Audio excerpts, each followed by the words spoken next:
So come on and come on, we call on all Africa.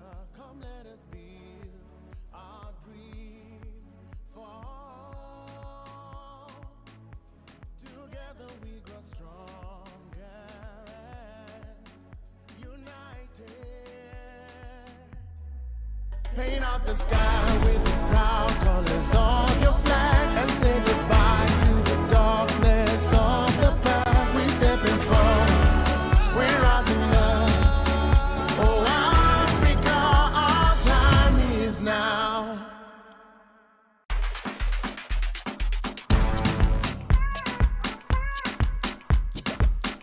When you hear the sound, wherever you are, then know that Africa is talking business. Intra-African trade fair, intra-African trade fair. So come on and come on, we call on all Africa. Come let us build our dream for all. Together we grow stronger and united. Paint out the sky with the proud colors of your flag and say goodbye to the darkness of the past. We stepping forward, we're rising up.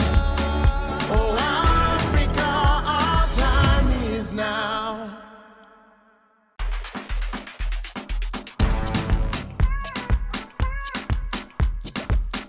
When you hear the sound, wherever you are, then know that Africa is talking business. Intra-African trade fair, intra-African trade fair. So come on and come on, we call on all Africa. Come let us build our dream for all. Together we grow stronger and united. Paint out the sky with the proud colors of your flag and say goodbye to the darkness of the past. We stepping forward, we're rising up. Oh Africa, our time is now.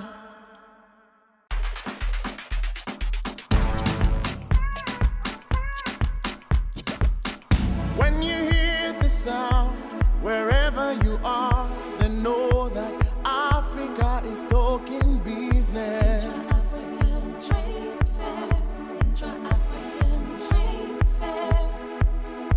So come on and come on, we call on all Africa. Come let us build our dream for all.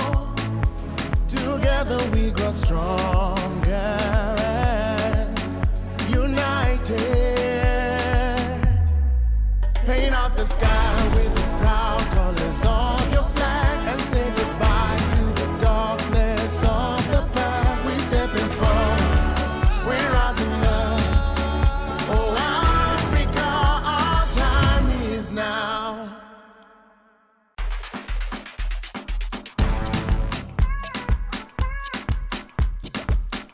When you hear the sound, wherever you are, then know that Africa is talking business. Intra-African trade fair, intra-African trade fair. So come on and come on, we call on all Africa. Come let us build our dream for all. Together we grow stronger and united. Paint out the sky with the proud colors of your flag and say goodbye to the darkness of the past. We stepping forward, we're rising up. Oh Africa, our time is now.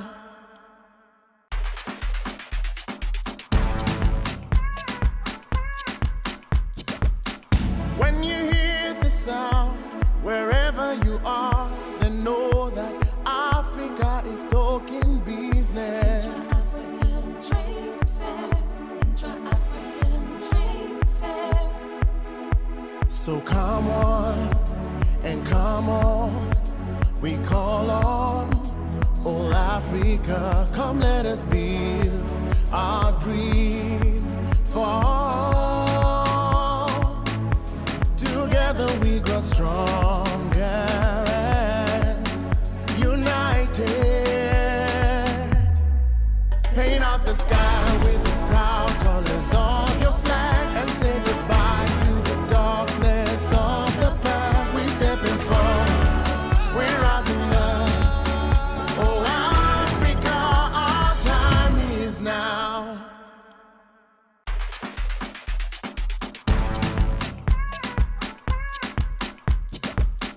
When you hear the sound, wherever you are, then know that Africa is talking business. African trade fair, intra-African trade fair. So come on and come on, we call on all Africa. Come let us build our dream fall. Together we grow stronger and united. Paint out the sky with the proud colors of your flag and say goodbye to the darkness of the past. We stepping forward, we're rising up. Oh, Africa, our time is now.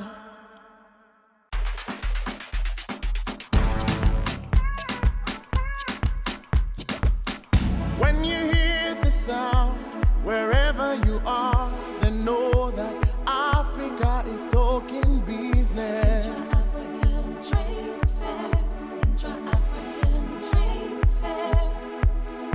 So come on and come on, we call on all Africa. Come let us build our dream fall. Together we grow stronger and united. Paint out the sky with the proud colors of your flag and say goodbye to the darkness of the past. We stepping forward, we're rising up. Oh, Africa, our time is now.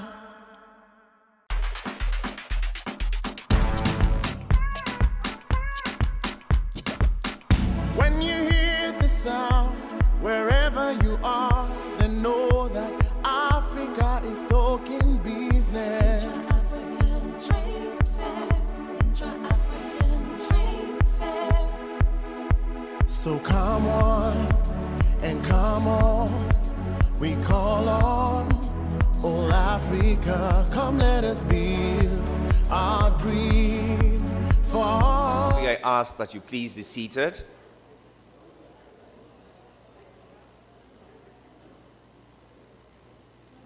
May I remind you once again that we're translating in 3 official languages: Arabic on channel 1, French on channel 2, and English on channel 3. If you need a translation device, please raise your hand and our team will be glad to assist you with one.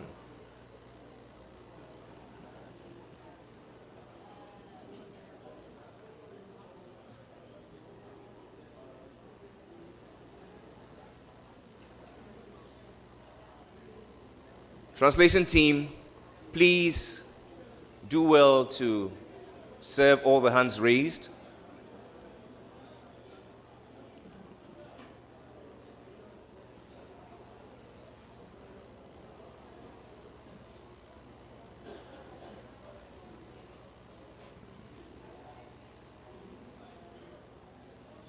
It looks like my translation team is overwhelmed, and so, ladies and gentlemen, all of you who desire, you may please go to the mountain if the mountain will not come to Mohammed.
When the presenters come, I'll show them.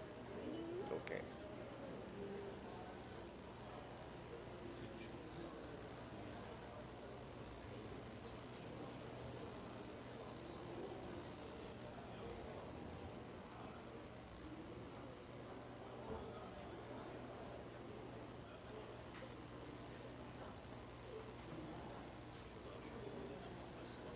I'm not the one using it.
The board of Afrexim and the official party, we shall begin today's event.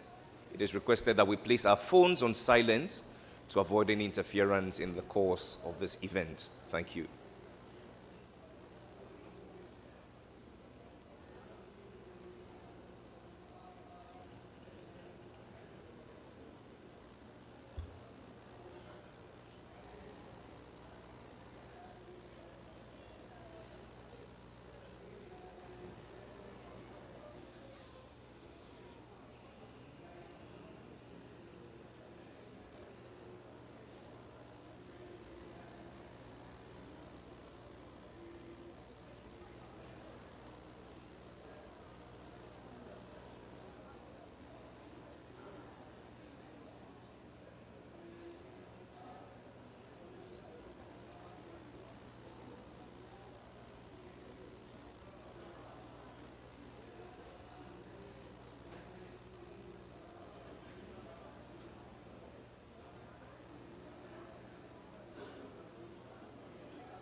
Timber.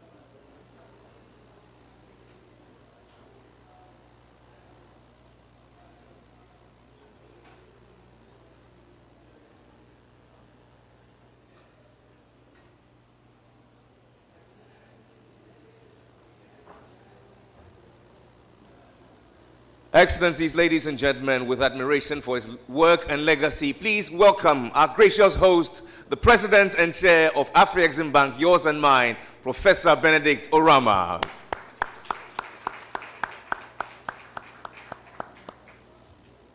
We welcome you warmly, Your Excellency.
Morning, Mom.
And now, ladies and gentlemen, a true African statesman, the Secretary General of the AFCFTA, make welcome His Excellency Wamkele Mene.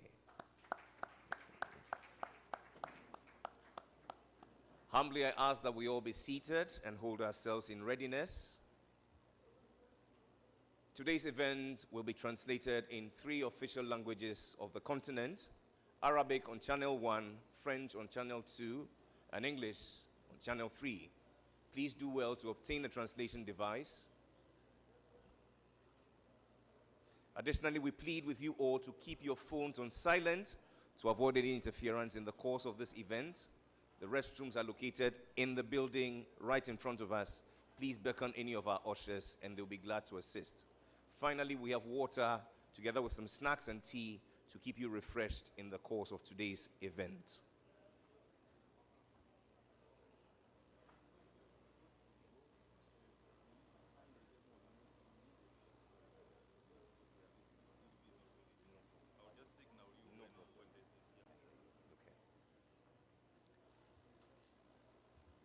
Humbly, I ask that we all be seated. Thank you very much.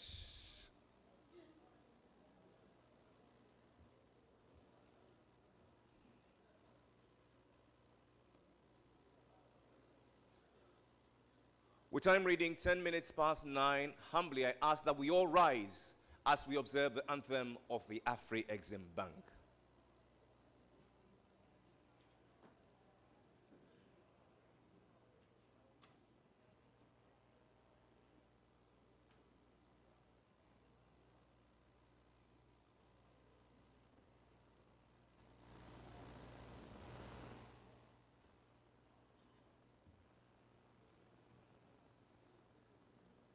From within the shores of the motherland and far beyond, with dignity we rise and we build a bridge for all. With integrity, respect, trust, excellence, commitment, creativity.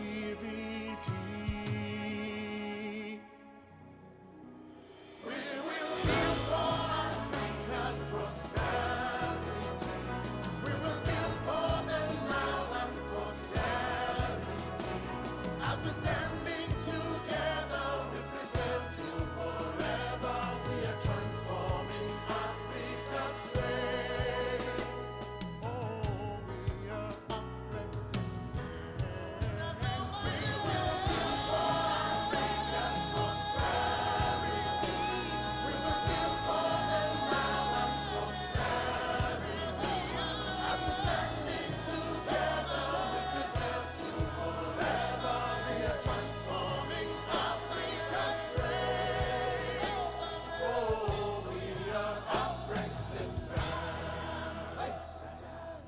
A mandate delivered now and for posterity. Put your hands together for Afreximbank. We begin in the name of the great God of Africa, asking for his blessings to superintend over this meeting from now until its end. And all who believe in the one true God, the Father of all, shall say a big amen. Please be seated. And now, Excellencies, ladies and gentlemen, an introductory video giving us an overview of the Sub-Sovereign Government Network Business Engagement. Please lend your attention to the screen.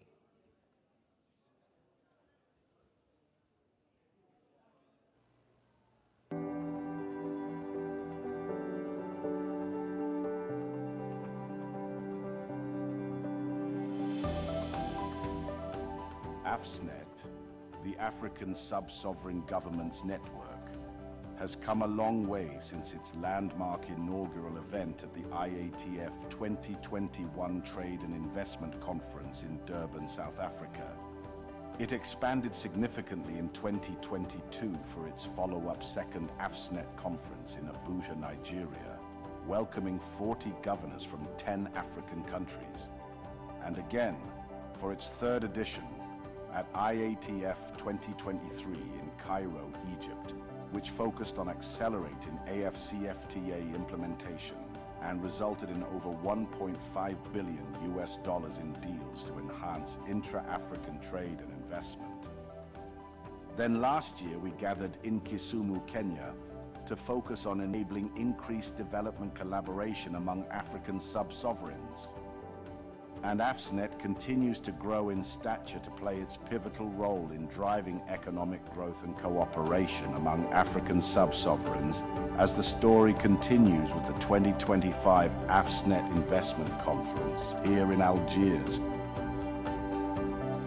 exploring the theme of local power, global impact, strengthening Africa's sub-sovereign governments for sustainable development.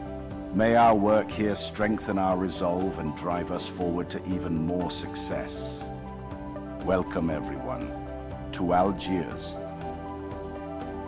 Welcome to AFSNet 2025.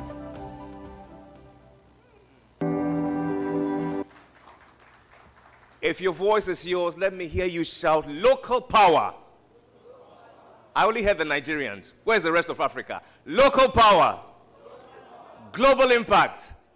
And that is how we're going to strengthen Africa's sub-regional governments for sustainable development. Put your hands together. My name is Jerry Ajololo, and on behalf of yours and mine, Afreximbank, I'd like to say a very good morning to you and to thank you for attending to our call. Because time is fast gone, we want to skip a few things, come back to them. But let's begin with some good news. Ladies and gentlemen, what we want to do is to set the tone for this engagement by signing a deal. This agreement would define hosting obligations to the parties. Today, Afreximbank and Cross River State are partnering to host the 6th AFSNet Investment Conference in 2026 to put state and city governments at the center of Africa's trade-led growth. The conference will bring leaders, investors, and industry together to turn local opportunities into bankable deals, deepen regional value chains, and boost intra-African trade in line with AFTA's goals. The expected impact, is practical and local, more jobs, and MSME growth through supplier linkages, better public services where trade-enabling projects move from plan to execution, and a stronger pipeline of transactions that can be showcased throughout the year. Afreximbank's commitment of $2 billion, please put your hands together for that, to support sub-sovereign governments will help mobilize private sector investment and anchor long-term partnerships between Cross River State, the private sector, and continental institutions. Would you now please make welcome the parties signing for Afreximbank? Would you please make welcome our host, Professor Benedict Orama, Executive Chair and President, together with our Executive Vice President in witness thereof, Mrs. Kanayo Awani. A round of applause. Signing on behalf of Cross River State is the Chair of the Nigerian Governors Forum, NGF, and Governor of Kwara State. Would you please make welcome His Excellency Senator Bassey A02.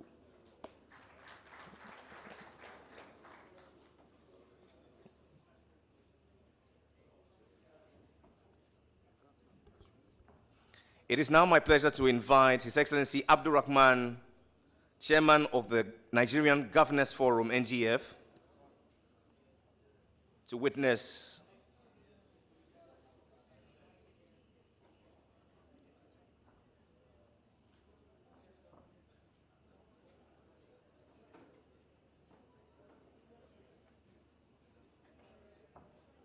It is not complete without the Secretary General of the AFCFTA, His Excellency Wamkele Mene.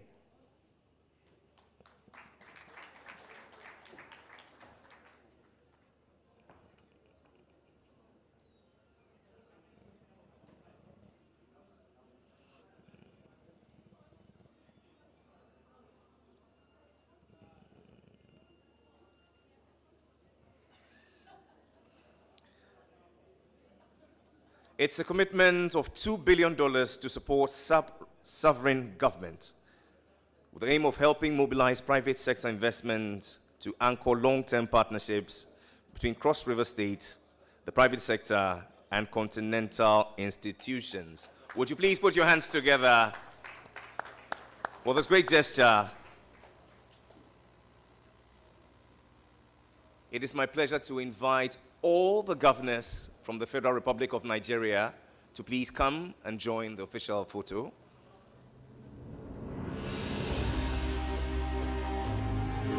All our governors present. Undiscovered destination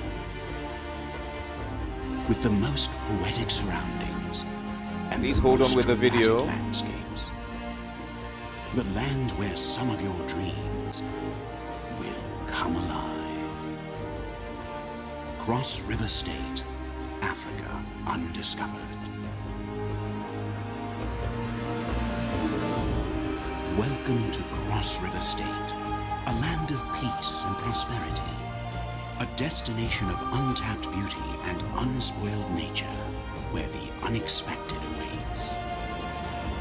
Home to some of the most endangered species alive, man and nature meet in perfect balance, and smiles await you every day. Your journey in Africa begins. I would like to use this opportunity to invite you to Cross River State. In Cross River State, we believe that we have what we call the warmest welcome. Our economy is an emerging trade hub in the Gulf of Guinea, and it provides tremendous opportunities for investment and for investors.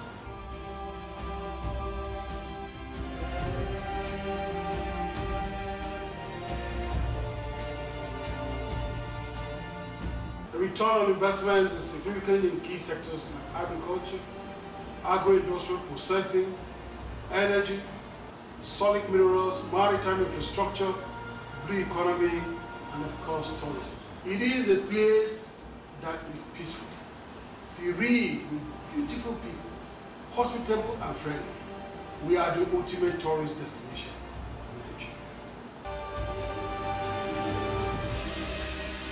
Situated along the southeast coast of Nigeria, Cross River provides an incredible array of things to do, sights to see, and vibrant experiences to live. Surrounded by mountain forests in the northern part of the state, the Obudu Mountain Resort plays host to luxury travelers, heads of state, and some of the most important conventions in West Africa. The resort provides all the modern facilities for the most discerning traveler.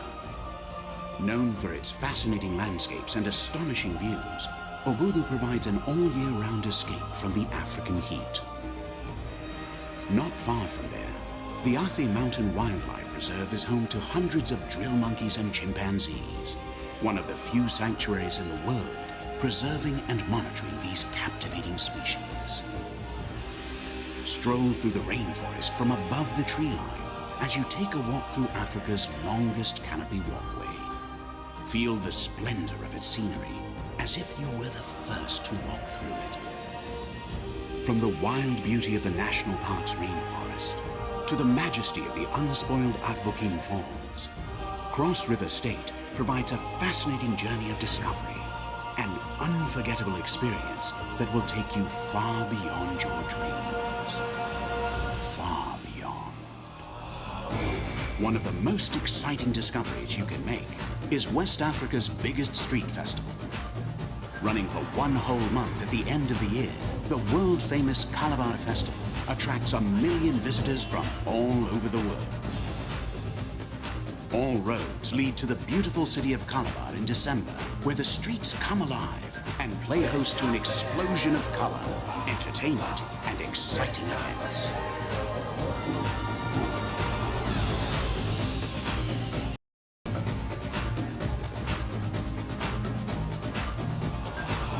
Discover the seductive ambiance of the Calabar Festival.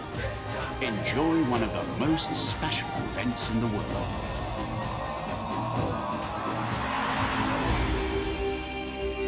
Come and explore the undiscovered, and let Cross River unleash your senses.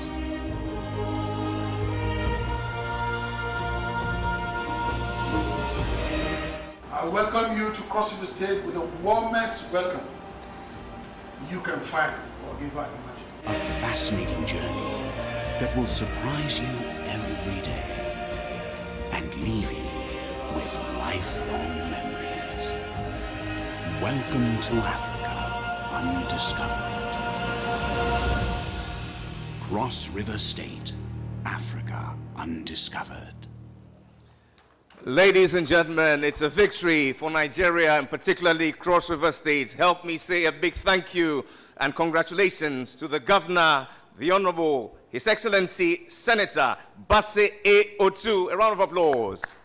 Thank you very much and congratulations.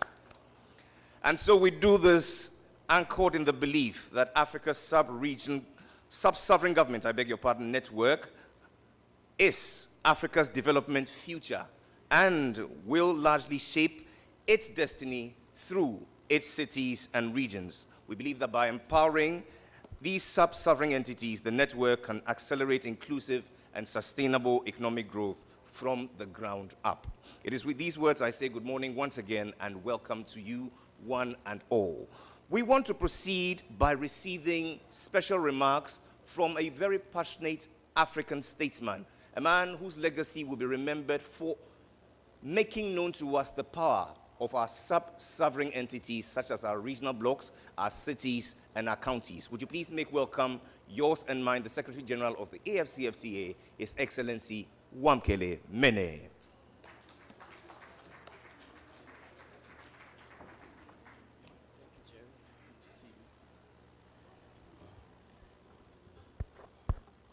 Thank you very much, Program Director, my dear brother Jerry, Your Excellency and Senior Brother President Orama, Executive Vice President Madam Awani, the Senior Management of Afreximbank, governors that are here with us today, distinguished ladies and gentlemen, I'm very happy to participate in this event today.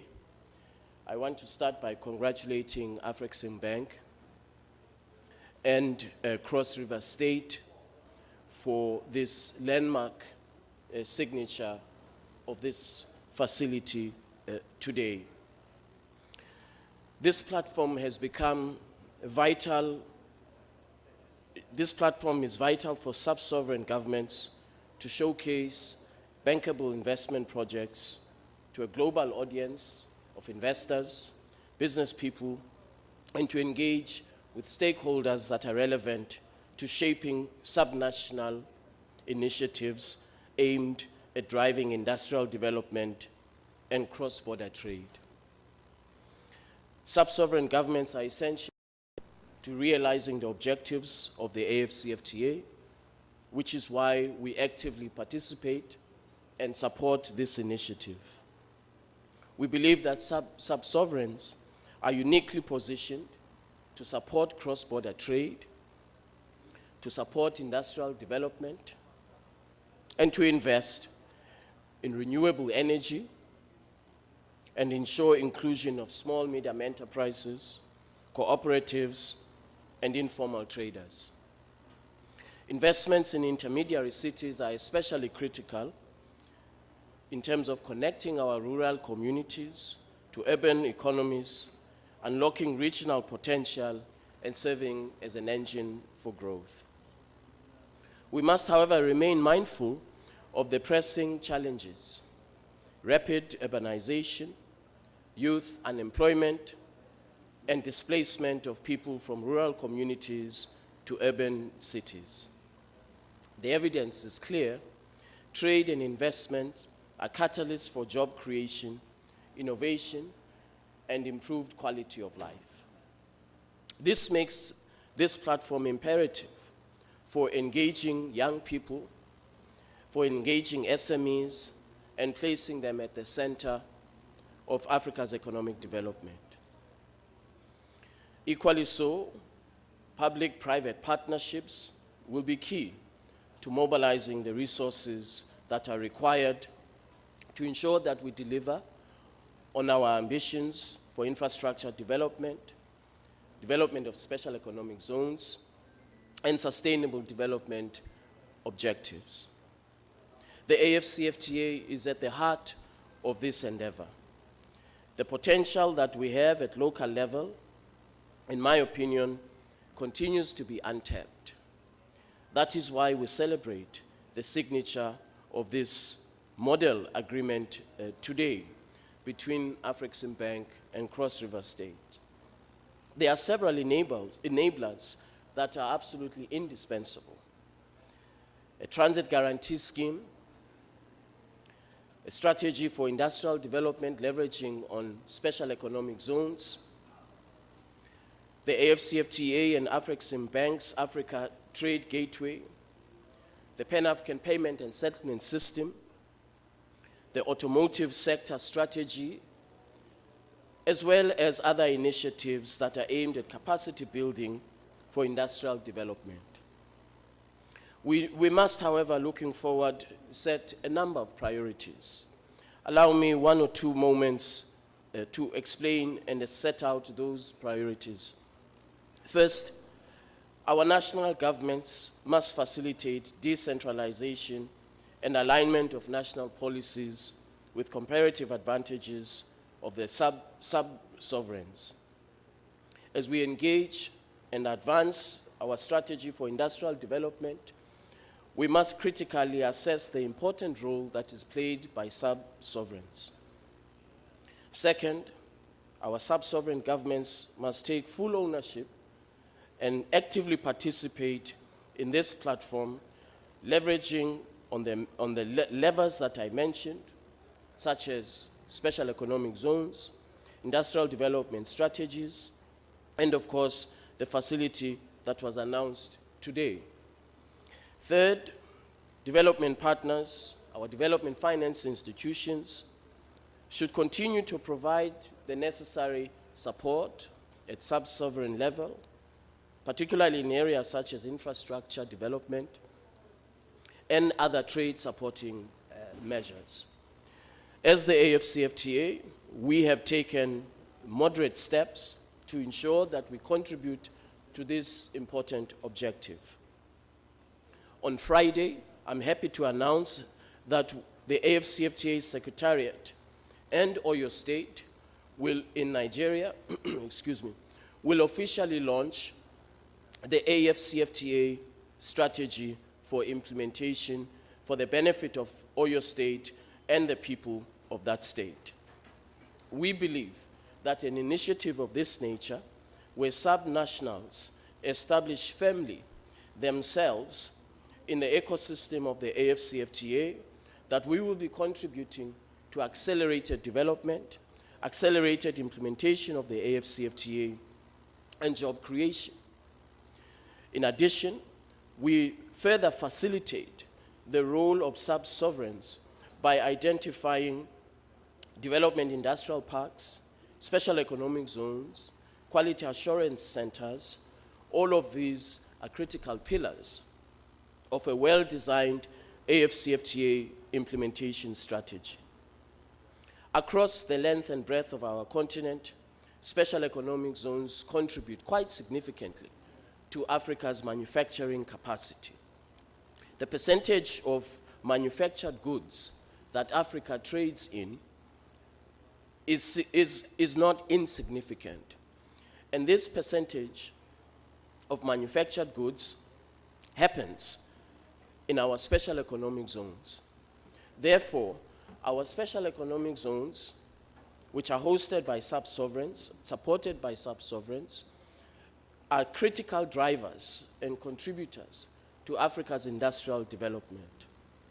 We have further supported sub-sovereigns by developing trade rules that will enable goods and services that are produced in special economic zones at sub-sovereign level to be integrated in the overall market of the AFCFTA. You will recall that there was an anomaly. I'm happy that this anomaly has been corrected. And the anomaly was that in Africa, we were quite happy to receive special economic zones, goods produced in special economic zones in third countries.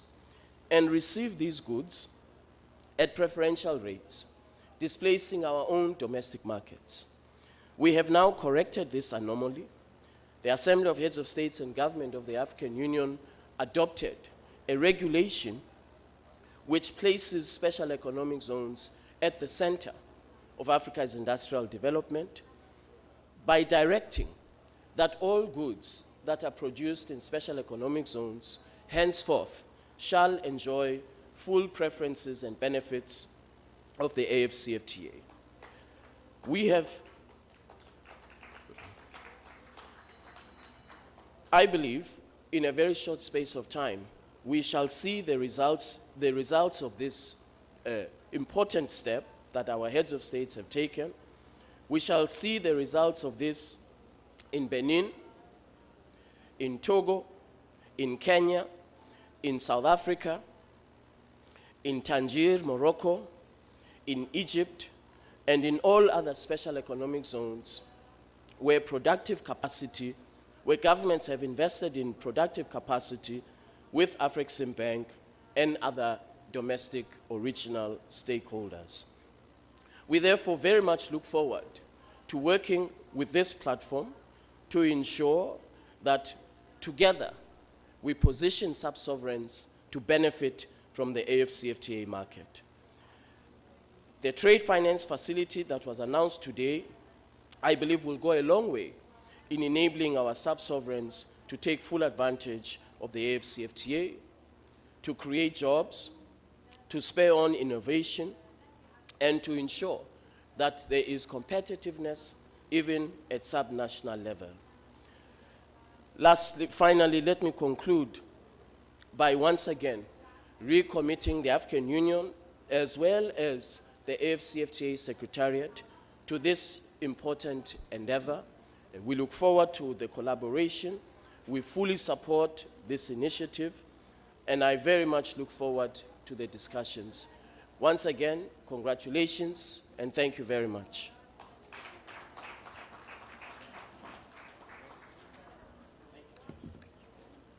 Once again, a round of applause for the uplifting remarks of the Secretary General of the AFCFTA for their commitment to promote such sub-sovereigns in their quest to promote sustainable development and feed into the objective of the AFCFTA.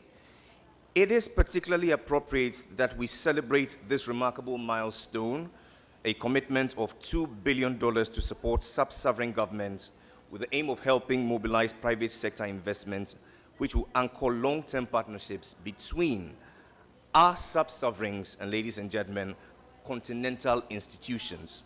This certainly lends itself to the theme we're reflecting on: local power, global impact, strengthening Africa's sub-sovereign government for sustainable development. Who else to deliver the keynote than our very own legacy-minded President and Chair of the Board of Afrexim? Ladies and gentlemen, yours and mine, His Excellency, Professor Benedict Orama.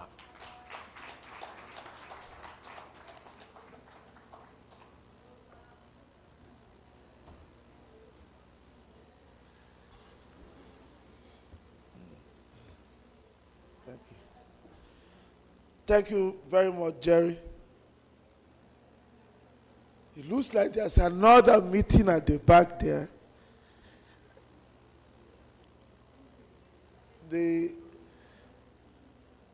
I think the ushers should please make sure that if people are having another discussion, maybe they should go out of the hall to have the discussion.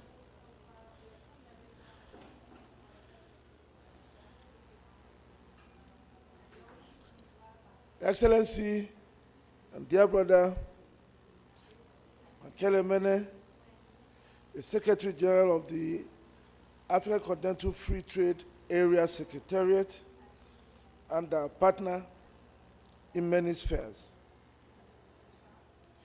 Excellencies, governors, premiers, and their representatives gathered here. Excellencies, ambassadors, honorable ministers, my colleagues, executives of Afreximbank who are here, and my other colleagues, captains of industry, distinguished ladies and gentlemen. It is with immense pleasure that I welcome you to the 5th edition of the African Sovereign Government Network Investment Dialogue.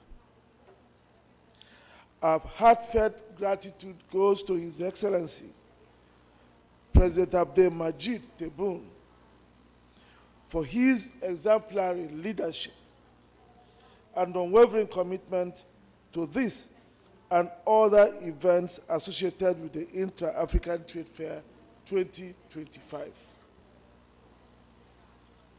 I must again thank His Excellency for the excellent hospitality extended to our dignitaries since our arrival here in Algiers. I would also like to extend my warmest wishes to our distinguished governors, premiers, mayors, industry leaders, representatives from financial institutions, and all our esteemed guests present from all over Africa and the diaspora for joining us here today. Your participation here sends a powerful message, which is that local leadership is fundamental to Africa's transformation.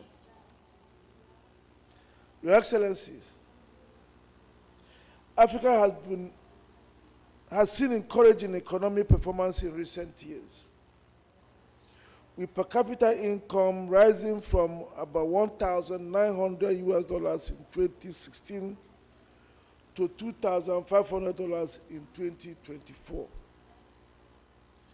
In many regions of the continent, there has been a significant reduction in poverty levels.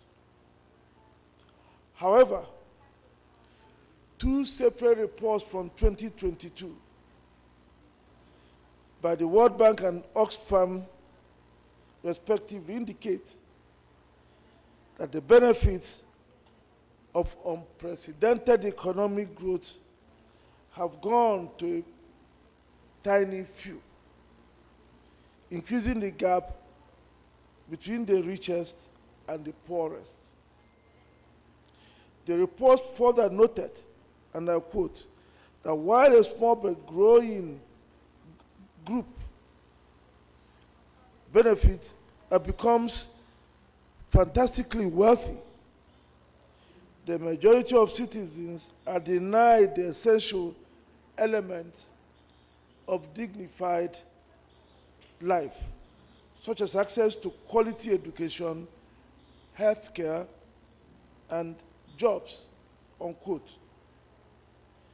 The contrasting economic experiences of African countries, both amongst themselves and within individual nations, are highlighted in a recent book titled Left Behind: New Economics for Neglected Places, written by the British economist Paul Collier. In discussing this disparity, Collier stated, and I quote, "Zambia was once richer than its rival copper exporter, Chile.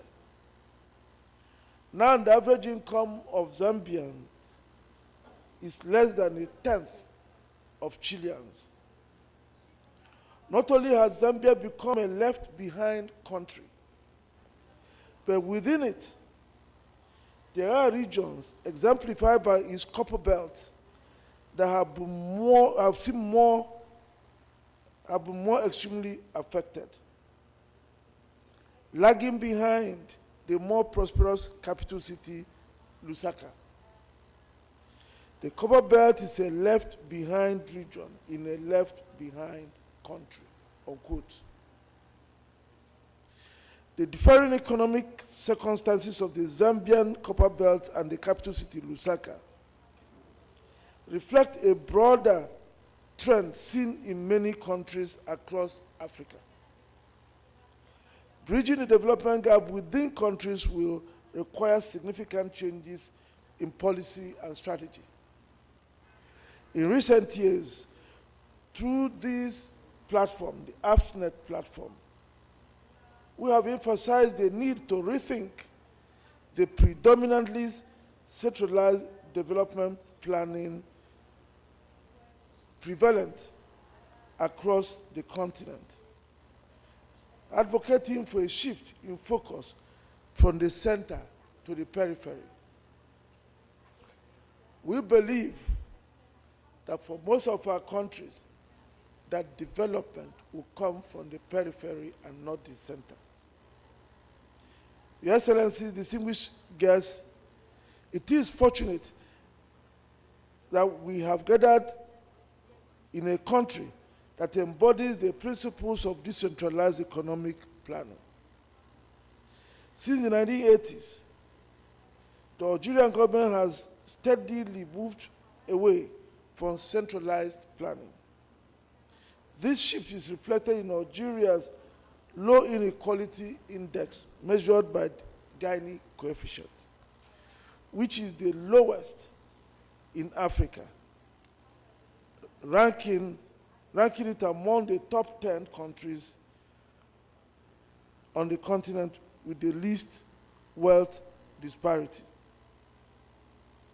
Although regional disparities in economic outcomes still exist, the gaps in Algeria are narrower than those found in many other African nations. Besides the lessons to be learned from Algeria's development model, the country boasts significant economic power in terms of the scale and depth of its infrastructure and industrial development. From its extensive Mediterranean port network to its burgeoning renewable energy and manufacturing sectors. These important assets can be leveraged to foster strong regional and continental trade and investment collaborations. It is thus refreshing that the Algerian government has invited all of you to this event. We thank them for doing so.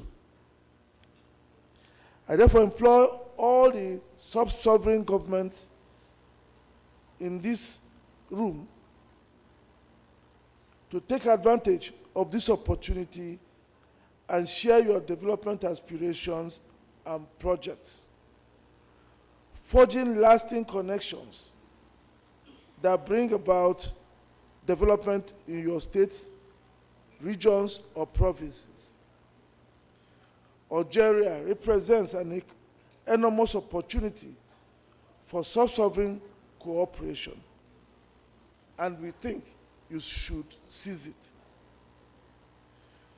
With the rich natural resources, rapidly expanding renewable energy sector, modernizing industrial base, and strategic location at the heart of the Maghreb, Algeria is uniquely placed to be a continental trade hub under the AFCFTA.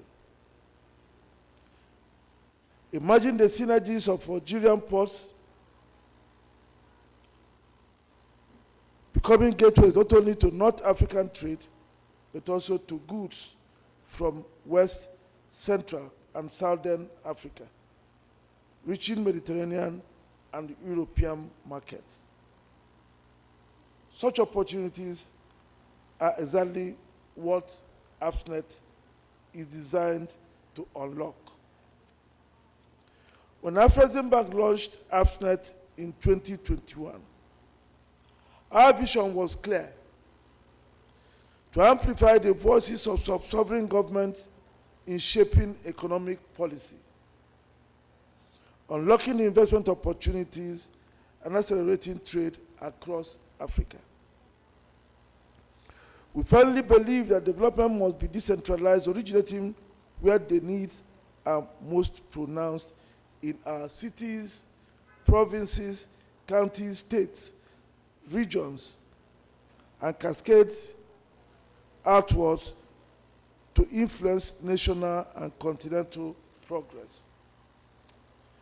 Over the past 4 editions, from Durban in South Africa to Abuja in Nigeria, Cairo in Egypt, and Kisumu in Kenya, AFSNET has transformed from a concept into a dynamic continental movement. It has become a powerful network, fostering cross-border partnerships among neighboring regions, and even regions that are far apart, enabling sub-sovereigns to access vital resources such as financing, educational exchanges, investment readiness support, and critical market intelligence. Moreover, it serves as a bridge connecting local leaders directly with investors, development partners, and trade opportunities. To ensure that we convert these opportunities into tangible economic gains for our states and sub-sovereigns, we committed $2 billion to support AFSNET sub-sovereigns with trade and investment financing. And I thank our dear brother, Governor of Cross River State, for signing with us that document we signed this morning, not only for Cross River State to host the next meeting, but also cementing these $2 billion that is available to support trade and investment amongst AFSNET member states. We have ensured that this support is flexible enough to meet diverse needs.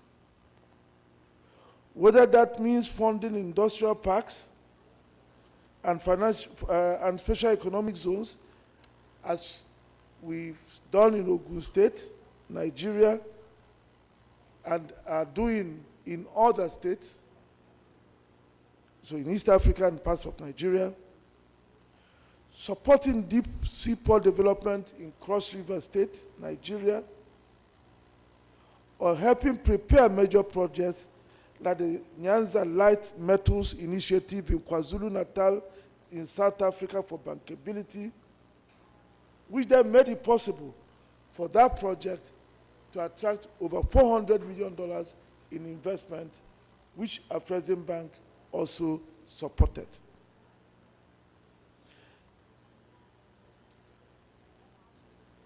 Finally, impactful is what we achieved in Kisumu, Kenya, during last year's conference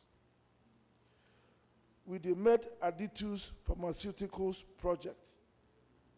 We supported feasibility and bankability studies for a $40 million manufacturing plant, Africa's first blockchain-enabled continuous manufacturing facility for essential medicines. It is projected to produce approximately 2 billion tablets and capsules annually, thereby improving access to affordable, high-quality medicines across the Great Lakes region of East Africa.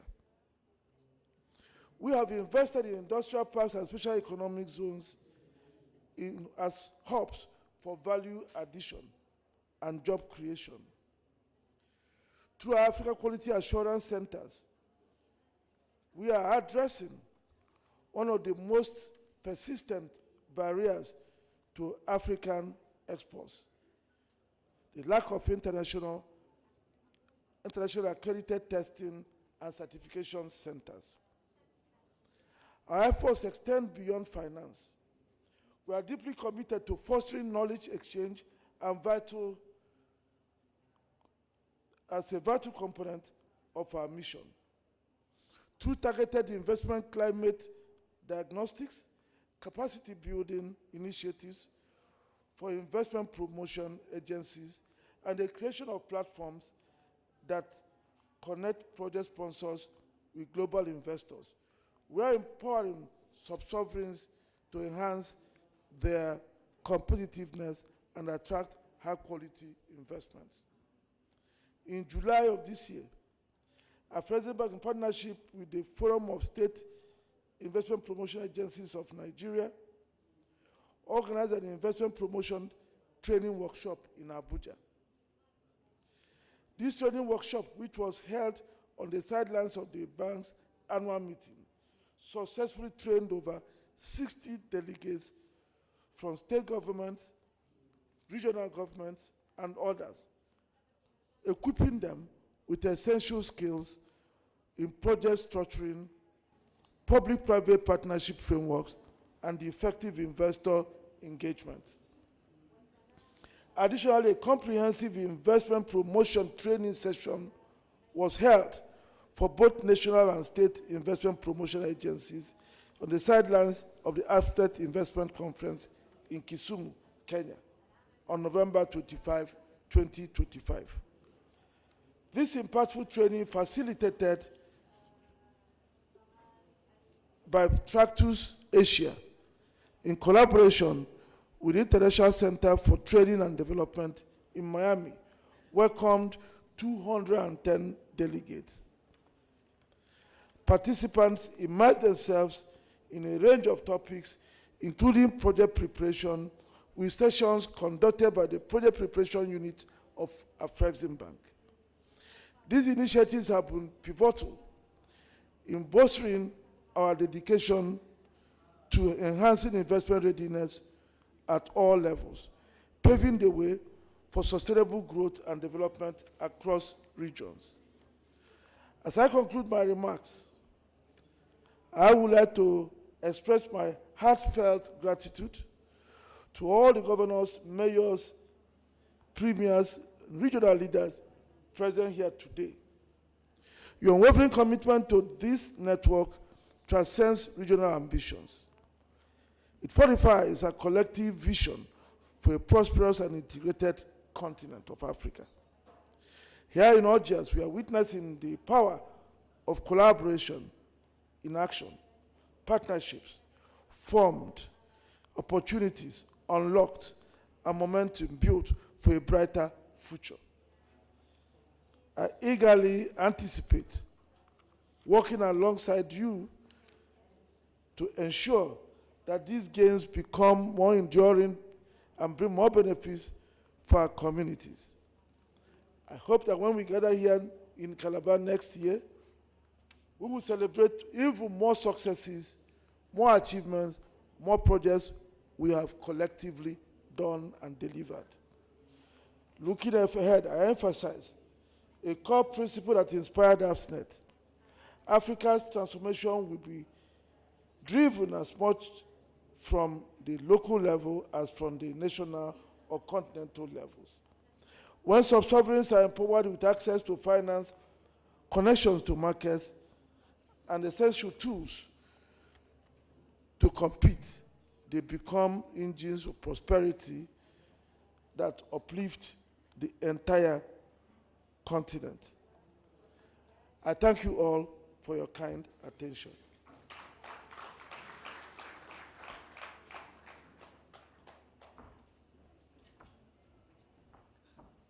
One more time, ladies and gentlemen.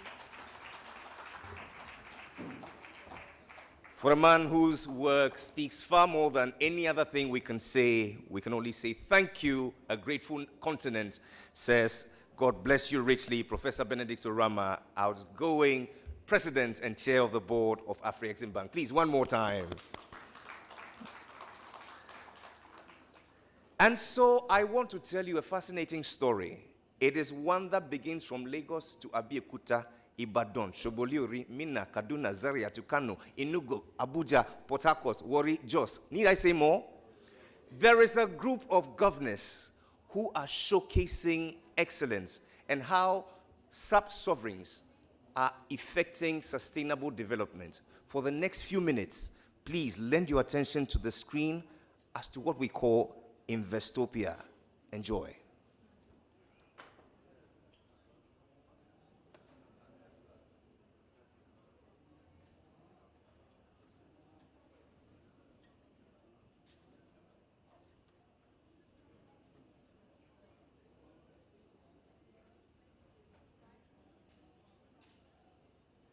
In the soul of the people.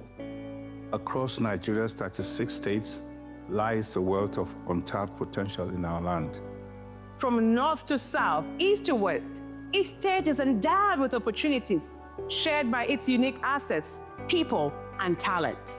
From expanding agricultural production to driving renewable energy to developing digital infrastructure, the opportunities are vast and real.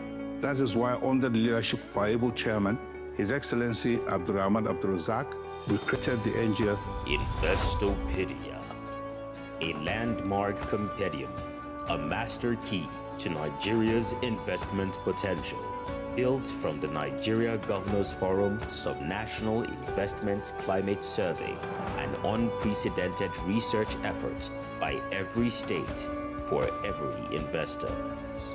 I would like to commend the Nigeria Governors Forum for undertaking this important initiative of launching the Nigeria Governors Forum Investopedia. This platform that has been launched is going to be a game changer in terms of promoting investment into the 36 states in Nigeria. This publication is a practical tool, a guide for investors looking to understand where the opportunities lie and how to connect with them. It offers data, sector-specific insights, and ready projects from each state, helping to de-risk your decision-making. Afreximbank has been working under the African Sub-Sovereigns Network Initiative, which we call AFSNet, which we actually launched in 2021 in Durban, South Africa, on the margins of the Intra-African Trade Fair. The main objective of the African Sub-Sovereign Network Conference Initiative was essentially to promote trade and investment among the sub-sovereigns. So we see the subnationals as key counterparties or partners in these efforts to optimize investment assets, mobilize investments into critical sectors of the Nigerian economy. And that is why we're excited about the opportunity to partner with the Nigerian Governors Forum in launching this Investopedia.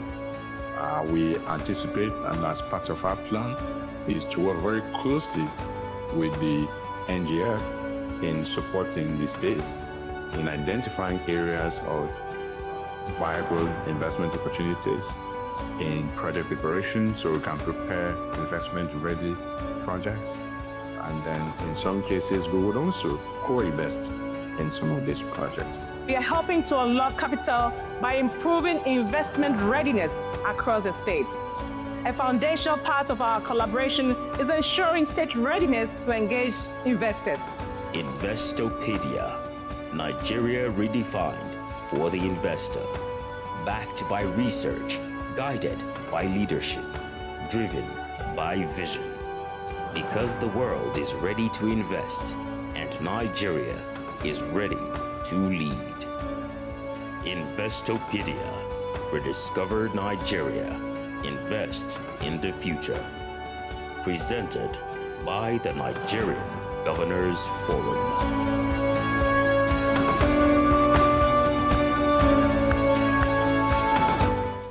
And this is what we mean when we say Naija no dey chop last. Put your hands together for leadership that gets things done.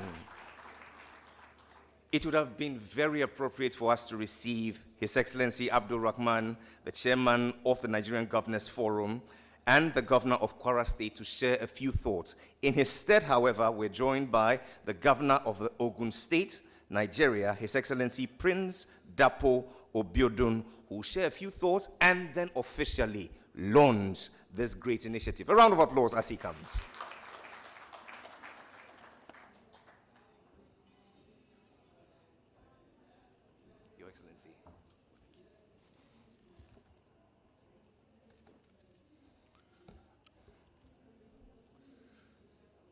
Thank you very much for giving me this opportunity.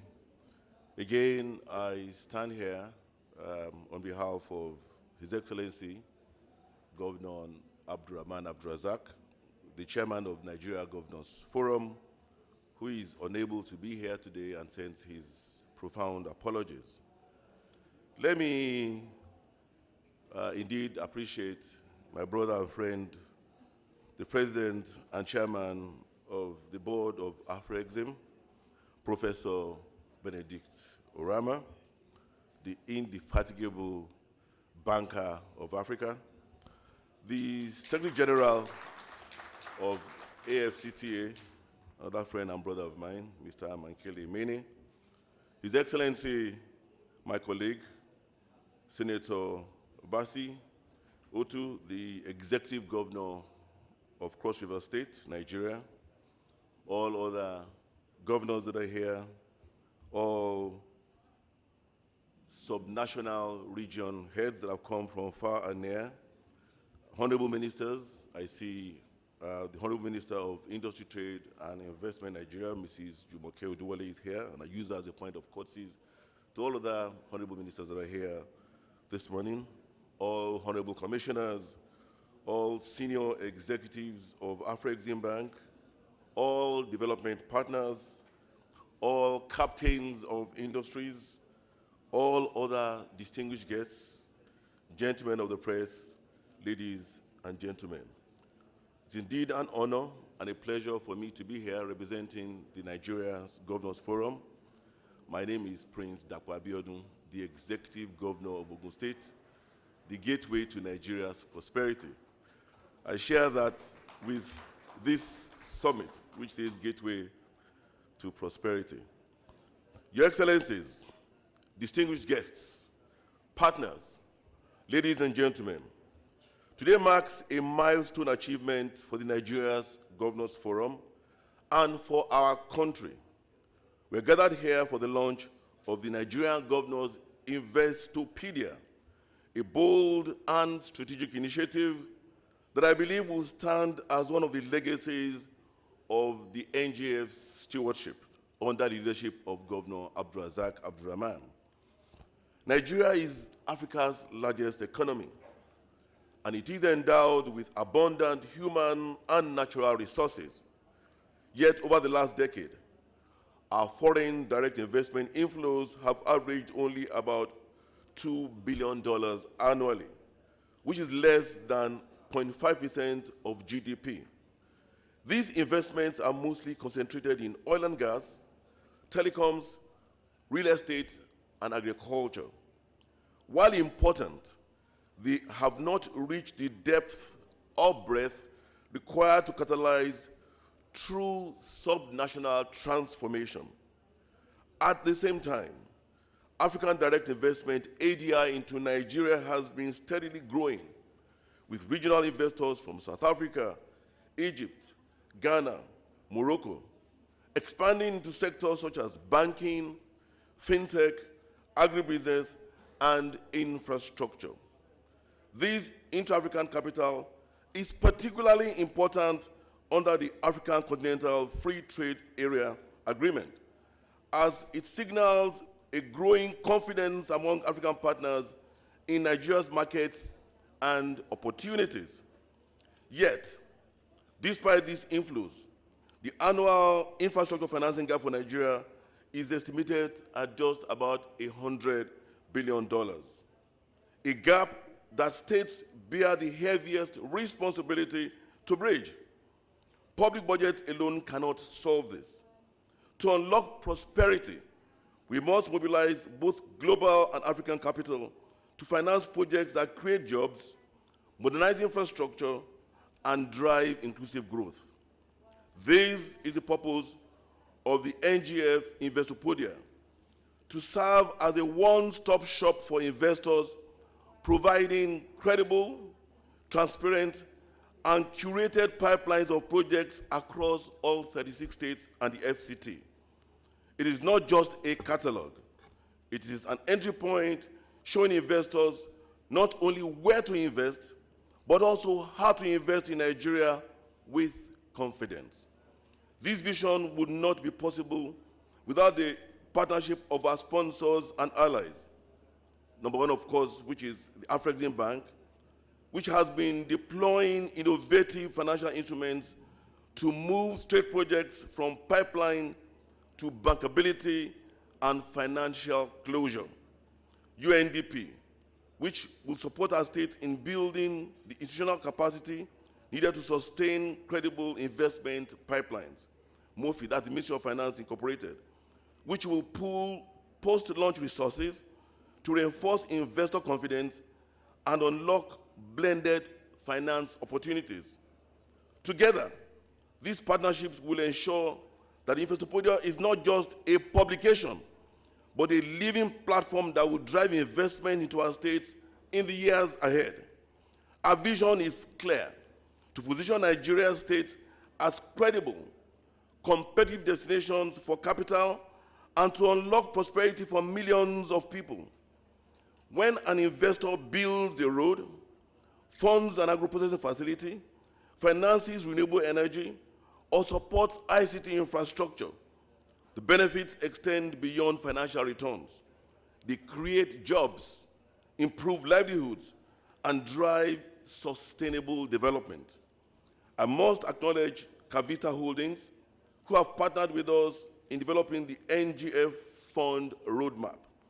The NGF Fund will complement the Investopedia as a pooled investment vehicle, a financing arm to channel catalytic capital into vetted subnational projects, anchored on NGF's governance and fiduciary responsibility, and supported by MOFI, NSIA, and the Central Bank of Nigeria, and of course, Afreximbank and other DFIs. The NGF Fund will ensure that opportunities highlighted in the Investopedia translate into real investments on ground. To our distinguished investors, both here in Nigeria and across Africa and globally, I extend this invitation: come and partner with Nigerian states. The opportunities are vast, the commitment is firm, and the time is now. With the NGF Investopedia, backed by strong partnerships and the NGF Fund, we are sending a clear signal. Nigeria's subnationals are open, they are credible, and they are investment ready. Together, we can bridge the infrastructure gap and unlock a new era of prosperity for our people. With these words, it is indeed my honor to officially declare the NGF Investopedia launched. Thank you very much for listening to me, and God bless you. Governor, would you be kind as to stay with me a little while? Thank you. Please put your hands together one more time for the Governor of Ogun State, Nigeria, His Excellency Prince Dapo Obiodun. Would you please join me in the center as I invite to join you on stage the President and Chair of the Board of Afreximbank, yours and mine, Professor Benedict Urama, together with the Secretary General of the AFCFTA, His Excellency Wamkele Mene.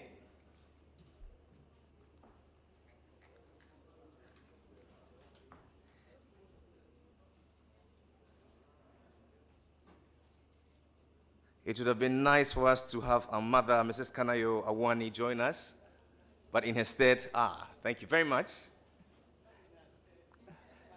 In your own, it's in order.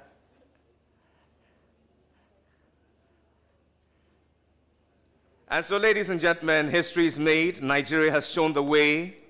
Put your hands together for this bold initiative, the Nigeria Governors Forum Investopedia.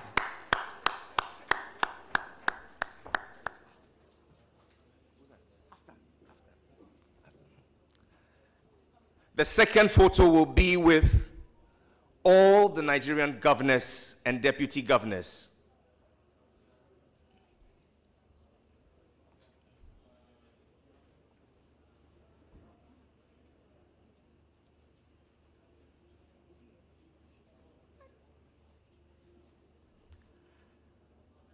All governors and deputy governors from the Federal Republic of Nigeria, would you please join us?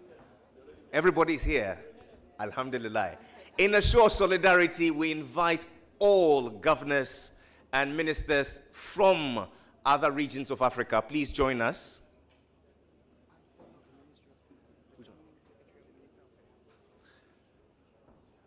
The Permanent Secretary of the Ministry of Finance of the Federal Republic of Nigeria, would you please join? The host of ministers and governors from across the continent. From Kenya, from South Africa. We receive all of you with warmth and delight. We know you will follow suit in launching your own forum, as Nigeria has shown the way.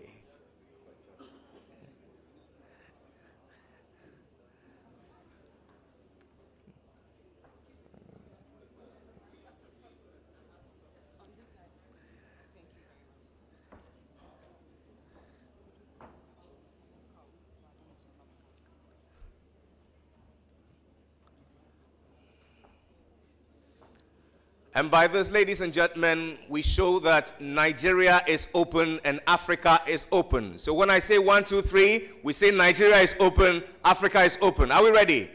So in 1, 2, 3.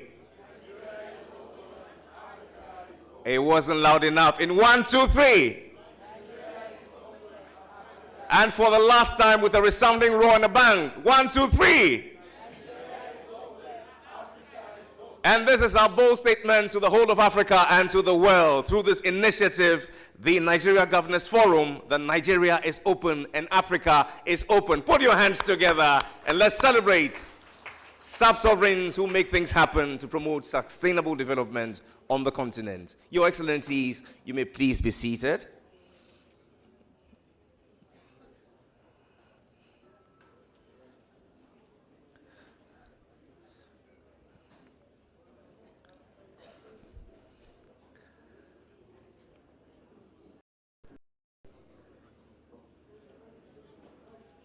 What we have now is a gem of a conversation that's coming up. Themes which feed into our broad theme, how we can unlock enhanced economic growth and shared prosperity in African regions. We're also going to have a fireside chat on empowering local leadership for regional development, a dialogue on sub-sovereign governance and housing finance. But before all of these, it's important to know what Afreximbank has put together by way of the inner workings of the Sub-Sovereign Government Network Business Engagement Initiative. Humbly, I ask that we be seated as we into the rest of the program.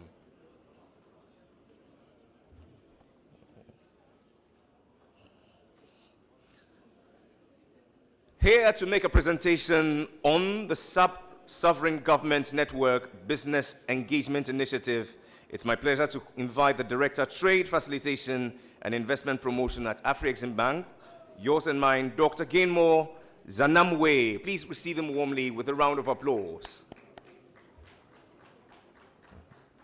I humbly ask that we all be seated.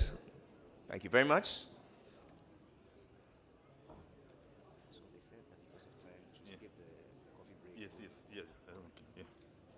They put the...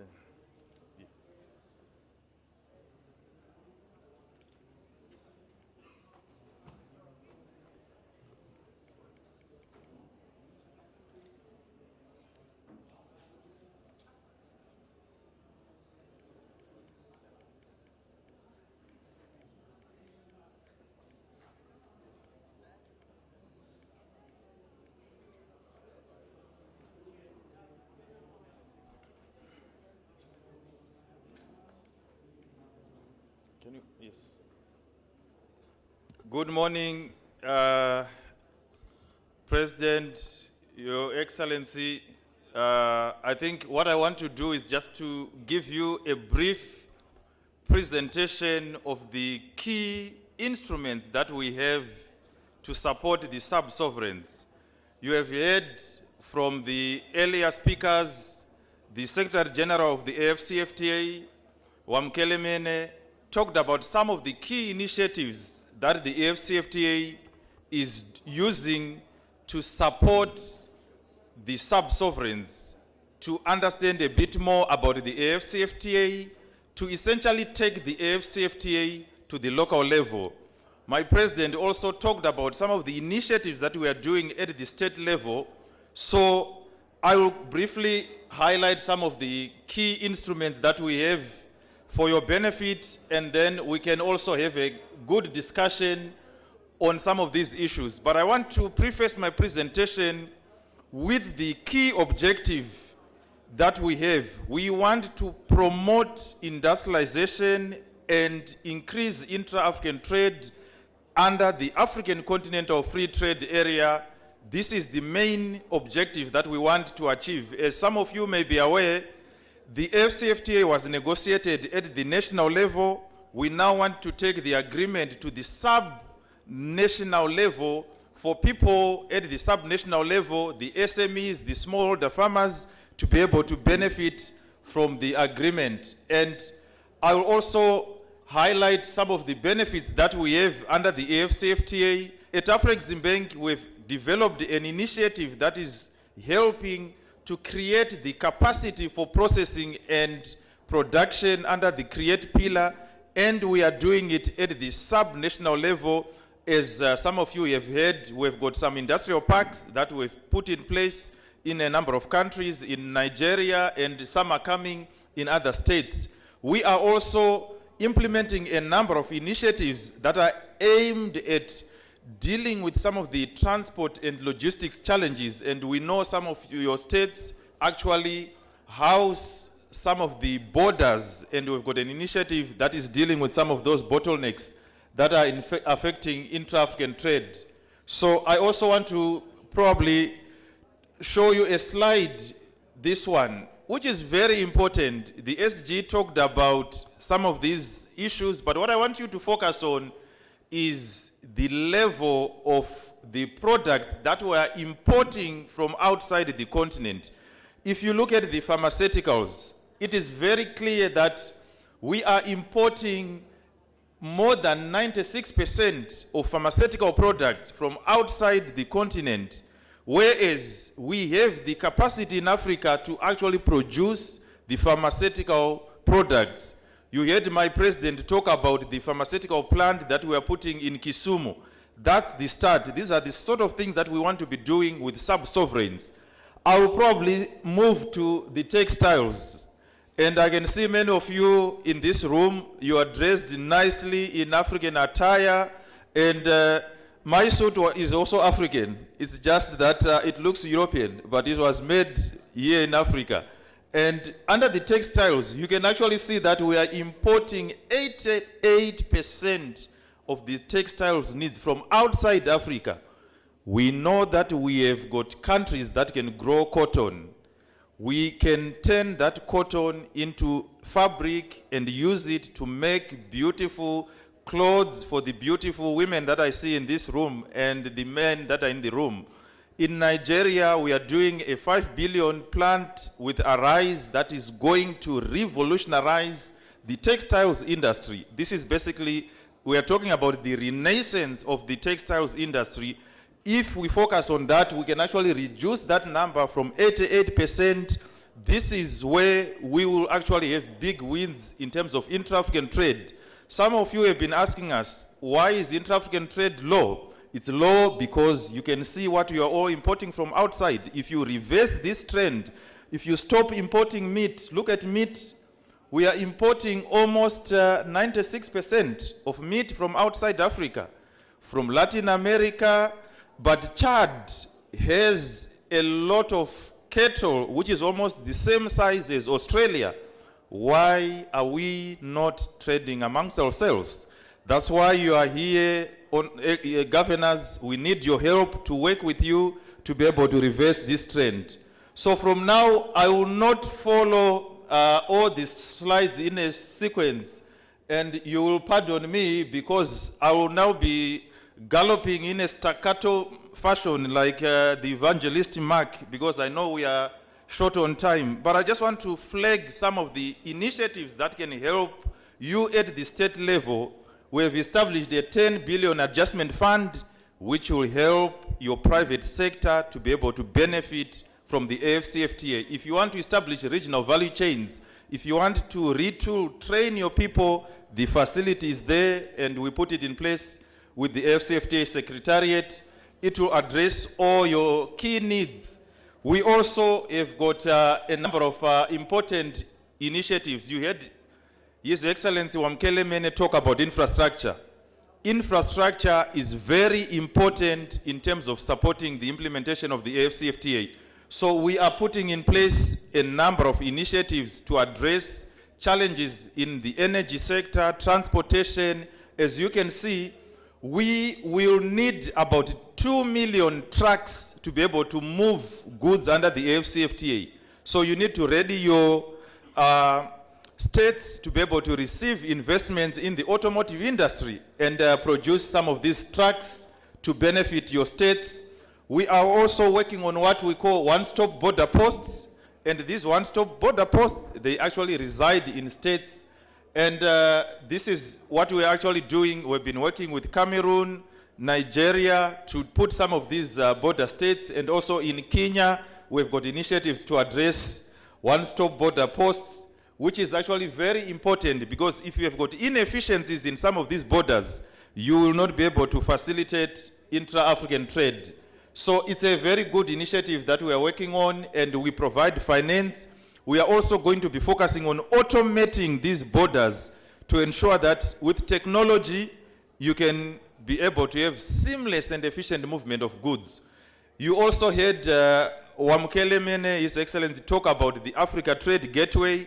This is another digital innovation that we have that will facilitate the trade in the continent. And there was also reference to the Pan-African Payment and Settlement System, which will ensure that we can make payments in our local currencies and save up to 5 billion in transaction costs. We also have the Mansa, which can help you to do KYC. So as you can see, actually looking at a digital approach to facilitating trade, and this is what will actually give meaning to the AFCFTA agreement. We also have another initiative that we call TRADA, where we provide trade and investment information. It's our market intelligence unit, which will give you all the key information that you need, all the things that you want to know about trading and investing in the continent. You can actually get all the information on TRADA. And we also provide finance. The bank provides a lot of finance. We've got a range of products, and my colleagues will be at the Afreximbank booth that you can actually visit to be able to see what we do in terms of finance. We have what we call a toolbox for financing. Afreximbank has now become your trade and project finance supermarket. What you just need to do is to carry your basket, walk into the supermarket, and we can give you all the financial products that you need. We are a listening bank. If you come to us, we listen to you. If we don't have a solution in the toolbox, we will fashion one for you. And Wamkele Mene also talked about the automotive industry, which is very important. As part of the IATF, we have the automotive show, and this is a very important sector that can actually transform lives at your state level. For those states that are willing to put automotive parks to be able to catalyze the development of this sector, Afreximbank has put in place a 1 billion facility to support the automotive sector, and we are willing to work with you to be able to provide the much needed support. When it comes to the automotive sector, it's not about cutthroat competition, it's about collaboration in the development of value chains. Even at the state level, in one country, in Nigeria, you can actually work together to support the development of the automotive sector, and we can also do this across the continent. And the automotive sector is one of the sectors that has actually been prioritized under the AFCFTA, and we are working with the AFCFTA to finalize the negotiations on rules of origin to ensure that we actually develop this sector. And what we are focusing on is to reduce the importation of second-hand cars to ensure that the continent stands a chance of producing its own new vehicles, which will then create our own market of the second-hand cars and create the much-needed jobs. There's been a lot of talk about the way in which goods move in the continent. We understand that some of the goods, if you want to move them from Nigeria to Ghana or to Lome, sometimes you may have a container going outside Africa and then coming back. We need to address those transportation challenges. But the other challenge is that even when you are trying to move, let's say, from Lagos all the way to Abidjan, passing through Benin, Togo, Ghana, the truck is being stopped at each and every border, and there are those important people in uniform, and in other parts of the world, they will even ask you about the number of teeth that you have in your mouth. If you don't know it, the truck will not pass. So these are the barriers or bottlenecks that we see. We want to ensure that we break those barriers and facilitate smooth and efficient movement of goods. At Afreximbank, we developed the Transit Guarantee Scheme, which will ensure that with a single transit bond, a container can move from Cape to Cairo or from Algiers to Walvis Bay with just one transit bond, and that will actually save about $300 million in terms of cutting the transaction costs that are affecting trade. My president has already talked about the Africa Quality Assurance Center. Yes, Madam Kaduna, we will be coming to you with another ACAC. We already have one in Ogun State, so we'll be doing others in Kenya and And here in Nigeria, I was actually speaking to the automotive industry. They told me that there is no facility for testing and certifying vehicles and other key components. So Afreximbank will be happy to step in and establish Africa Quality Assurance Centers. This one is my favorite because we at Afreximbank believe that we have now found a solution which will deal with the logistics and the distribution challenges. We have set up for you the Continental Trading Company, which will ensure that we aggregate goods that are produced in each and every state, and then we take them to the market. What that does is that it gives now the smallholder farmers, the SMEs, the informal cross-border traders, most of them whom are women, we see them carrying goods on their backs and carrying a few $100s trying to go and buy goods. We only see this trend in Africa. We don't see it in Europe. Why? Because Europe has been able to institutionalize trade and they've got mechanisms. So for Afreximbank, working with the FCFTA Secretariat and ARISE, we have put in place a Continental Trading Company which will aggregate goods, take them to the market, handle all the logistics, and even put in place warehouses. So just to give you a practical example, we are working now, for example, with the Dangote refinery that we financed. We are looking at getting the petrochemical products all the way from, let's say, Nigeria to Walvis Bay. And these are the fertilizers, fuel, and from Walvis Bay, we bring in the salt and other products. So you then create two-way trade. We can do the same with Algeria, which also has got oil and other products. We take them to West Africa. So this is what the trading company will be doing. We don't want to be giving our minerals to other countries outside Africa unprocessed. We need to aggregate these minerals on the continent, in your states, honorable governors, and then add value, beneficiate those minerals, and then export them as value-added products. This is what the Africa Trade and Distribution Company will be doing. And we also looked at the situation that faced us, especially during the Ukraine-Russia crisis. We realized that when two countries that were far away from us were fighting, all of a sudden we started starving. We couldn't have access to wheat, we couldn't have access to fertilizer, and that affected our agricultural sector. So at Afreximbank, at IATF 2023, we launched a 2 billion facility, which we call Export Agriculture for Food Security, to ensure that we can work with all of you, including the states, to boost agricultural production, value chains, agro-processing, and ensure that we trade in food products amongst ourselves in the continent.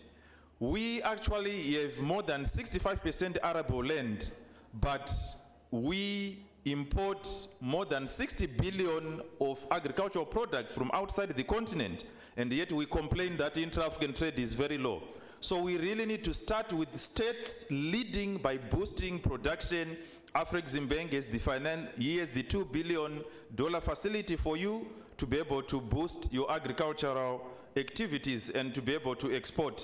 So there are so many other initiatives that we are working on. This is also very important, the Africa Direct Investment Initiative. Some of you are aware of FDI, Foreign Direct Investment. But what we're saying is that foreign direct investment is good. Let it come, let it bring the technology.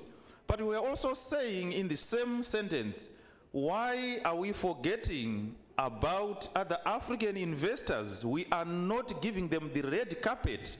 When a Ghanaian is trying to invest in Nigeria, he's not seen as an investor. He's treated as an African. We are actually saying, charity should begin at home. You need to start respecting the fellow Africans. Remove the visas, allow them to come in. They should be given that preference. We normally tend to say somebody coming from Africa is a tourist, but somebody coming from your neighboring country is coming to bother you and take your jobs. We need to change that mentality. We are promoting Africa Direct Investment. Why? We, from the data that we have seen, when an African invests in another country, African country, they are likely to stay in Africa. Number one, they understand the African context. They understand the African risks. They understand the challenges. And they are not the first ones to run away at the slightest chance of trouble. We have seen some of these in portfolio investment, and some of the big multinational companies or financial institutions, when they smell trouble, whether it's real or perceived, they go. And that is why we need to focus on Africa Direct Investment. And at Afreximbank, we've been providing training, as was highlighted by my president, to capacitate states to be able to prepare bankable projects. That's why we have the Afreximbank Project Preparation Facility. You have got good ideas, but those good ideas, they need to be bankable. You need to develop a business plan. You need to take it to financial closure and then mobilize the capital that is needed, whether it's debt or equity. Afreximbank has also put in place the Fund for Export Development in Africa, FEDA, which can give you equity. We are also dealing with the issue of harmonization of standards. Even at state level, you need to ensure that you've got same standards. At the national level, at the continental level, we've harmonized the standards in auto, medical, textiles. For textiles, we also want to deal with the issue of second-hand clothes, which is also affecting the production of textile products. And I will not spend much time on industrial parks. The SG has already covered it. And that was basically my last slide. And I would like to encourage the governors, the states, the counties from Kenya, South Africa, the provinces, to ensure that you use this gathering to network, interact, and share business opportunities. Afreximbank is there to facilitate the deals, the matchmaking. We've received your projects. We are sharing those projects with potential investors, but we don't want this discussion to end in this room. We would like to work with you, to continue working with you, to ensure that at the end of the day, you have investors that will come to your states, invest in the key sectors, in construction, in energy, in tourism, and also creative automotive sector. These are the industries that we believe will be able to create the jobs for the much needed employment opportunities for our young people. We need to put a stop to this trend where our young people are dying crossing the Mediterranean looking for greener pastures, when we can actually create those jobs on the continent. This is what IATF is all about. It's not a talk show, but we need to focus on creating opportunities on the African continent such that as Africa, we become a formidable force that can engage with the globe. This is how we can actually restore our dignity and respect. Thank you very much. And clearly you can see it's been a labor of love for the Director Trade, Facilitation and Investment Promotion of the Afreximbank. One more time, ladies and gentlemen, help me celebrate Dr. Gainmore Zanamwe and that powerful presentation on Sub-Sovereign Government Network Business Engagement Initiative. And so the truth is out there. Today, Afrexim is positioned as your trade and finance supermarket. Isn't that good news? Please, let's celebrate them one more time. Talk of networking amongst the governors to realize all these dreams. Ladies and gentlemen, the governor of Algiers has extended a warm invitation to all our governors and deputies here in present. He would like to host you and your representatives at the Algiers Governor House immediately after lunch at 3 o'clock. Do not miss this for anything at all. I want to run a little poll. We're going to talk about unlocking enhanced economic growth and shared prosperity in the African regions. Ladies and gentlemen, this is where I need your participation. If you have a phone or if you have a piece of paper and a pen, I want you to note these things down. 2 questions for this poll. Please help us answer it. In talking on this theme, we have a few sub-themes: identifying key barriers, the role of regional blocks, priority investment areas, engaging the private sector, and measuring shared prosperity. Let's answer this first question. To better frame our discussion, what do you as the audience see as the single greatest barrier to economic growth at the sub-regional level? Is it access to finance and fiscal constraints? That's one. Inadequate infrastructure, power, transport, digital, regulatory hurdles and bureaucracy, the skills gap and human capacity, or political instability and security concerns. Should I take them again? For the last time. Is it access to financing and fiscal constraints? 1. Inadequate infrastructure, power, transport, digital, regulatory hurdles and bureaucracy, the skills gap and human capacity, and political instability and security concerns. Shortly, I'll come to you for the results, but before that, ladies and gentlemen, how about a breath of fresh air? Wouldn't that be nice? I give to you a storyteller, an author, and a musician, Faisal Balatar, together with a musician, Abdul Salam Garabi. Together, they are De La Parole, Jalette La Lumière. Please make them welcome with a round of applause. Thank you. Hi, everyone, and welcome to Algeria.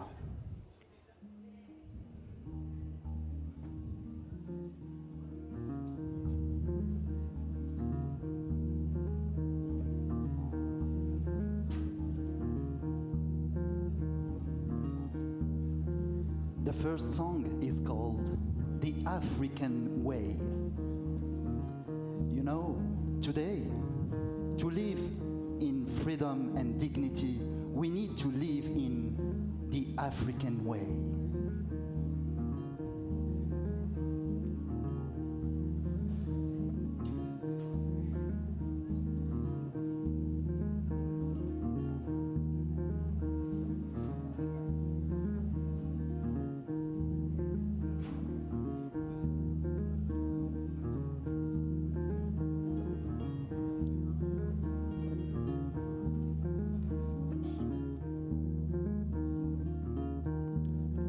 Donner aux choses la consistance qu'elles ont dans les rêves et faire le vide en soi.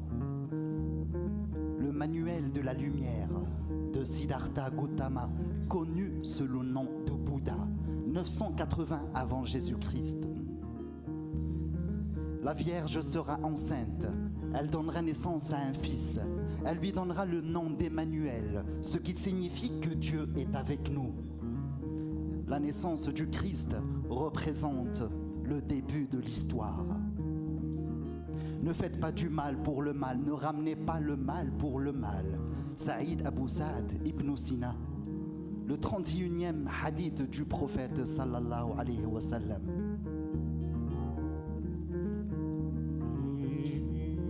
L'histoire de l'Afrique est une histoire sans texte, mais tout ce que l'homme a pu toucher de sa main créatrice et peut considérer comme étant de l'art. Joseph Kizerbo, 1929. Là où s'abat le découragement, s'élève la voix des persévérants. Thomas Sankara, 1949, après Jésus-Christ. Mais l'histoire que je vais vous raconter est une histoire qui s'est passée aujourd'hui, en Algérie, sur cette terre bénie qui est l'Afrique. Je suis africain dans l'âme, et la preuve, je joue sur un des instruments les plus anciens et les plus ethniques, qui vient du Burkina Faso.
Si tu rêves, si tu rêves, si tu rêves. Si tu rêves que tu tombes au fond d'un puits, le mauvais œil sur toi, tu te lèveras, tu te tairas et tu feras une manne. Si tu rêves, si tu rêves, si tu rêves, si tu rêves. Si tu rêves que tu perds une dent de devant ou une molaire, ça va dire que tu vas perdre un membre de ta famille ou un animal de ton troupeau. Si tu rêves, si tu rêves, si tu rêves, si tu rêves, si tu rêves, si tu rêves. Si tu rêves de vêtements blonds ou de lait, tu deviendras riche. Si tu rêves que tu vas à une fête, tu iras à une autre. Si tu rêves que tu pleures, alors tu riras. Si tu rêves que tu ris, alors tu pleureras. Si tu rêves que ta chamelle te mord le doigt, il faudrait changer ta tente de campement. Une crue va se creuser et elle risque de t'emporter. Mais vous savez, le plus beau de tous les rêves, c'est celui où l'on se voit au sommet d'une montagne ou d'une dune, accompagné d'une belle chamelle blanche. Tu as rêvé de voyage. Le seul rêve où on peut passer du rêve à la réalité, c'est celui-là. Alors ce jour-là, tu te lèveras, tu prendras ta plus belle selle, tu prendras ton plus beau tapis de sel, tu prendras ta plus belle monture, tu prendras ta plus belle épée, ta plus belle goupelle de cuivre, tu senseras tes plus belles sandales, et tu regarderas tous ceux qui sont les tiens et tu diras « Ouik, Jurunian ». mes compagnons, je vous salue. Et tu prendras la première trace qui te conviendra et tu marches. Nous, en Afrique, on dit marche aujourd'hui, marche demain. C'est en marchant qu'on fait du chemin. Marche jusqu'au kilomètre 1001. Là-bas, tu trouveras Dassine, la mère de toutes les histoires, la plus grande des poétesses touareg. À côté d'elle, il y a un chien. Si le chien montre ses dents, passe ton chemin. Si le chien viendra te lécher la main, alors assis-toi et prononce le mot histoire. Elle te racontera l'histoire de toutes les histoires. Elle te racontera la plus belle histoire. Elle te racontera cette Afrique. Elle te racontera l'Algérie dans sa dimension africaine.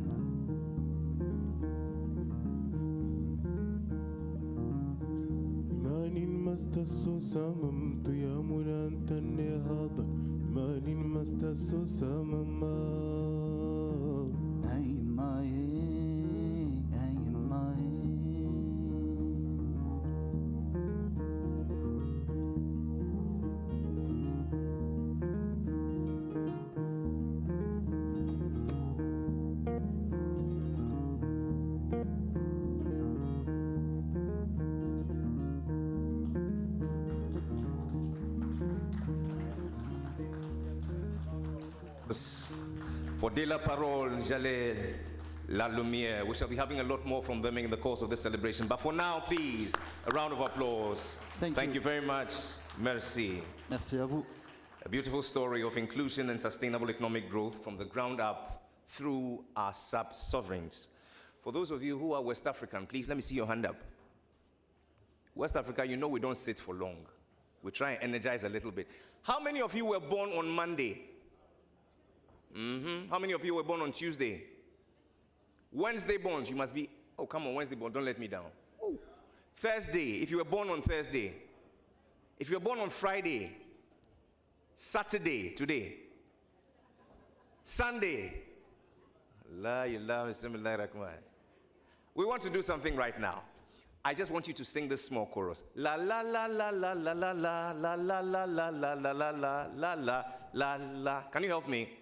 Let's sing it together.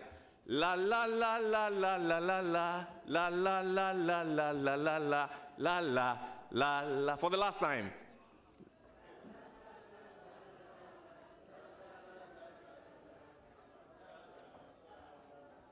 Everyone born on Monday, get up, let's dance. Everyone born on Monday, get up, let's dance, let's sing. La la la la la la la la la la la la la la la la la la la. Everyone born on Tuesday, get up, let's dance. Tuesday, everyone born on Tuesday, get up, let's dance. La la la la la la la la la la la la la la la la la la la. Wednesday, everyone born on Wednesday. Ha, let's dance. Everyone born on Wednesday, get up, let's dance. Sha la la la la la la la la la la la la la la la la la la. Thursday borns, everyone born on Thursday.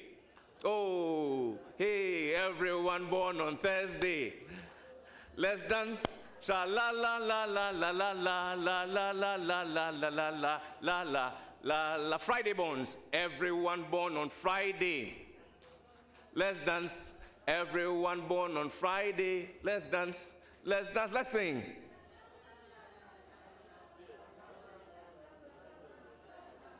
Saturday borns must be strongest. Everyone born on Saturday.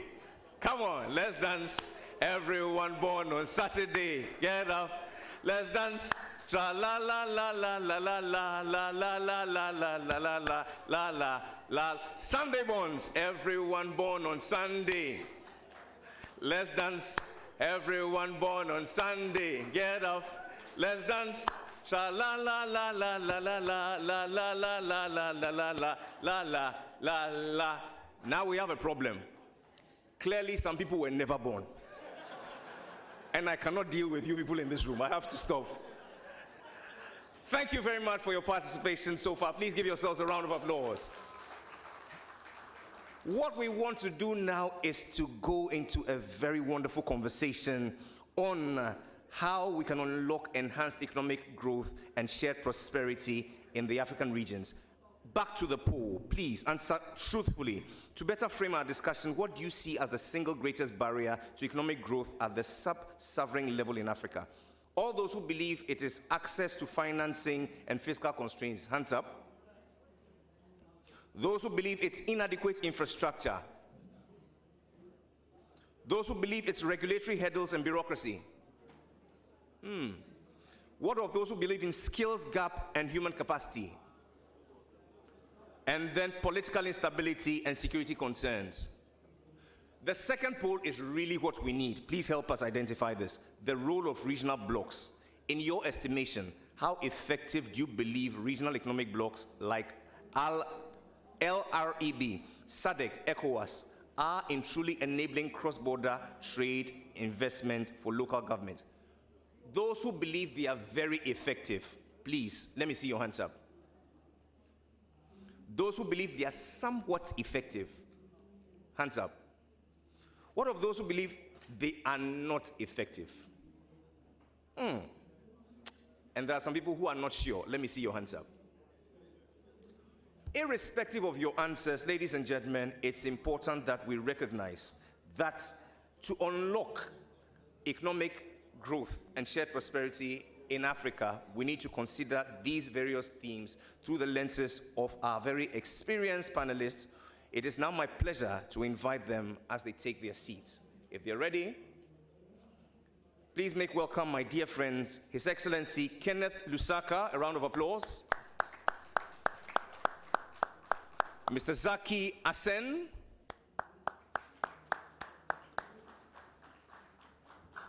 Mr.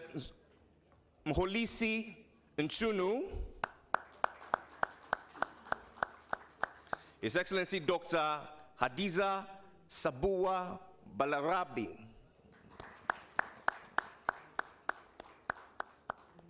Mr. Mark Okoye. And His Excellency James Oringo.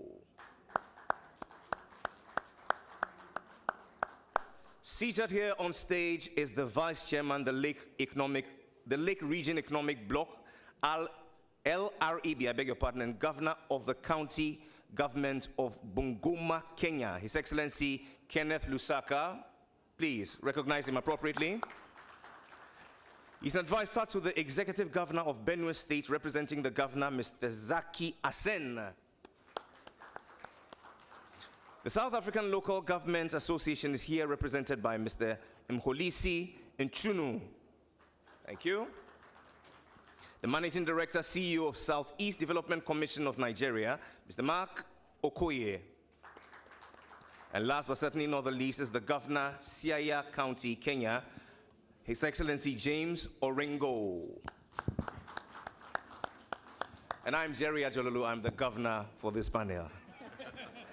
What we want to do now is not to ask general questions. We want to move into specifics. We've heard from our audience their expectations, and we want to just zoom straight into the conversation. My distinguished panelists, I want us to resolve on a few things.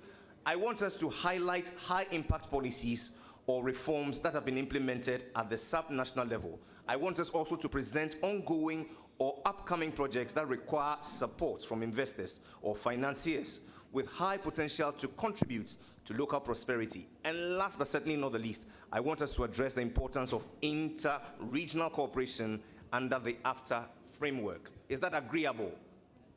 My distinguished panelists, is that agreeable? So let's begin. Let me start with Your Excellency Kenneth Lusaka. You come from the Lake region. Share with us, how is this region leveraging collective capacity to address regional infrastructure and trade needs? And while you're that, try and give us an understanding of what role your county government also plays in advancing the bloc's economic agenda. You have 5 minutes, sir. Thank you so much. My name is Kenneth Lusaka, the governor of the county of Bungoma, and the vice chair of the LREB. And LREB is a collaboration of 14 counties in Kenya, which works to stimulate economic growth and address shared challenges through policy, harmonization, and resource mobilization. So the bloc leverages its collective capacity to address regional infrastructure and trade needs through a number of key initiatives, which include: one, infrastructure, and trade initiatives. We have the maritime transport. The LREB is strategically located on Lake Victoria, which is a key trade route connecting Kenya to Uganda, Rwanda, and Tanzania. The bloc is prioritizing improvements to maritime transport infrastructure to enhance trade and transport. This includes projects like the construction of Kisumu Oil Jetty and new Bukasa Port.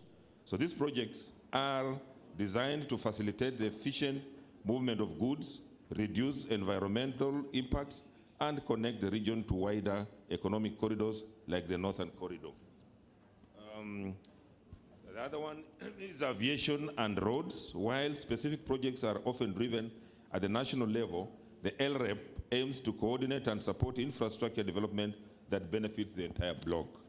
Our key focus is the improvement of roads and airports to enhance connectivity within the region and with other parts of the country and East Africa. So the ultimate goal is to create a seamless multimodal transport system that supports trade and tourism. Then there's joint resource mobilization. LREP seeks to mobilize resources and attract funding for larger scale projects that individual counties would struggle to implement on their own. For example, the bloc has partnered with organizations and development partners to fund initiatives such as the transforming livelihoods through climate resilient, low carbon agriculture project, and additionally, the bloc has plans to establish a regional bank to help finance flagship projects. Trade and economic integration. A core function of LREP is to harmonize policies among its member counties. This reduces barriers to trade and investment within the bloc, which has been talked about. By creating a unified policy environment, the LREP aims to foster a more predictable and attractive climate for business investment. Then as Bungoma County is a key member of the Lake Region Economic Bloc, but its role has been characterized by both active participation and some internal hurdles.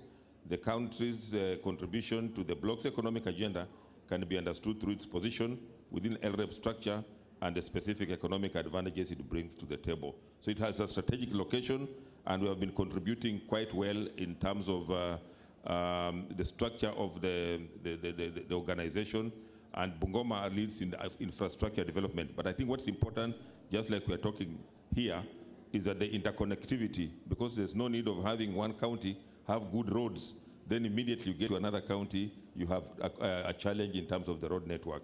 Then the barriers, like I've said, the economic tariffs, that to do trade from one county to the other region, you are taxed about 3 or 4 times. So these are some of the things that we're working as a bloc to remove so that we make it easier for business to flow. Thank you. Lovely. We're joined today by Governor Andrew Imwadu. I hope I got that correct. You are the governor for Taita Taveta County, and you come to us with a great wealth of experience in decentralized governance. I just want to ask you, how are you leveraging Kenya's decentralized governance framework to accelerate economic growth in your county?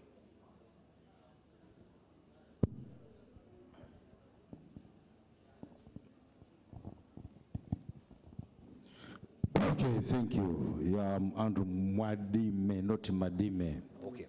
Governor of Taita Taveta in one of the coast region counties in Kenya. Yeah, actually from the time we decentralized governments in Kenya from 2013, we had challenges, but as time has gone by, we are trying to identify challenge by challenge. And one of them, everybody is talking about on-source. When you talk about on-source revenue, each county is grappling to find out its opportunities so that at least it can harness it to leverage it with the economy of the country. And I will talk Taita Taveta, though Taita Taveta in the region of the coast region of Kenya, where we have 6 counties, we have Jumuiya ya Pwani, but I'll talk for Taita Taveta. Actually, we are trying to identify like the potentials which we have in Taita Taveta. I remember one of the governors from Nigeria when he was talking, and I introduced myself as a Kenyan, he asked me, where can I get the dyed cattle, where can I get beef cattle? And then I told him, I am the governor who sits in the largest national park in the country.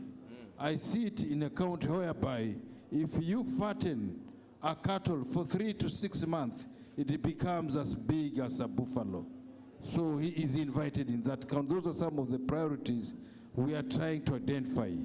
This is a county full of different minerals. We have over 400 types of gemstones, and we have also various minerals like copper, manganese, graphite, quartz, iron ore, and many others.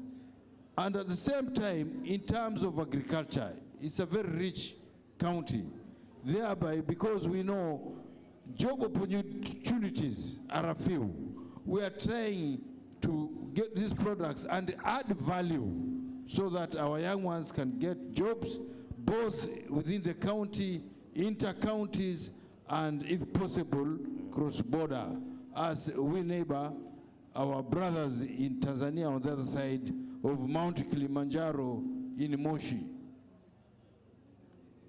Therefore, these are some of the opportunities which we can get in this county of Taita Taveta. And, you know, since times of independence to the time of devolution, which was the 2013 when we said we are 12 years old in Kenya in terms of decentralizing governments. These are some of the areas we have identified. Tourism, because we have all the animals, just the way you hear Masai Mara, also Savo West and Savo East. The biggest park in Kenya is within this county. The Afreximbank, we can partner, we collaborate through PPP, and we make hotels there to lure tourism. At the same time, on these animals, like the cattle, we need an abattoir. And the goodness is, transport system, we are near the port of Mombasa. We have SGR, modern railway system, it is nearby. And at the same time, on farming, we are the second largest producers of bananas in Kenya. In terms of rice, we have big farm for rice. When you see the ice of Mount Kilimanjaro melting, it doesn't go to Tanzania first, it comes to Kenya first, and then it goes to Tanzania. And it belongs to this county. It's a county which produces a lot of macadamia. That is an area where we need to partner so that we can add value and maybe sell them to other African countries, if possible also outside Africa. Also other areas, we are producers of onions and also tomatoes. In a nutshell, it's a county which has many opportunities. Maybe you can inbox me as I'm here and talk more about it. Thank you. Thank you very much. But let me stay in the East still. You have a good experience with intra-border trade, you know, or let me put a cross-border trade. And given your experience with M-Pesa, you even make it, you know, a good case. But let me ask, what lessons can be drawn from your region, your economic bloc's experience, that could inform similar multi-county initiatives across the continent? In fact, this is to you and Your Excellency Kenneth Lusaka. Yeah, when you talk about M-Pesa, for sure, all countries in Africa, they should emulate. It's easy, it's faster. It's like any other new technology, improvement. M-Pesa is a transaction whereby, if it is adopted by all African countries, it can really fasten the kind of trade we are doing right now. Maybe my colleague can talk more about it. Yeah, thank you very much. The M-Pesa was a very strategic initiative where you can send money to your grandmother even as I sit here. and she'll get it in 1 minute or 2 minutes. So once there is that political goodwill across the countries, say the region, then it becomes much easier, just like we have said, to trade. And one of the other things is maybe to get the common currency. Once we get into the common currency concept, then it will also be very easier to have this trade business across the region. Like I've said, we have 14 counties in that region. Then we are doing business with Uganda, Tanzania, Rwanda, and Tanzania. So M-Pesa was a very good initiative, and I'm sure it can really work even in the whole continent of Africa. Thankfully, there's an enhanced form of M-Pesa. We have PAPS now, which takes me straight to Kaduna State, which has earned recognition for reforms that make it one of Nigeria's topmost investment destinations. I want to ask you, Your Excellency, what specific reforms have been most impactful for sub-sovereign growth, especially with Kaduna? Thank you very much. I think for a long time now, Kaduna has recognized that sustainable sovereign growth requires credible institutions and predictable policies. So Kaduna State embarked on bold institutional and regulatory reforms. Okay. Key amongst these reforms was the establishment of the Kaduna Investment Promotion Agency, which is legally backed, a professional institution that facilitates investments. We also went ahead to put in place reforms in land administration, also digitized all our land documents. We now have the Kaduna Geographic Information Systems instead of just the Ministry of Lands, and they've been doing a lot with reforms in land. We streamlined all our business processes. We also harmonized our taxes, so we have one tax profile for all the states. You can't go outside that profile, so everybody knows that whatever tax anybody is coming to collect has to come from that harmonized tax booklet. And then we implemented other ease of doing business initiatives within Kaduna. So with all this, we have reduced transaction cost and we have reduced processing time by about 30%. We know that we're still not there. So we're learning lessons from what has happened, and we are injecting those lessons into future programs so that we can further reduce the transaction time and the processing time for all our businesses. So our reforms actually go beyond attracting just capital. They are designed to institutionalize transparency, enhance predictability, and strengthen investor confidence at the sovereign level. Thank you. Let's talk about social protection and inclusion. I like the fact that you are a woman and you are a deputy governor. Share with us what's been the experience when it comes to gender and especially youth, empowering them to be active participants in economic development in Kaduna. Thank you. I think Kaduna State has deliberately placed social inclusion at the core of its development agenda. Earlier, at the turn of this administration, that's sometime in 2023, early 2024 actually, His Excellency, the Governor, signed the Financial Inclusion Executive Order. Okay. And so whatever it is that we do is based on a social inclusion and financial inclusion transformation agenda presently, as it were. So this order has brought about, the inclusion of over 2 million people who were previously excluded into the financial system. We have women, we have youth, and we have people living with disabilities who have all been brought into the system. So now, what we find is that these groups are now active participants in the economy rather than just passive beneficiaries. Now, to further strengthen inclusion that we're talking about, the state established the Kaduna State Social Investment Protection Agency, which drives equitable resource distribution to women, youth, and people living with disabilities, and especially those from disadvantaged backgrounds. Beyond finance, we have also pioneered Nigeria's first inclusive business action network strategy, which we are now a model and is being adopted even at the federal level. The strategy mobilizes businesses and investors to adopt inclusive strategies and practices by integrating bottom-of-the-pyramid communities into value chains, so thereby fostering shared prosperity and sustainable development. We have continued to support women-led cooperatives, especially in agriculture and agro-processing, as well as youth-focused innovative hubs, apprenticeship programs, and digital skills programs.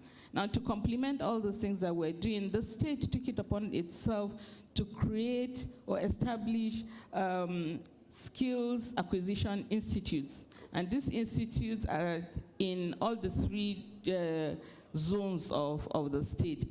Presently, we run about 13 trade programs in those skill acquisition programs, but there's room for expansion to take on some other trades. The trades that we're starting now are trades that we looked for now and for the future of Kaduna State, and trades that we can export, to other African countries. So there we have admissions for women, we have admissions for our youth, and we have admissions for people living with disabilities also.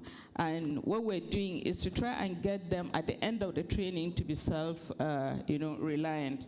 So by aligning economic empowerment with access to education, access to healthcare, and social protection, Kaduna State ensures that social inclusion is not just an afterthought, but a central driver of economic transformation. So in Kaduna, inclusion is our growth strategy. Okay. We are intentionally building an economy where women and youth have equal opportunity to innovate, to invest, and to lead. Thank you. Wow, beautiful.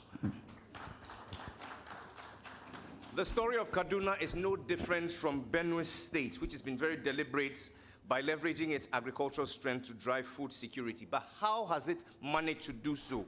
And how is that affecting regional trade and agro-industrial development? In short, what are the initiatives that are underway to attract more in terms of value addition and agro-processing sectors? Ladies and gentlemen, standing accused is the advisor to the executive governor, Mr. Zaki Assen. Thank you very much. Benue, like we all know, Benue State is, in Benue, agriculture is not just an occupation, it's our identity and our strength, because we are the food basket of the nation. And by God so kind, we're privileged to have my principal, the executive governor of Benue State, Dr. Haisem Umemalia, who has championed this since he resumed office. And part of what he's been doing has been to position Benue State to the world in terms of agriculture. Sure. So Benue State is often called the food basket of the nation, supplying food across West Africa and Central Africa with vast land, water resource, and River Benue, River Buruku, which we have, and a young enterprising population. The state is strategically positioned for agribusiness, agro-processing, and export. And we're blessed with mineral resources such as limestone, coal, and other present opportunities for industrial processing zones and value-added industries. For us, key investment opportunities to showcase in Benue State by the establishment integrated agro-industrial parks and processing plants, rice, cassavas, soya beans, which the governor has put in so much effort to see that come to life. Since he assumed office, he's been doing so much to see Benue State not just feeding Nigeria, but feeding the world at large. So for us as a state, the governor has been able to set up the Benue State Investment Promotion Agency, which we call BIPA, to serve as a one-stop investment support center for public and private partnerships. So we are the food basket of the nation, and most of the food that has been produced come from Benue State, and the governor is trying so hard to see us not just feeding the whole Nigeria, but other parts of the world as a whole. I want to highlight on some key points here. We're building industries, strengthening cross-border with the neighboring state region, and engaging private sector players to connect continental opportunities with local realities. Benue State is working to mobilize its private sector and diaspora community to invest locally while leveraging the continental market, and we see it as an opportunity to be here representing His Excellency. He loved to have been here, to engage in these conversations with you in the room, but very unfortunately he couldn't make it. And so let's wrap up from Nigeria. Let's go to Mr. Mark Okoye. You certainly come from the Southeast Development Commission, where you employ a lot to unlock economic opportunities in Nigeria. How is your organization promoting investment and public-private partnership in your region? No, fantastic. Thank you very much. And I'd like to just thank the Afrexim for giving us the platform to discuss, but also thank Mr. President, President Bola Ahmed Tinubu, for creating the regional development commissions in Nigeria. So essentially for us in the Southeast, we have 5 states, and you have 29,000 square kilometers. So there are 11 states in Nigeria that are bigger than the Southeast region. But that region has, you could say, $40 billion in GDP, and probably about 42 million people broadly population-wise. So that size, the fact that we're small, should ideally be an advantage. Sure. And you have our governors who are doing fantastic work with 5 different development plans. So for us, the strategic positioning for us as a development commission is really to see how we can tie that vision to make it one vision, but also give it alignment to the national agenda of Mr. President, which is called the Renewed Hope Agenda. And therefore, that way we can then think through regional investment promotion, project bankability, region-wide infrastructure projects, as the case may be. So for us, in the last 208 days since we were set up, I think what we've tried to do in that time is to craft a unified vision that is not just SCDC's vision, but is the vision of the entire region.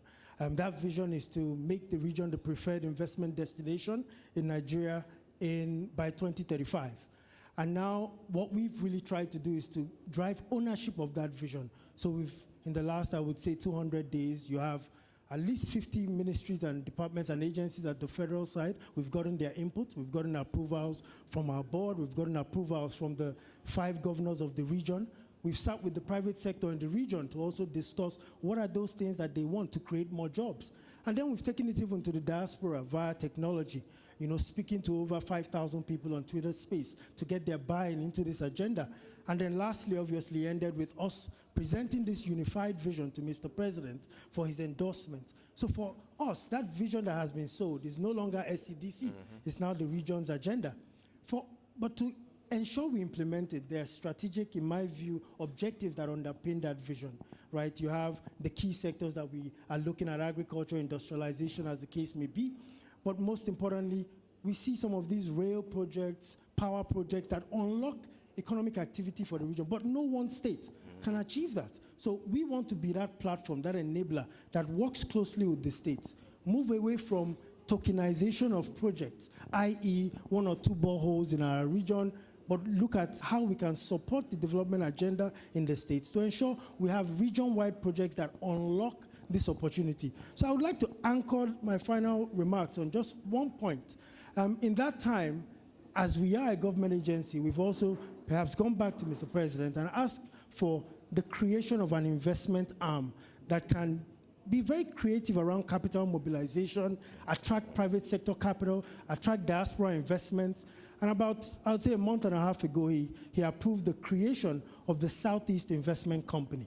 And that company essentially is what we would leverage to think through all these projects and get them bankable. Last point I want to make is the way we are going to be proceeding in terms of how we market projects and bring them to the market is we want to move away from just identifying one project and start thinking around corridor investment approaches. Why is it important? Oftentimes when we look at a regional rail project, we focus on that rail project as the project, whereas that project really should be the anchor and backbone infrastructure that unlocks special economic zones, unlocks agro investments, unlocks a number of other things. That way, when you look at the bankability of a project like that, you know, the rail maybe is contributing 20 or 30% of the revenue streams, and then you have all these other projects that are wrapped in that SPV that contribute a lot more resources. Wow. This is the only way we can make some of these mega projects bankable, and that's essentially what we're trying to do. Last point is to point to us, we have our booth, so if I don't get the opportunity to speak again, we're at Pavilion U, opposite the Nigerian Nigerian stand, also opposite to Fidelity Bank. We have a team there, all my executive directors are there, and we're there to really receive partnership opportunities around technical assistance, but also people who want to do deals. We are ready, and I've gotten the brief and the support of my governors in my region. Thank you very much. But let me just, please, a round of applause. Let me just hasten to ask, is there one central authority, like one mouthpiece, which speaks on behalf of all these development corporations in Nigeria?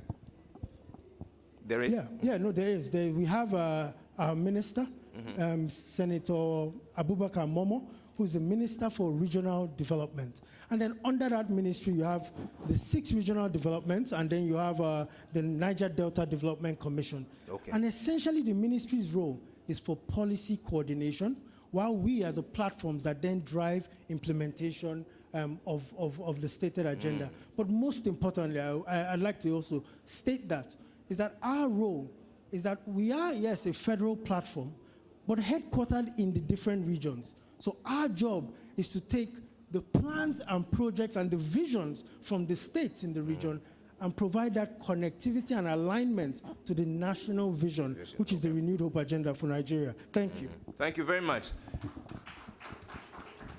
Their structure is no different from what we call the SALGA, which represents all local municipalities in South Africa. But over the years, we've seen that they've had a few challenges. I just want to ask, what's new, especially with sustainable revenue-raising models? And how do you advocate for empowerment of your municipalities to fund essential infrastructure and services without over-reliance on national transfers? It falls to you now, Mr. Mholisi Mchuno. Thank you so much for the opportunity. As I've just indicated, in South Africa, we do have a different governance model compared to my peers here in terms of the interface between national government, provincial, as well as local government. So in terms of what is new with respect to that area around revenue management, is that we are now reviewing the funding model of local government. We now do accept that initially in 1998, when the white paper was developed on local government, that there were some assumptions which were made that local government would be in a position to collect revenue from rates and taxes. But due to a number of structural socioeconomic challenges that the country is confronted with, not least the issue of unemployment, high levels of inequality, which has resulted largely in a population, in the lion's share of the population, that is unable to pay rates and taxes, which in turn is so pivotal with respect to financing the operations of municipalities. So as government, we are basically in the process, we've actually commenced a process of a complete overhaul of the funding model itself, as to ensure that, because currently as things stand, local government receives plus minus 9% of the total revenue share. We believe that this is inadequate, as ultimately the expression of policy takes place in local government. So while trade agreements, protocols may be agreed upon at a national government level, the physical implementation takes place at a local government level. And as local government, we've got a huge burden in terms of providing the required infrastructure basically for those kind of investments. So we are looking for a bigger share from the national fiscus with respect to that. But more importantly, it's not only about getting a higher share, but we are working around the clock in terms of ensuring that municipalities are more prudent with their spending, and that they will spend money in the right places, and that we are able to fully account with respect to our spending. That's basically the kind of culture we are trying to inculcate with municipalities, because it is futile to request for more money, whereas you're not improving on the spending habits, and also you are not spending on infrastructure that's going to be a catalyst for economic development in the long run. So that's what we are doing. But in terms of trying to encourage our members to explore alternative financing mechanisms, I think the first one on top of mind is the one of public-private partnership and exploring innovative financing models, blended finance, concessional financing as well. At a national level, we do have a number of successful concessional financing models, and not least the one for our highways, for instance. It is concessional funding. So we're trying to cascade that to local government as well, where we can explore those various financing mechanisms. But to achieve that, we also are working with municipalities for them to improve their credit rating and also to improve their balance sheet, because financing will only be attracted to municipalities that actually are credible in that regard. Thank you. Thank you very much. And you talk about prudent use of resources, prudent spending. All this cannot happen without power, electricity.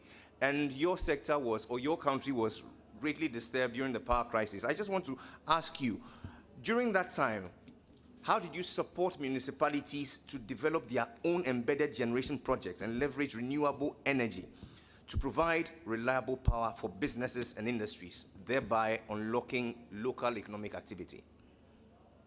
During that period, of course, of that power crisis, which had a devastating impact on businesses, in some instances, you find that there was no power for prolonged periods. And of course, we know that power is the backbone for any businesses to operate.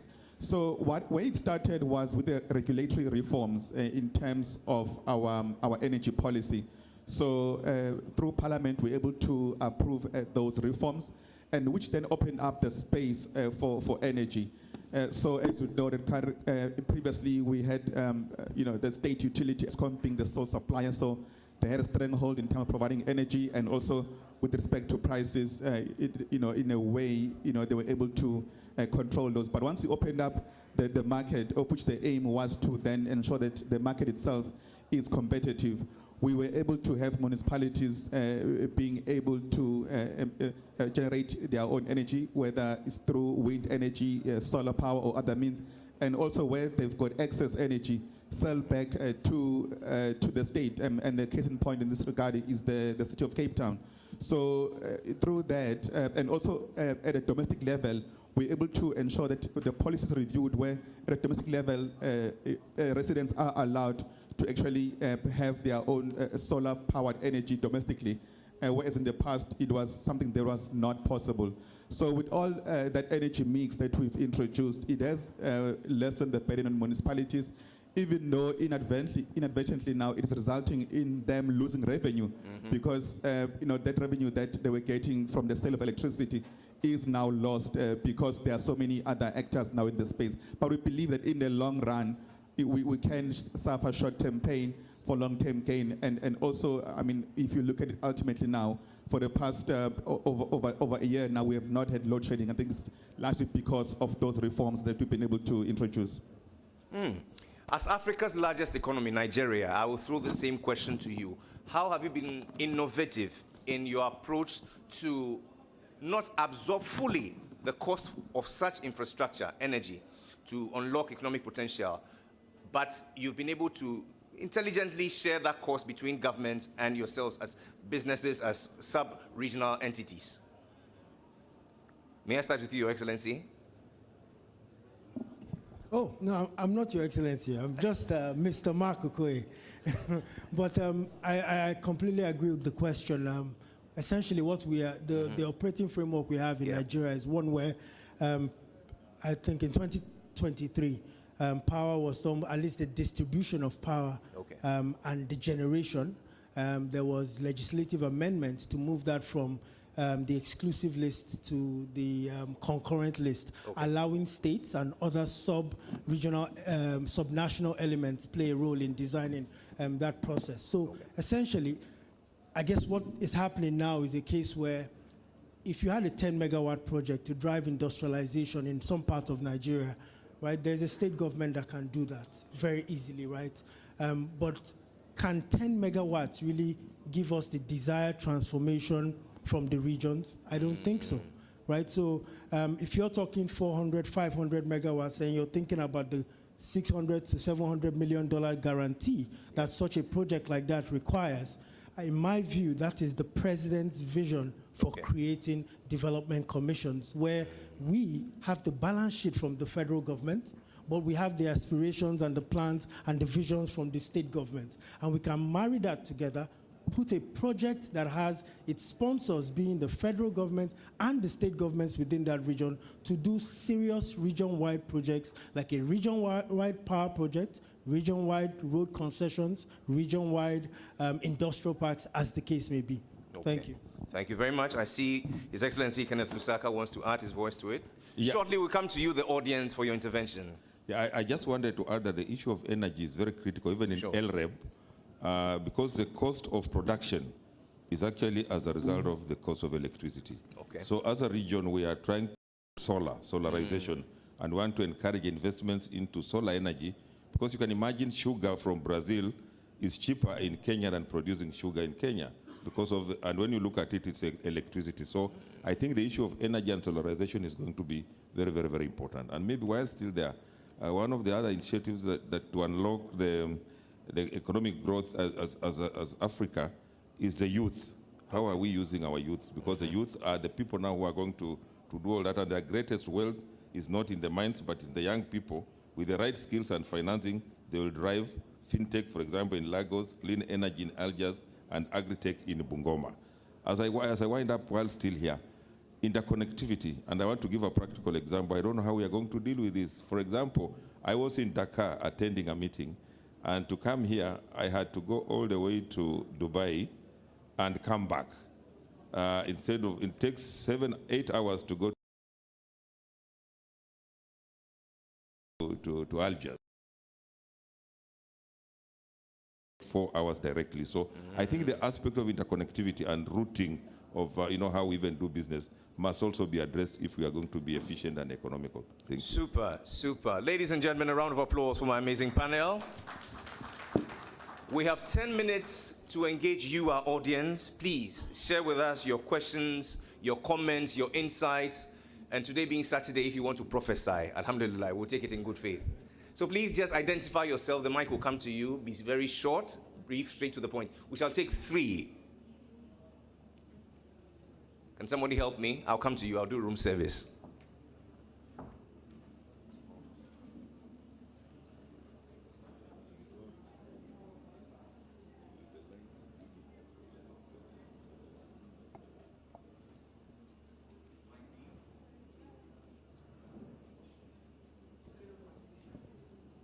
Hello. Thank you all for your presentation. It was extremely interesting to hear you. I have 2 questions. One is related to tech transfer, like technology transfer, because when it comes to industrialization, it's a huge topic to manage in the African countries. So how do you focus your partnership in a way that is mutually beneficial? And second question, in your countries, how do you hedge that? Because if we take the example of Algeria, there is regulation that makes mandatory that the ownership of companies must be local. So how do you manage that in your own countries? Thank you. Thank you very much. I advise all participants to just direct their question to a particular participant, not just leave it general, please. The next one. Yes, I see a hand there.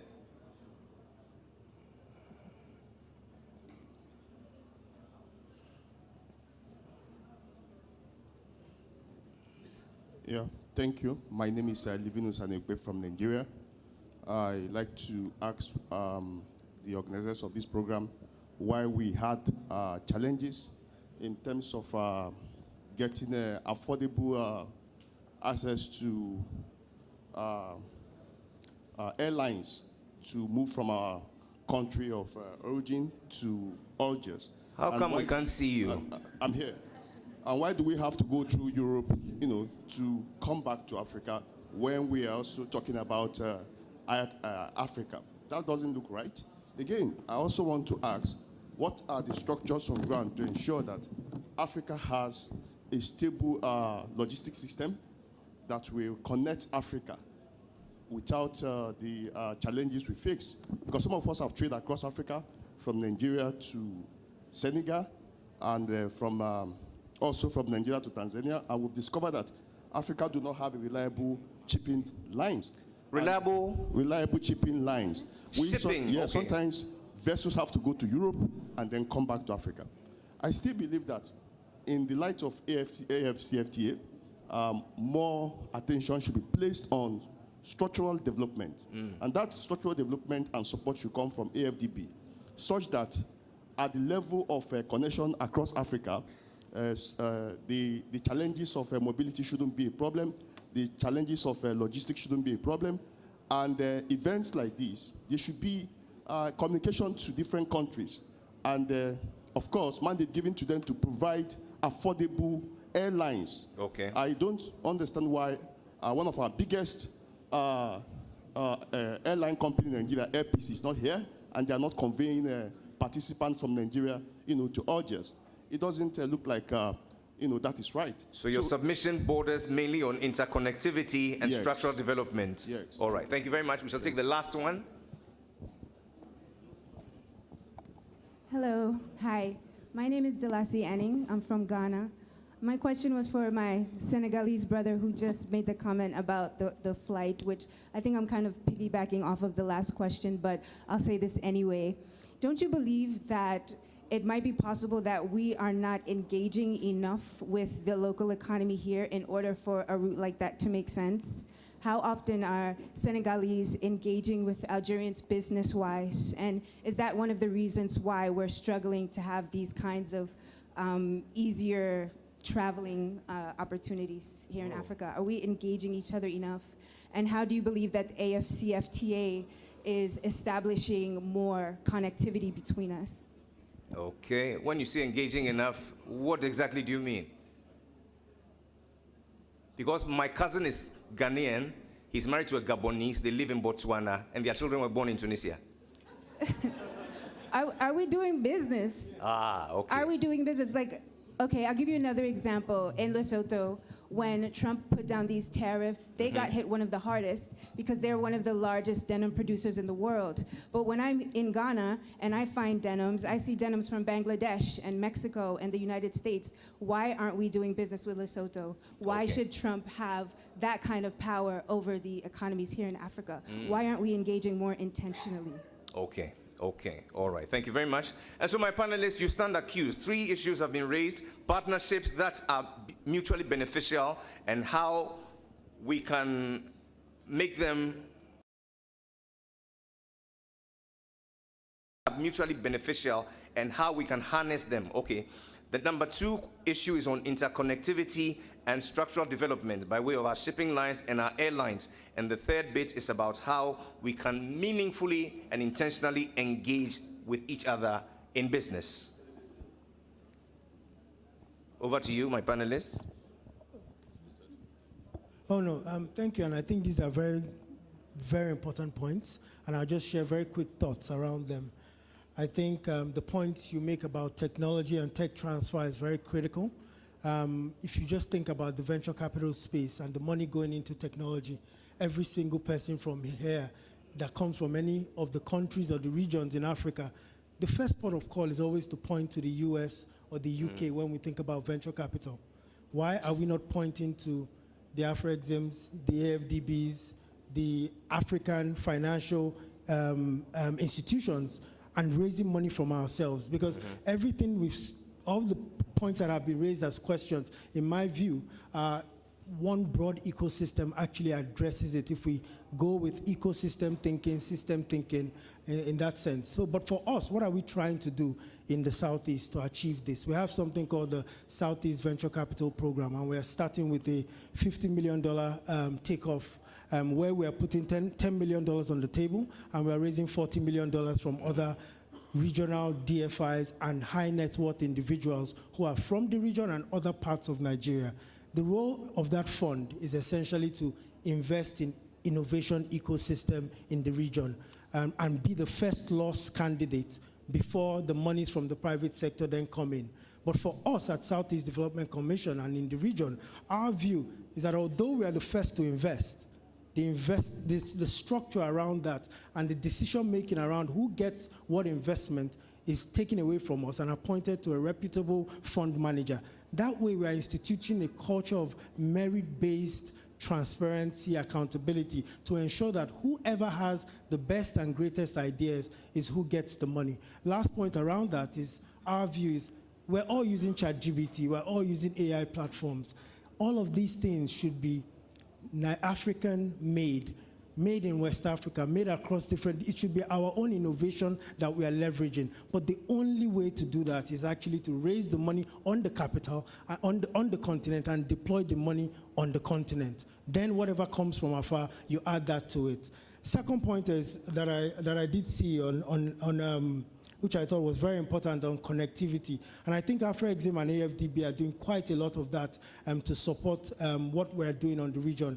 But I think, in my view, if I could just share thoughts, is that we have $2 billion of sovereign facilities here. We have another couple of $1 billion under intra-African investments, FEDER funds, all of this. Somewhere in all of that, there needs to be support to set up 1 or 2 or 3 regional African airlines, be it supporting them with financing or at least instigating that.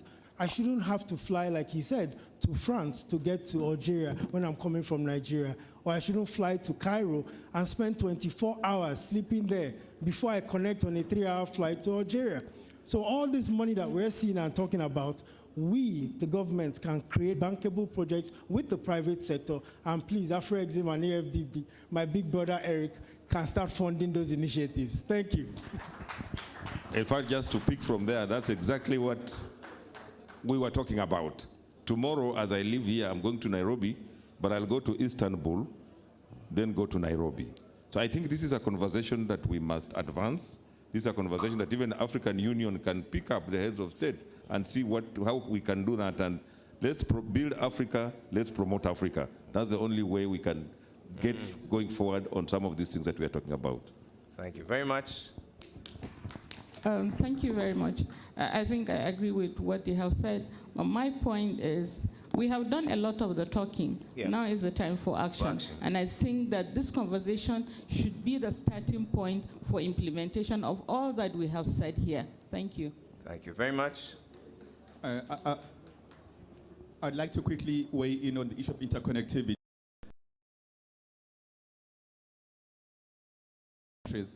So if you look at, for instance, our infrastructure projects, already there's a degree of collaboration in that regard. I mean, if you look at Maputo, the Maputo corridor, you look at the Lesotho Highlands water project. We are a water scarce country, so we rely heavily on the Lesotho waters to fuel our economy.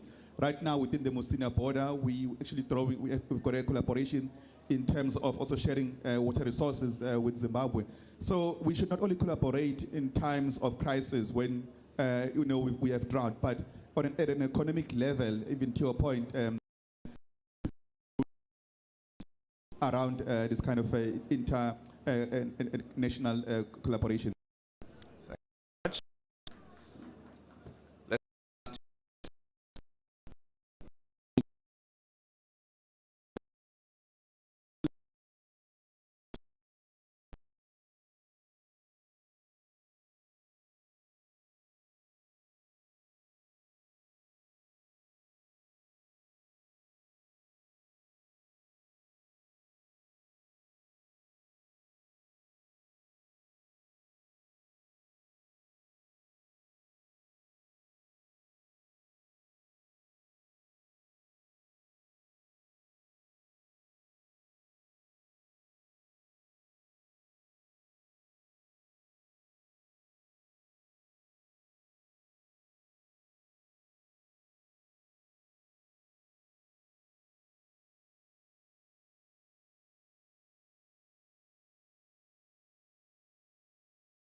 what I will call the transformers and the architects of what is going to be Africa's future.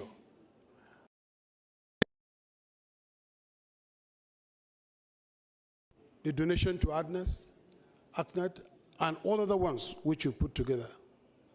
Yes, the governors are going to come together even bigger.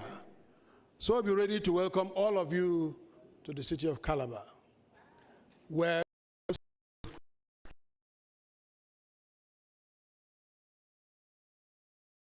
we are second to none. And I'm sure you will come and enjoy this. For the panelists, thank you very much for your contribution. I'm very proud of you. What you've said would add to our development and growth. And of course, our very the questions raised and those was answers are pointing to where we are going in the future. The awareness is great. The time is now. What we want is action. Thank you, and God bless you all. Thank you. So I appreciate it. When is the next panel coming in? After 2. Okay. Ladies and gentlemen, a round of applause. Your Excellency, Senator Bassey AO2, Honorable Governor of the Cross River State, thank you for bringing closure to this very amazing conversation. It's my pleasure to acknowledge our very esteemed panel for a yeoman's job. Please, a round of applause for them. Help me to say thank you to His Excellency Kenneth Lusaka. He is the Vice Chair of the Lake Region Economic Bloc and Governor of the County Government of Bungoma, Kenya.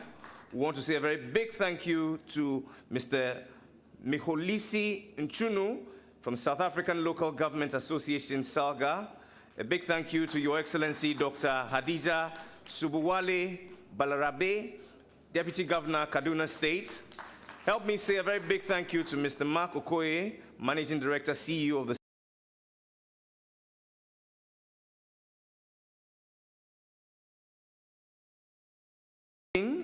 the Taita Taveta County, Kenya. And last but certainly not the least, ladies and gentlemen, Taki Asen, advisor to the Executive Governor of Benue State, Nigeria. A round of applause. Humbly, I ask that you step forward for a group photograph as the stage is prepared for our next engagement, which is the fireside discussion.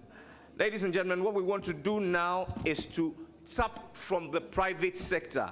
We want to know how they can empower local leadership for regional development, and it will be a dialogue on sub-sovereign governance and housing finance. The moderator for this session will be Madame Marie Roja Biloa, and she'll be in conversation with two amazing resource persons.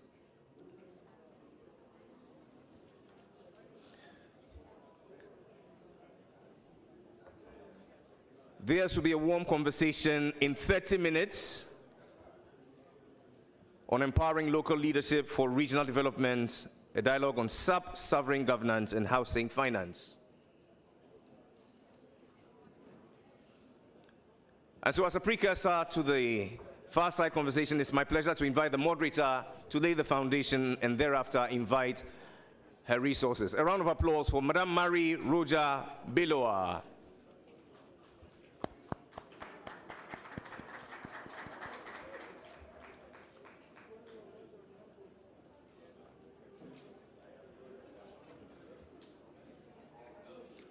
We have tea, we have coffee, we have snacks. Ladies and gentlemen, please grab something, be seated, and let's finish off in power. Thank you very much.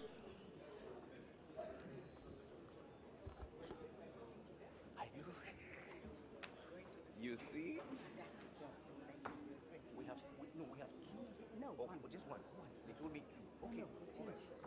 Change. No, I finished. So we are sitting here, right? And then we put. So we're ready. Yes. I'm ready. Yes, I'm ready.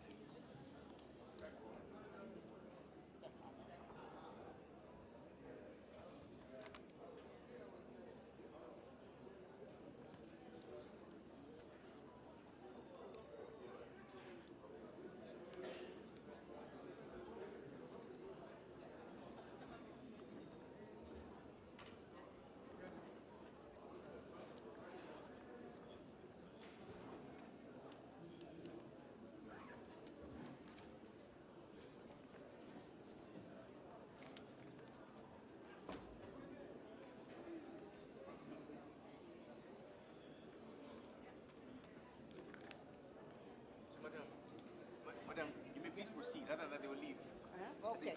Yes, okay. So I have my microphone. So, ladies and gentlemen, there is more to come. So now we will have a fire chat discussion with a very distinguished gentleman, Mr. Tierno Abib-Han, who's the Managing Director of Shelter Africa. So, please welcome Mr. Abib-Han.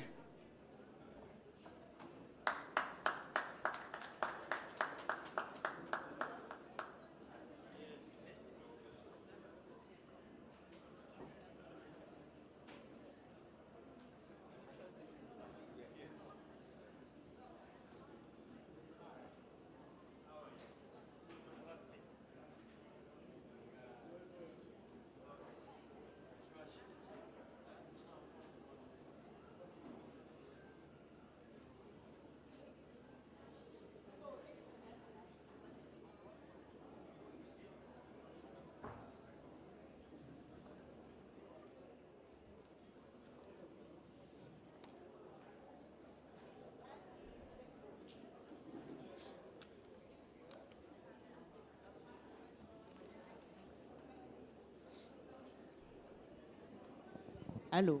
Yeah, it works now, I think.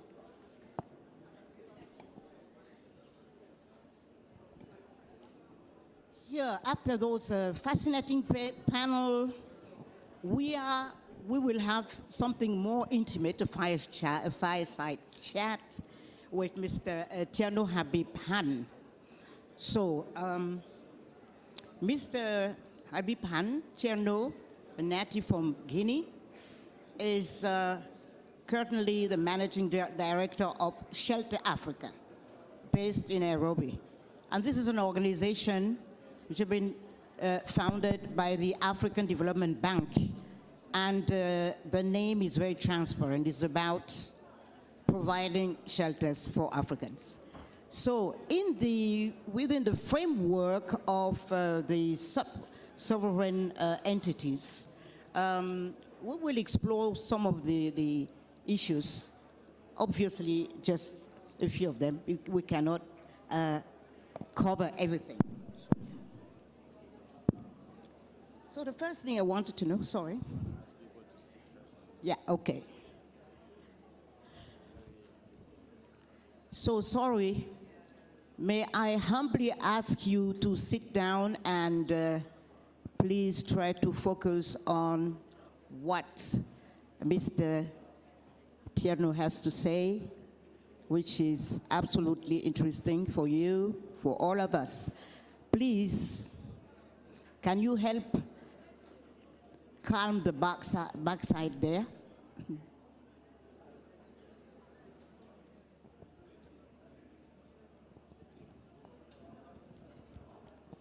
So I think it's, can we proceed now?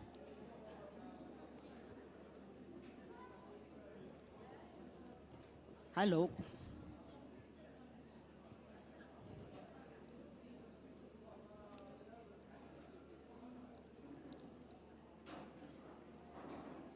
Hello. Okay. So I think we have enough serenity now to go forth. So, Mr. Abib-Han, can you tell us, lay down a little bit what Shelter Africa, which is a very ancient organization now, it's been around for 42 years. What is the main achievement you have been accomplishing for, providing shelters for Africans? Thank you very much. It's okay.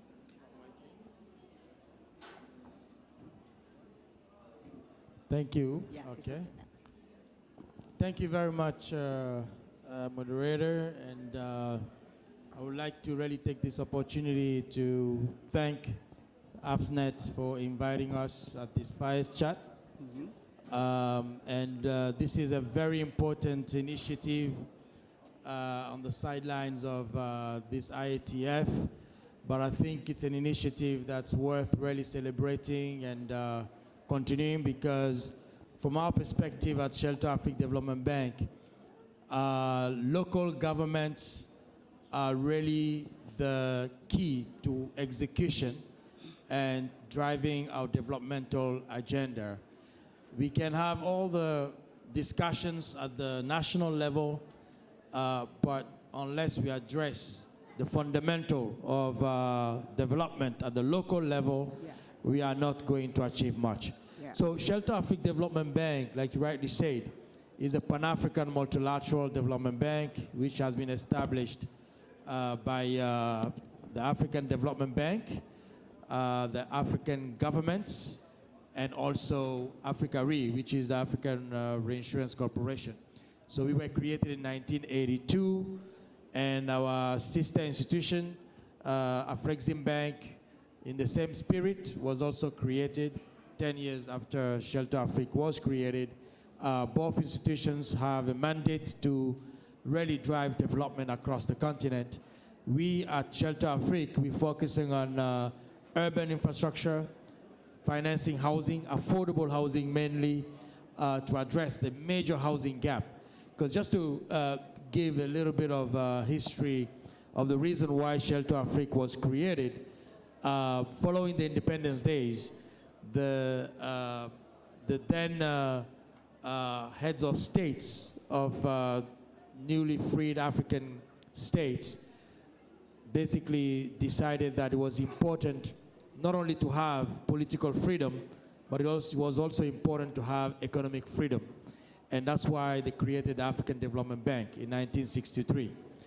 Now, after the AFDB was created, they realized also that the challenges of development are so large that it was important to create dedicated institutions to address specific issues. Hence, 1982, Shelter Africa was created. And again, this is in the backdrop of the independence days, when basically most people with the spirit of freedom decided to move from the villages, rural areas into the cities, right? So with that movement of freedom. So that really created the momentum to drive the urban growth, hence the crisis in major cities where the infrastructure was not ready and the housing was not ready either. So Shelter Africa was created to address those challenges following independence days. Obviously Afrexim also followed, and we are two institutions created by the same founding member, the same founder, sorry. So this is Babakan Jai, one of the most prominent African Development Bank president, who thought that it was important to have Africa control its own development. So that's why we are. And fast forward today, we have 44 countries that are members and shareholders. Nigeria is our top shareholder, along with Kenya and African Development Bank and other countries. And we are based in Nairobi, Kenya. We have offices in West Africa, in Nigeria, in Abuja, and also in Abidjan, Cote d'Ivoire. By the way, our regional director is in the room as well, and happy to follow up with him as well on some of the regional discussions. Okay, that's very important, as you say. It was a challenge from the beginning, actually, from independence, but to give an element of context, the African cities are exploding, and I was reading a survey by a Togolese architect and urbanist who believes that in a couple of years, maybe a couple of decades, there will be one single city from Lagos to Accra. Does it seem possible for you, and what could be the implications of that? And the second thing is, as you mentioned, it's very important to say that, we want to achieve African sovereignty, economic sovereignty on the national level. But first of all, we have to empower sub-sovereign entities. So within this framework, what is the kind of things Shelter Africa is, considering or planning to do? No, thank you very much. That's an excellent question. What I would say, you just mentioned Lagos to Accra. Actually, we are in Algiers here, and not later than yesterday, we were talking about how can we build a corridor between Algiers and Nigeria, crossing Niger. Because somebody was looking at the map and saying, actually, Nigeria is not far from here. Okay, we're in Algiers, but looking at the map, you can see literally it's only Niger, the country Niger, that's separating Nigeria from Algeria. So these are big countries. So if you think about it that way and think about building infrastructure, for instance, rails, right? Because people are talking about, and the Algerian president at the opening 2 days ago, he was mentioning the rail project they have going to Mauritania, etc. So looking west, right? While actually there's also a major opportunity building that same infrastructure from this place all the way to Nigeria, all the way down, and that would open up major investment opportunities along the corridors. Everybody's talking about, the major corridor in Angola right now, connecting 3 different countries, and for resources, for minerals, right? So I think that's more driven from an external investment perspective. But if we look at it, we can look at it indigenously, locally. It's really important for us to develop those infrastructures for our own internal trade, our own internal financing. And once you do that, and I'm going to link it up now to our sector, you need to build cities, basically, along the corridor, right? So that's exactly the conversation we're having right now as part of the Alliance of African Multilateral Financial Institutions. We have 10 institutions that came together, including Afreximbank, Shelter Afrique, AFC, ZEPRI, TDB, you name them, right? And we all together in this platform that we called AMFI, which is really driving the African narrative and sovereignty from a financial perspective to push through development across different sectors. So we decided to come together to actually address the issues of infrastructure and development together. And this is a conversation we've been having with the president of Angola when we were there recently, who is now the chair of the African Union, the president chair of the African Union this year. And the conversation was, how can we set up a fund together to drive investments and development across the corridors?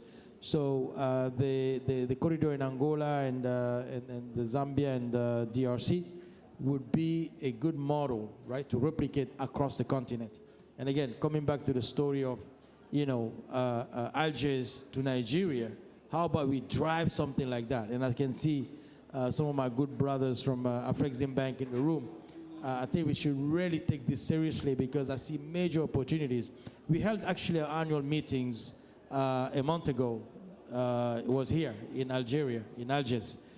We held it a very successful annual meeting, similar to the event here today. So it tells you that this country is also open to Africa now, right? They're really looking forward to the collaboration. They've been having so many of these international events in the past year, 2 years. So I think there's a great opportunity to really build up from that and link up our economies and build cities while we're doing that, because cities are really the major drivers of economic growth and transformation and wealth creation. Okay. You said in an interview that your mission is about urban development, but also urban transformation. So when you speak about the cities, how do you see the African city tomorrow? What do we go towards? So from our perspective, African cities are supposed to be modern and drivers of economic growth and job creation, literally. And we have major opportunities to do that. Just take an example. Whenever you're flying over an African city, and you're landing, just pay attention around the airport and where you're landing, right, in the city. All African cities literally look the same, right? So you actually have those small little, shanty houses. We don't call them slums, but they are slums. Unfortunately, they are, because our standards haven't been so high that we are accepting basically that kind of development, urban development. So at Shelter Afrique, our new strategy in the past couple of years, since we've been taking over the institution, we are pushing for urban renewal. This is urban renewal, urban regeneration. Is part of our New Dawn strategy at Shelter Afrique, is to rebuild our cities, right, to be centers of growth and wealth creation. And the way we do that is to work closely with our government's shareholders and the private sector that we finance, right, the financial institutions, the developers, and create PPP structures, public-private partnerships, to transform our cities, okay? So nobody is happy to live in certain conditions, slums. So if we can improve the quality of living of our population, I don't think they will be against it, right? They will support it. So we just need to define the framework so that the population can accommodate those kind of changes. So a country that has been very successful doing that is India. So in India, you go into cities like Mumbai, land value is so high in the middle of the city that what they've been doing is getting rid of informal settlements or slums and rebuilding the cities. And that's in collaboration with the local communities that are living in those areas, but also with developers and private sector. So it's really key to identify those partnerships to rebuild our cities, and Shelter Afrique is in the middle of that as the convener, the facilitator, the financier to enable such transformation. And this obviously in collaboration with our partners and sister financial institutions like Afreximbank, where we are looking to develop instruments and products to really drive transformation in our major cities. And some of the products that we've been developing are called Contour, and Contour is something that allows us to collaborate where Shelter Afrique finance the construction risk, and our brothers at Afrexim will finance the offtake risk, basically. So they refinance the project. So this kind of collaboration would be really transformational and allow our cities to grow faster. Yes, before we speak again about financing, you mentioned, transforming, improving the life conditions in the cities. There is a debate between those who want shanties or, what they call slums to be destroyed, and those who say maybe not destruction is not urgent, but bring water and electricity and sanitation first, because you think of a slum, what they call a slum, like in Nairobi, the largest one. And I think a place like Briqueterie in my hometown, Yaoundé, some people have already said maybe we should destroy it, but something is just impossible, because people are rooted there, so many things happening there. Maybe it's overcrowded, maybe there's something to do about it, but not to destroy it. And you see situations like in Côte d'Ivoire, Abidjan, they have expelled inhabitants of some of the areas because it was unhealthy, water problems, whatever, and this is a huge social crisis. So what is the position of Shelter Africa? It's really destroy everything, or you say sort of mitigating, or you are being radical about it?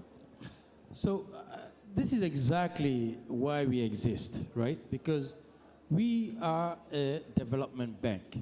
So we don't only look at profit. So it's not only about the bottom line. It's also about impact. It's really how are we transforming our communities into livable cities, right?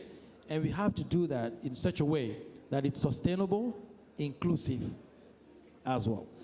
So ESGs are very critical in the way we're financing our projects and the way we get involved in this urban regeneration. So you were mentioning a few of the famous slums across Africa. In Kenya, where we are based, in Nairobi, one of the most famous one is Kibera. I think you were thinking about Kibera. So yes. Kibera is actually at a stone throw from my office, which has all the multilateral financial institutions, the African Development Bank, all headquarters of the largest financial institutions are actually near my office, which is, as I said, a stone throw from Kibera. And Kibera is the largest slum in Africa, okay? So it's in the middle of the city, and the question is, how do you transform such an environment so that people get a better quality of life? I don't think any African, okay, would like to live in such conditions. That's the reality. I don't think it's by choice. It's by necessity that Africans live in such conditions. So as long as we can come up with systems and programs to improve the livelihoods and the quality of life of those populations in a responsible manner, they will support it. We have to do it just the right way. And that's why local governments, the different states in Nigeria or counties in Kenya, as an example, are very much critical in this process. And my director of West Central and North Africa is in the room, and he can tell you his experience in Senegal as well, the way this is done.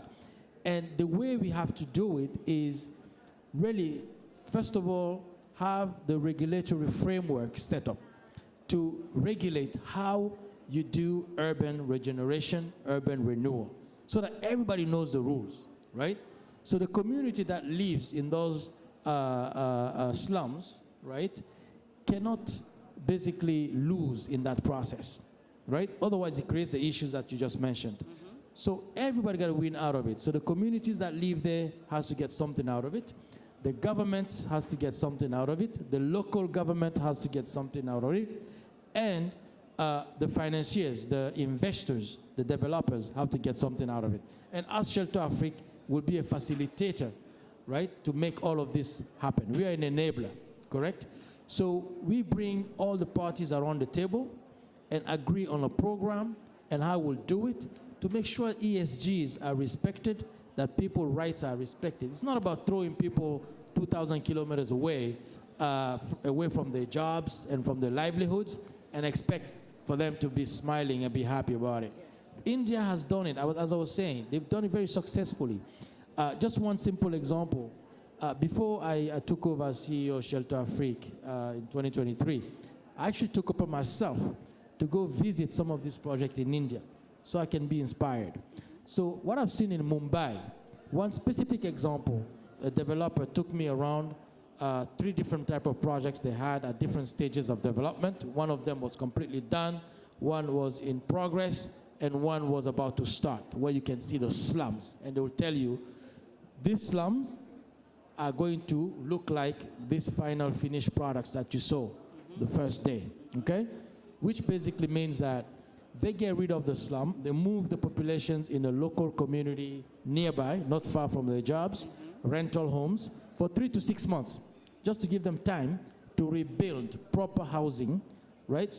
Affordable housing for those populations, you know, by going up, right? So you can really concentrate the home ownership, etc. So you free big amount of land where you can now build, you know, large scale, you know, high income and commercial housing, right? Which cross-subsidize the social housing, the affordable homes. And you move these people back into those homes in the center of the city. And I've seen it, and it worked. And everybody wins out of it. The government wins because you got rid of the slums, so you have better security, sanitation in the city. Second, the local community wins because they have a better quality of life. They still have the same jobs on the ground. And third, the developer, the investor that we brought into the game also wins because the return on investment, actually one of the projects in India, the developer was boasting that they were making 400% in return on investment. 400%, so 4 times, which means basically they put $1, they got 4 back. So they do that because they can do this because they're only funding these affordable homes cheaper on the same site, but since the land value is so high, there's what we call the land value capture, right? So they can really build these high rises. The cheapest apartment in one of those high rises, by the way, they built on the slum, was $13 million. $13 million. So with all that return on investment they're getting, they're happy to do this, and government doesn't put a penny.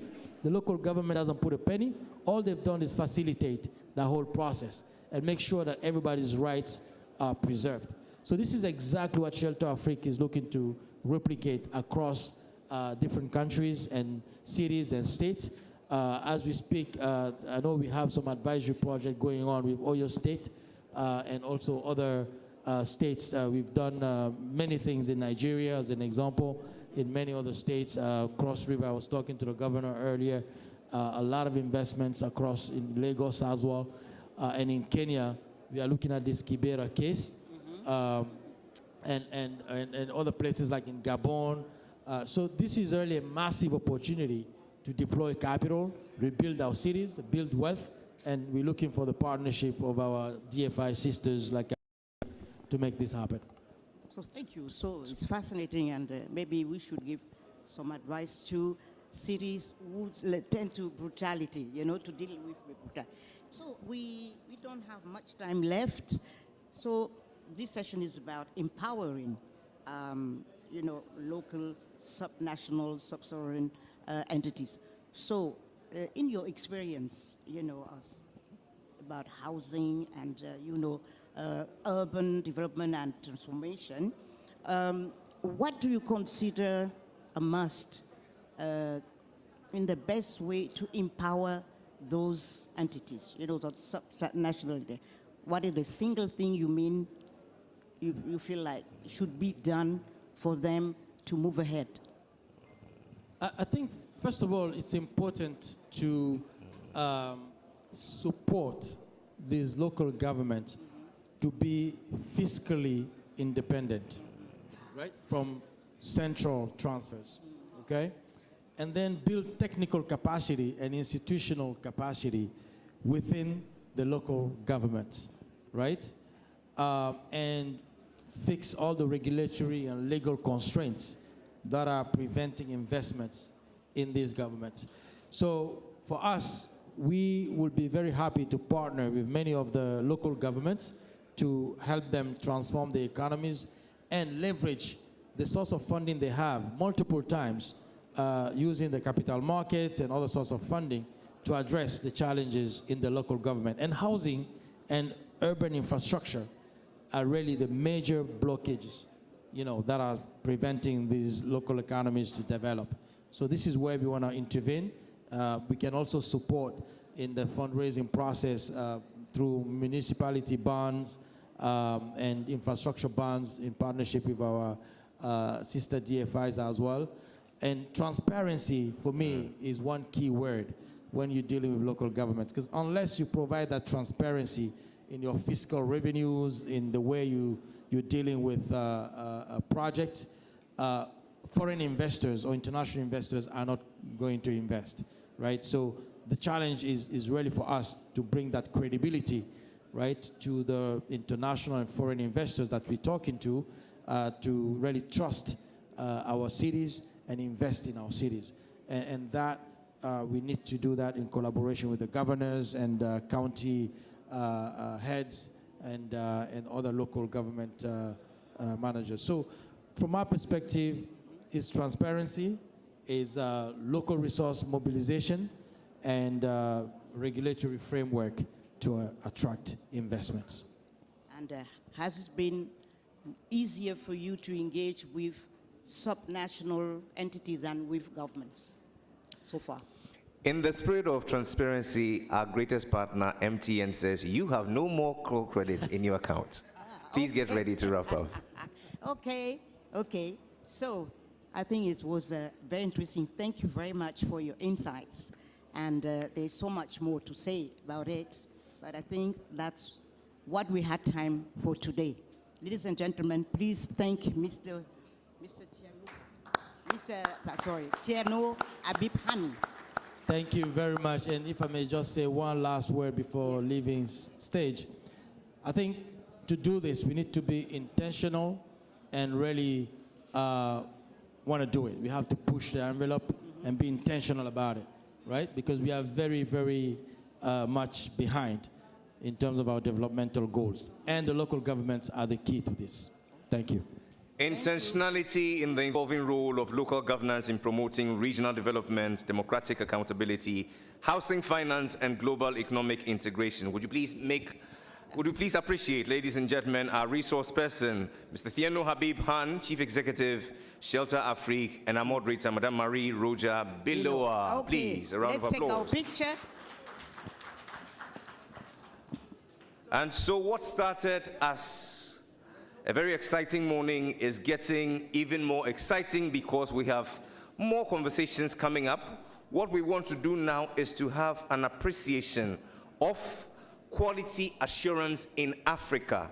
We want to know how we can empower sovereigns through quality assurance. For the next 15 minutes, would you please make welcome, ladies and gentlemen, the AQAC Lab Manager, Madame Agnes Mwingundu, as she gives us a presentation on Africa's quality assurance, AQAC, with a focus on bridging local value chains with international standards and improving export competitiveness through regional testing and certification. Please make it welcome with a round of applause.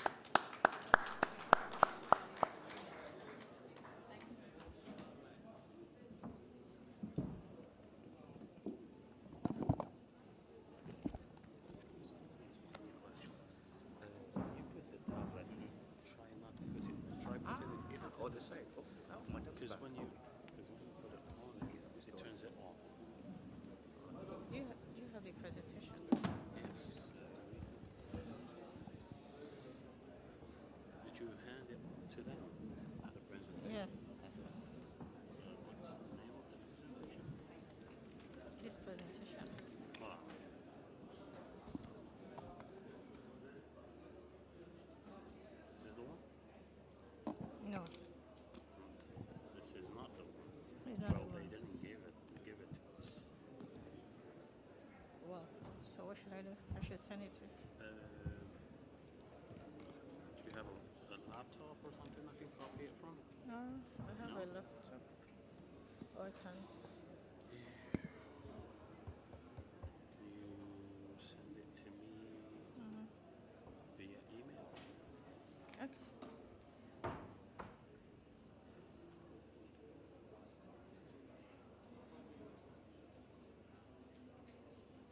So do you have it on stick? Can I send it via here? She's gonna send it to me through email. Let them play a video. Let them play a video right now. Get them to play a video. Sorry, do you mind just give us a moment, ma'am? They'll play a Okay, video I while will they... send the presentation. Yep, I'll let them.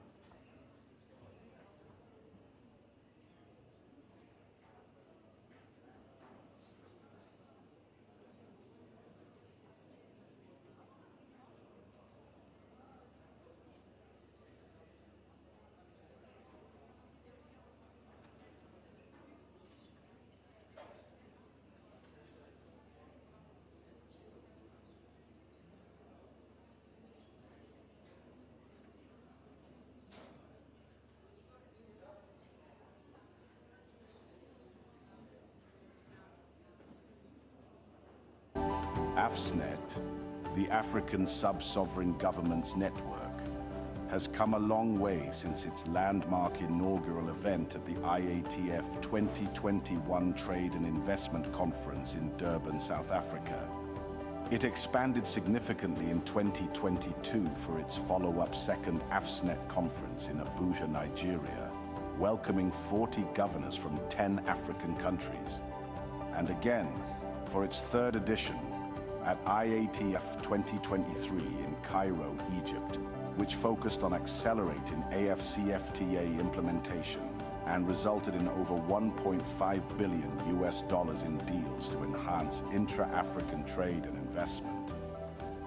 Then last year we gathered in Kisumu, Kenya, to focus on enabling increased development collaboration among African sub-sovereigns. And AFSNet continues to grow in stature to play its pivotal role in driving economic growth and cooperation among African sub-sovereigns as the story continues with the 2025 AFSNet Investment Conference here in Algiers, exploring the theme of local power, global impact, strengthening Africa's sub-sovereign governments for sustainable development. May our work here strengthen our resolve and drive us forward to even more success. Welcome, everyone, to Algiers. Welcome to AFSNet 2025.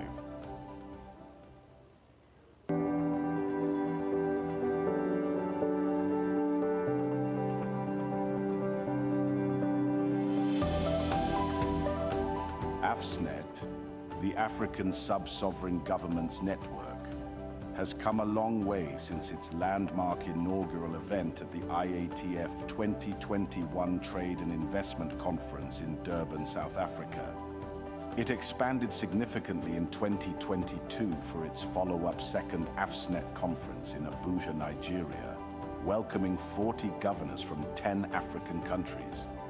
And again, for its third edition, at IATF 2023 in Cairo, Egypt, which focused on accelerating AFCFTA implementation and resulted in over $1.5 billion in deals to enhance intra-African trade and investment. Then last year we gathered in Kisumu, Kenya, to focus on enabling increased development collaboration among African sub-sovereigns. And AFSNet continues to grow in stature to play its pivotal role in driving economic growth and cooperation among African sub-sovereigns as the story continues with the 2025 AFSNet Investment Conference here in Algiers, exploring the theme of local power, global impact, strengthening Africa's sub-sovereign governments for sustainable development. May our work here strengthen our resolve and drive us forward to even more success. Welcome, everyone, to Algiers. Welcome to AFSNet 2025. It's all set up. You can.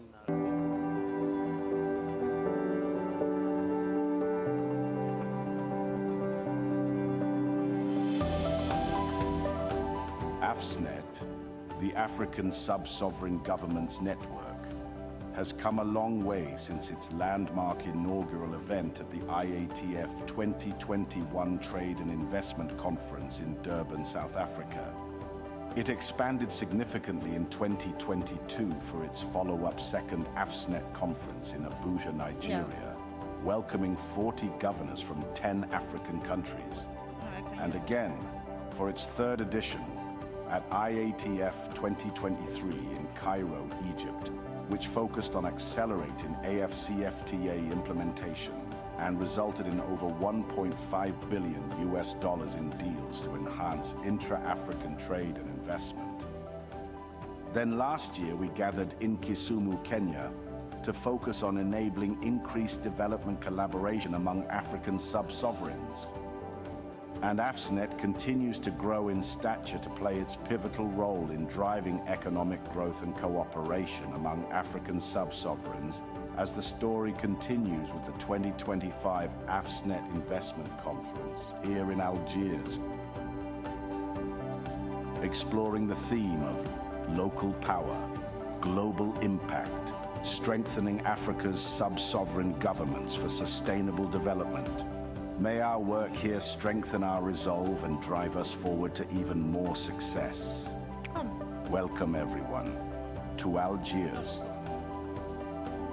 Welcome to AFSNet 2025. Okay, it's fine. Yeah.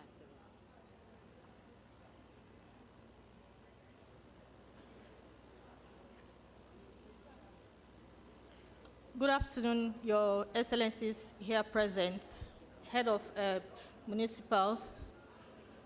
My name is Agnes Nwibudu. I am the Laboratory Manager for African Quality Assurance Center Laboratory.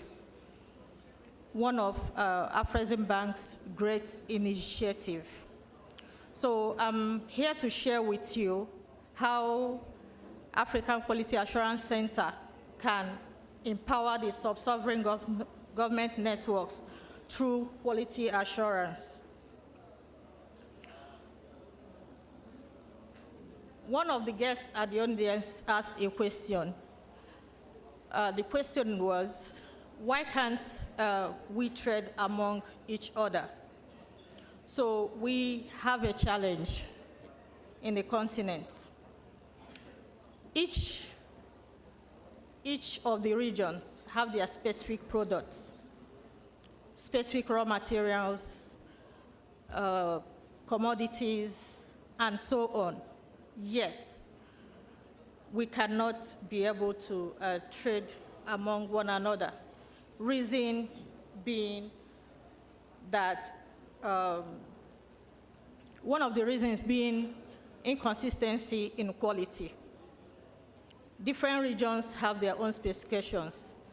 If you need to export your goods to Ghana, to US, to Europe, it comes with various types of specifications. Another reason is a lack of certification. Without certification, you cannot be able to export your goods, whether within Africa or outside Africa. We have lack of traceability. Today, if you are exporting commodities like sesame, and eventually there's a problem with one batch, you will not be able to trace where that problem is originating from.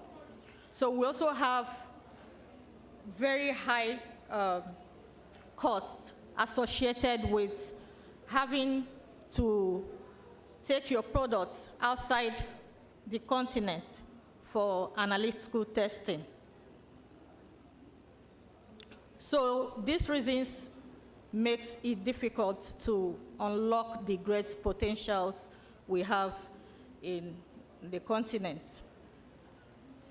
Now, ACAC, the major objective of ACAC is to ensure that products, raw material produced in Africa meet the desired standard for quality and safety before they can be exported, before they can be consumed within the continent, or also exported outside the continent.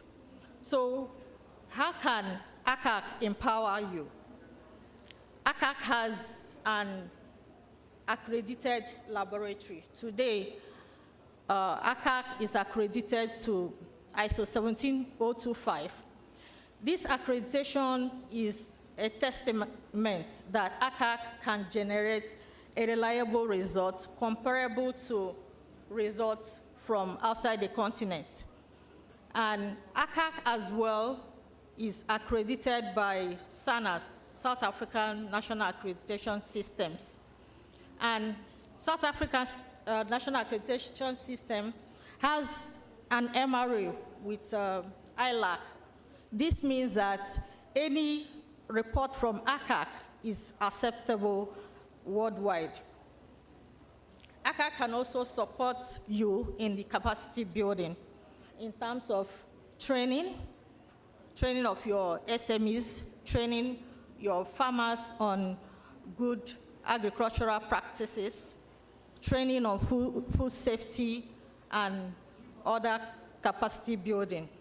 Now, with ACAC training and with ACAC services, you're sure that your products from your different regions will meet quality standards. Now, ACAC has a laboratory network. The first pilot project of ACAC started in Ogun State in 2021. Today, the ACAC Ogun State is fully operational.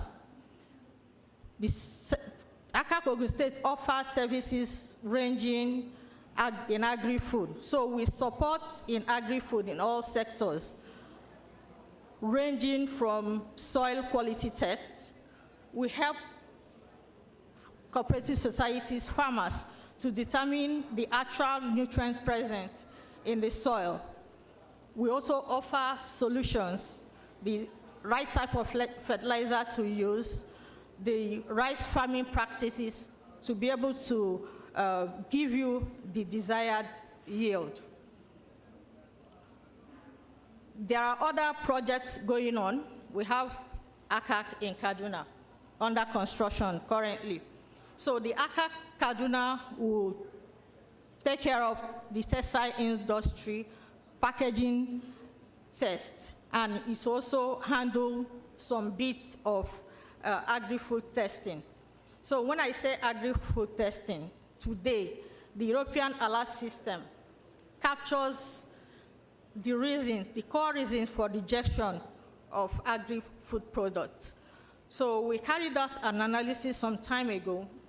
In 4 years, we find out that in Nigeria, 4 commodities are rejected every month. That means 1 per day, per week, because of quality reasons. So ACAC is here to bridge a gap. There are also ACAC going on in Benin today. That ACAC will take care of testing, certification of agri-food products as well, such as cashew, animal feed, pineapple, and so on. In terms, okay. Then we have ACAC Gabon also coming in place. The ACAC Gabon will take care of any commodity related to timber and all the value adds, which include plywood, panels, glued and laminated strips, and so on. Then we have the ACAC charge. ACAC charge service will focus mainly on certification for meat, leather, all the leather value chains. Consideration will also be given to sesame seed and other commodities.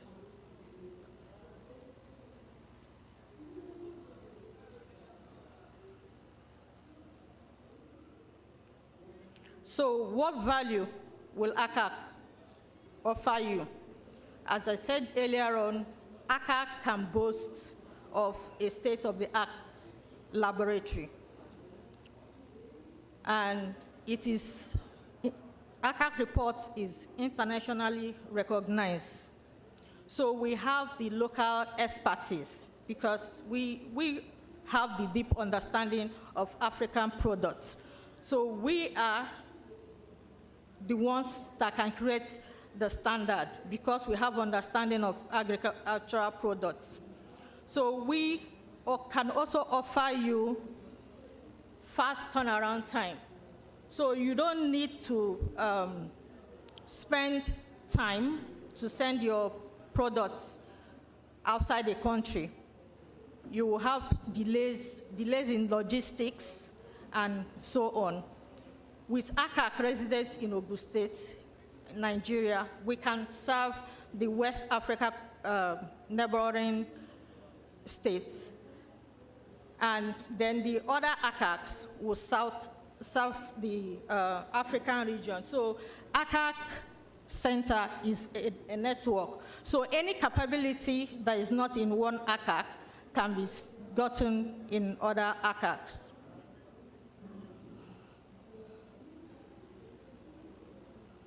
As I said, apart from the testing capabilities, we help your regions to build capacity in agriculture, building capacity in terms of training, technical training, building capacity in terms of training your exporters on the right standard, depending on the country of export. We also offer training, post-harvest training. We train you on, we'll be able to train your region on how to store these products after they are harvested to avoid food safety related issues we are experiencing now, such as aflatoxin, and also moisture buildup due to storage. For food safety, we will offer FSSC 22,000. We also offer HACCP. So these are among the trainings we offer. So for the small and medium enterprise, we offer training on the exports, how you can be able to navigate in terms of expectations from each countries. For farmers, we offer demonstrated best agricultural practices to improve your yield, ranging from soil analysis, fertilizer analysis, and many others.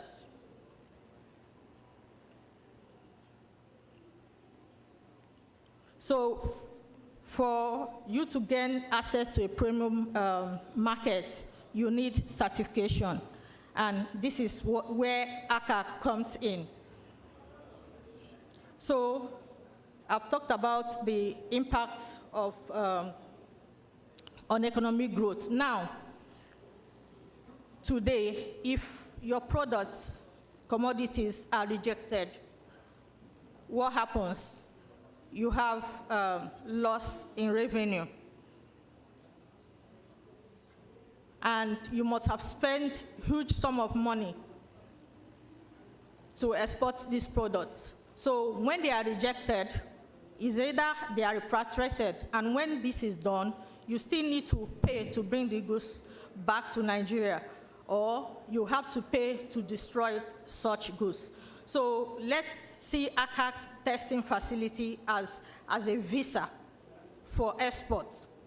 And we are here to partner with you for all your testing needs. As I said earlier on, the objective of ACAC is to ensure that you trade freely, eliminating the technical barrier to trade associated with food safety and the rest. So with ACAC, you can drive trade competitiveness and economic growth. Thank you.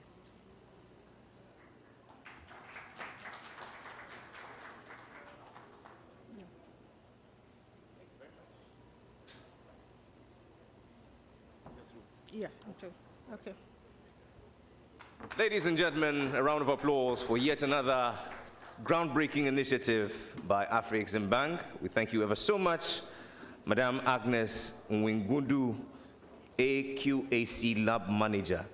And now, ladies and gentlemen, a very riveting conversation on the strategic role of the private sector, financial institutions, and EPC contractors in African sub-sovereign development.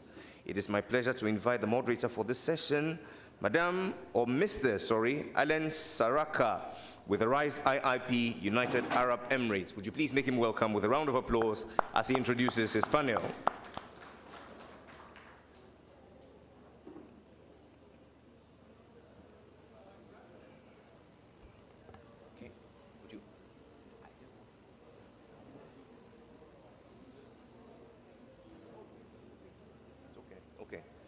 Sincere apologies, ladies and gentlemen.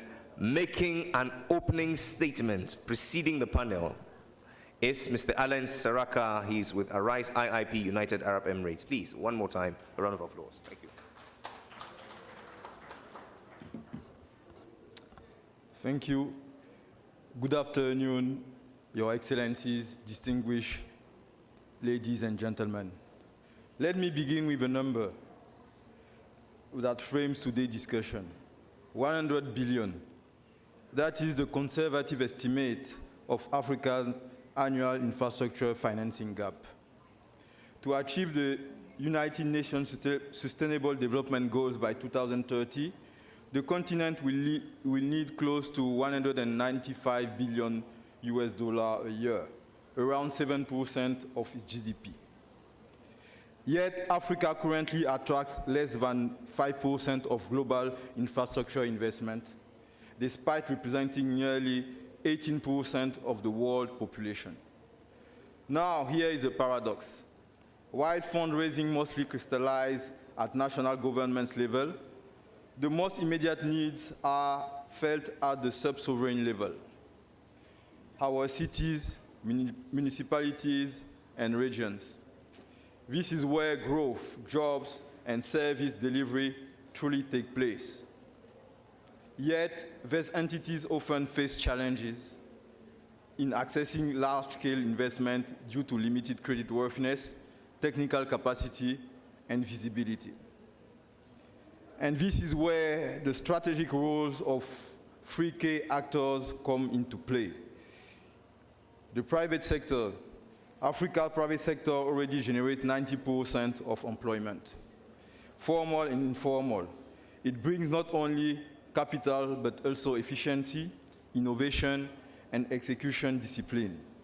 The participation transforms public aspiration into bankable, revenue-generating projects. Financial institutions, development banks, DFIs, and commercial lenders are the architects of finance. They direct investment with guarantees, blended finance, and long-term capital. Increasingly, they are deploying new tools, green bonds, sustainability-linked instruments to channel global capital into African sub-sovereign projects. EPC contractors, they are more than builders. They are delivery partners responsible for executing projects on time and on budget, while increasingly transferring know-how and technology to local firms. Afreximbank initiative to boost Africa EPC competitiveness are a promising example. Let us not overlook the hurdles. Bankability. Too few projects are prepared to investment standards. Perceived risk, political shift, currency volatility, and weak regulatory frameworks deter investors. Capacity gaps. Many sub-sovereign governments lack the expertise to structure and manage complex projects. Local exclusion. African EPC often struggle to compete with foreign firms. So what can be done? 3 actions stand out. Invest in project preparation. Dedicated facilities can help municipalities develop robust bankable projects. Expand innovative finance, blended finance guarantees, and standardized PPP frameworks must become the norm, not the exception. Build local capacity and partnerships, from training sub-sovereign officials to fostering joint ventures between international EPCs and African contractors. We must deliberately strengthen local ecosystems. The message is clear. Africa's sub-sovereign development cannot rely on public resources alone. The future lies in partnership, private sector dynamism, financial innovation, and EPC execution working hand in hand. With that, it's my pleasure to welcome our expert panelists who will share the insights and experiences in making this vision a reality. Thank you. Africa's development cannot be anchored by public sector alone. Ladies and gentlemen, the clarion call of Mr. Alan Saraka, Arise IIP, United Arab Emirates. Please, a round of applause. And so armed with this, would you please make welcome my panel and the moderator, ladies and gentlemen, Madame Christine Naim, Mr. Gabriel Edgar, Madame Tamar Nando, Mr. Frank N. Anyanu, Mr. Anyam L. Zobi, and Mr. George Omondi. A round of applause as they come. To moderate this panel, ladies and gentlemen, our very own publisher and video producer, chair and CEO of MRB Publications, Madame Marie Roja Biloa.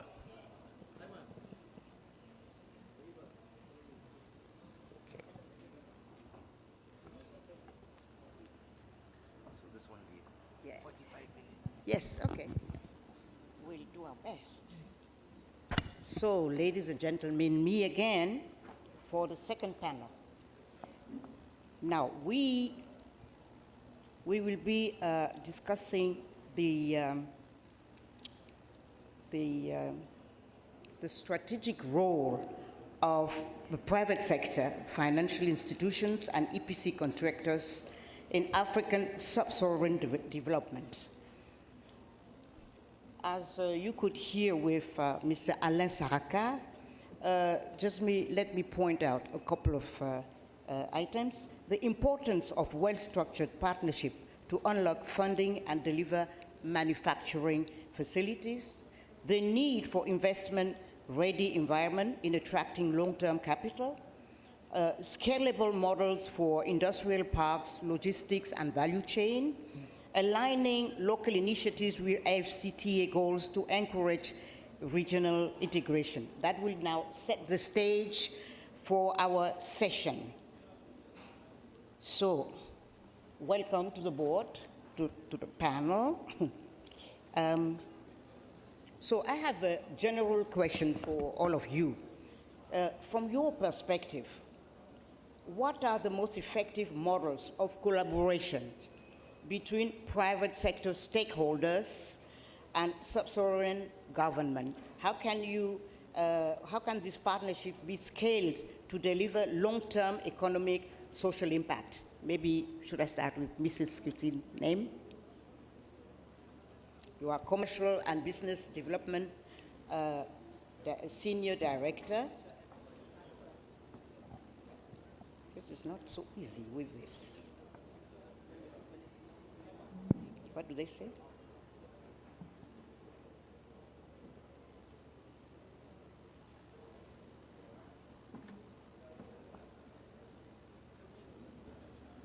Okay. Good morning. Thanks for being here within this panel. I'm here representing Hassan Alem Holding, one of the largest EPC contractor and investor in Egypt.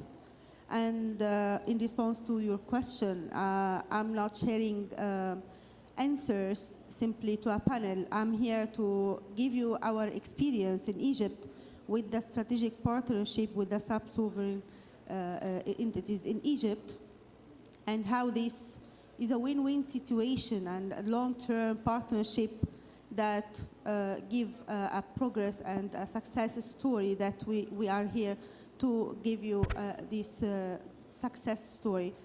Hassan Alem Holding, you can notice with the last 10 years, 12 years in Egypt, the booming in the construction in Egypt and what happened in the infrastructure. This already, if you noticed also the growth strategy for Hassan Alem, you can notice that we were 10 years back 11,000 employees, now we are 50,000 employees. And this is a result of the collaboration with the sub-sovereign that give this growth on both the construction sector in Egypt and the infrastructure booming that happened, and with Hassan Alem entity as well. We as a Hassan Alem, we developed ourselves to respond to the need of the sub-sovereign. When we are talking about engineering, we built our in-house capacity for the engineering to respond back to the need of the sub-sovereign and give them the exact and the required skill and to develop with them their needs. We developed a lot in the infrastructure space, and when the government decided that we need to give more into the investment space, we created our investment arm in 2017, with Hassan Alem Utility being the investment arm of the group.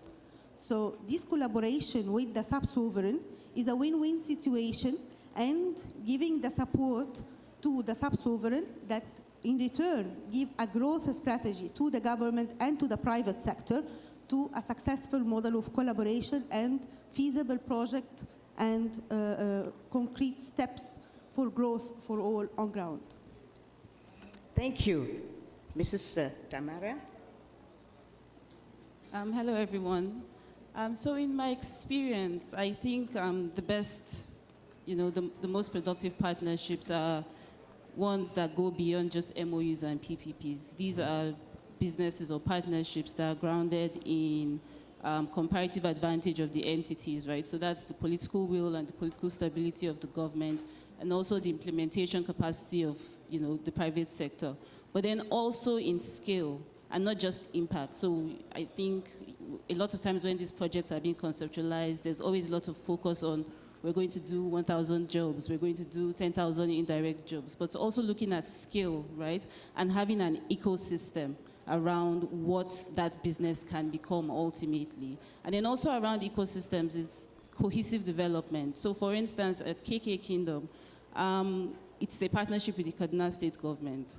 And I think, for us, I'm biased anyway, but I would consider it to be one of a perfect model for partnership, because we met an investment-ready project. So the Kaduna State government, as part of its own cohesive infrastructure development plan, knew that it wanted an industrial park and had already decided, an earmarked space for it and put in place certain infrastructure and certain plans. And then we were able to come in and leverage on what that was. But then they also came in to share the risk, right, not just as a host state, but also as a stakeholder. So they didn't just grant the land. What they did was capitalize the land as their equity in the project. So that means, they are along for the ride for the long haul. And so that gives that comfort to financiers like Afrexim, allows us to access blended finance. So I think when you have all of those factors coming in together, when you have political stability, you have resilience, and also partnerships that are not castles in the sky in terms of, bold ambition, but actually grounded in data and numbers and feasibility. I think those are the best models for partnerships. Oh, thank you. So you highlight skills, comparative advantages, ecosystem. Thank you. Now, Mr. Ayman El-Zorbi, what are the best? Thank you very much. So, go ahead. Good afternoon, everyone. I know that everybody it looks tired. It's been a long day, and we're coming very late. But we count on you we count on the resilience of Africans that we cherish very much to continue on this session, and so that we're all engaged on the discussion points. That's a very important topic that we're talking about. Dealing with the sub-sovereigns is very key to develop the continent, because we cannot rely on the federal government or the key government to do all projects and to do all arrangements and do all schemes. And also financiers must address their financings to sub-sovereign level so that it becomes more effective and more direct to the projects on the ground. And that's why we've developed this concept in Afreximbank. I work in Afreximbank. I've been doing this job for the past 10 years, and that's why we've seen the urgency to start addressing sub-sovereigns directly. And to do that, we have developed a very unique model that we have been deploying over the past 5 years across the continent. We've brought the EPC contractors, the construction companies, the African indigenous construction companies closer into engagements and discussions directly with African sub-sovereigns, with governors of states, with heads of governorates in other countries, so that we can deploy this notion and we can deploy this concept widely. And we'll start doing that on the ground. We'll also design financing programs that are directly affecting the sub-sovereigns. It's no longer at the state level. We have term sheets and financing programs that are at the sub-sovereign level so that we can make this happen. And especially in Nigeria, we've had a number of successful stories, or a number of states in Nigeria where we brought the companies like Hassan Alam from Egypt and Somajek in Morocco and others from Kenya to come and discuss how they can execute projects in direct engagements with governors of local states. The perfect model that we see is a public-private partnership, where the local state can make available the land and necessary resources for a project to happen, and then the construction companies can come in and also put their resources as an investor, as a co-investor with the government, and do the execution of the project. In this way, you ensure that execution becomes quicker, it becomes effective, and you can secure the financing as well. And that is within the authority of the sub-sovereign governments and the local governments, and also within the authority of the construction companies that they come to willingly to invest. So we're trying to manage this process, and we try to control this process so that it becomes effective. So we designed the model, we drew the model, we've brought in parties closer together. They would never have had this discussion if it hadn't been for Afreximbank and the efforts that we're doing. And that's the model we really see that is very successful. And we've tested that already in Nigeria. And we're trying to replicate that model in other countries as well. So that's in a nutshell how we see this program and what is the perfect model that we work with. Yeah, sure. African economic sovereignty comes with indigenous actor, for sure. Thank you very much. Absolutely, that's our belief. Mr. Gabriel Edgar. Wow, you pronounced the name well. Oh, thank you. Thank you so much. For us, we've been to a lot of these conferences, okay? And you find institutions like Afrexim who have the might, have all of the products, but very difficult to implement. You have the sub-sovereigns who I feel are the engines of growth and economic transformation in the countries, without which really, if you don't involve them, forget this AFCFTA you're talking about, because they are the ones that are closed. You have to make them come in. So what do we do? And this is something, you know, my company has sat back and thought about, who could green Africa. And we said, look, let us look at the entire challenges that the sub-sovereigns have and the entire expectations that the private capital and DFIs and multilateral institutions want. How do we come up with a comprehensive solution and present it to these people who require this stuff but just don't know how to go about it? Okay? And that's why I like what my sister said when she spoke about ecosystems. Okay? So it's not just about the blended finance, it's also about the capacity to originate, package the transactions, and make it bankable for them. It's also about them being even able to manage the projects afterwards. It's also about them understanding how do we go through these regulatory hurdles. So in that package, you think about everything that will be a challenge, and you look at that.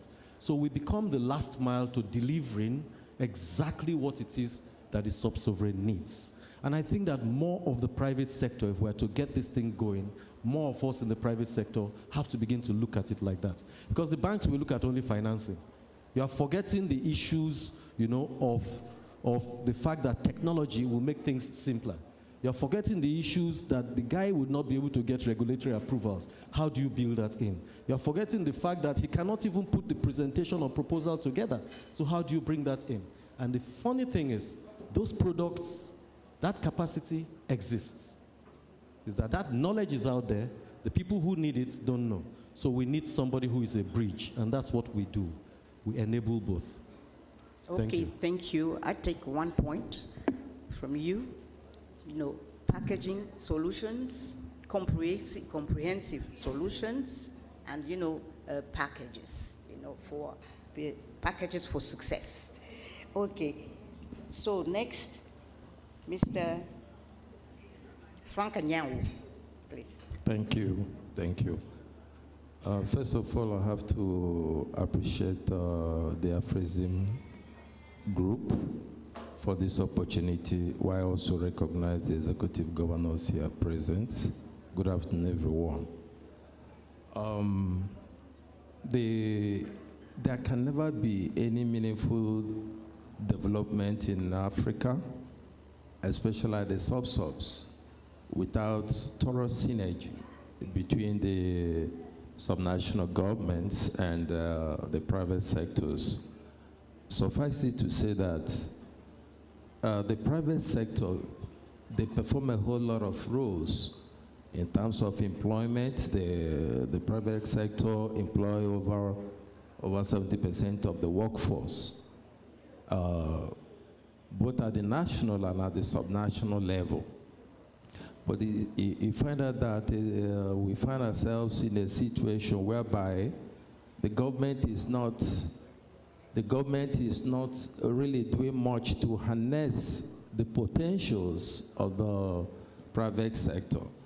On the other side, on the private sector side, there is that trust deficit. So how do we harmonize this? Because of this collaboration gap, that is exactly the reason why there's a lot of untapped human and material resources in the African sub-subs. So now, how do we close this collaboration gap? First of all, before we talk about closing the collaboration gap, the government has to do their roles. And what are these their roles? First of all, the government has to provide basic infrastructure, okay?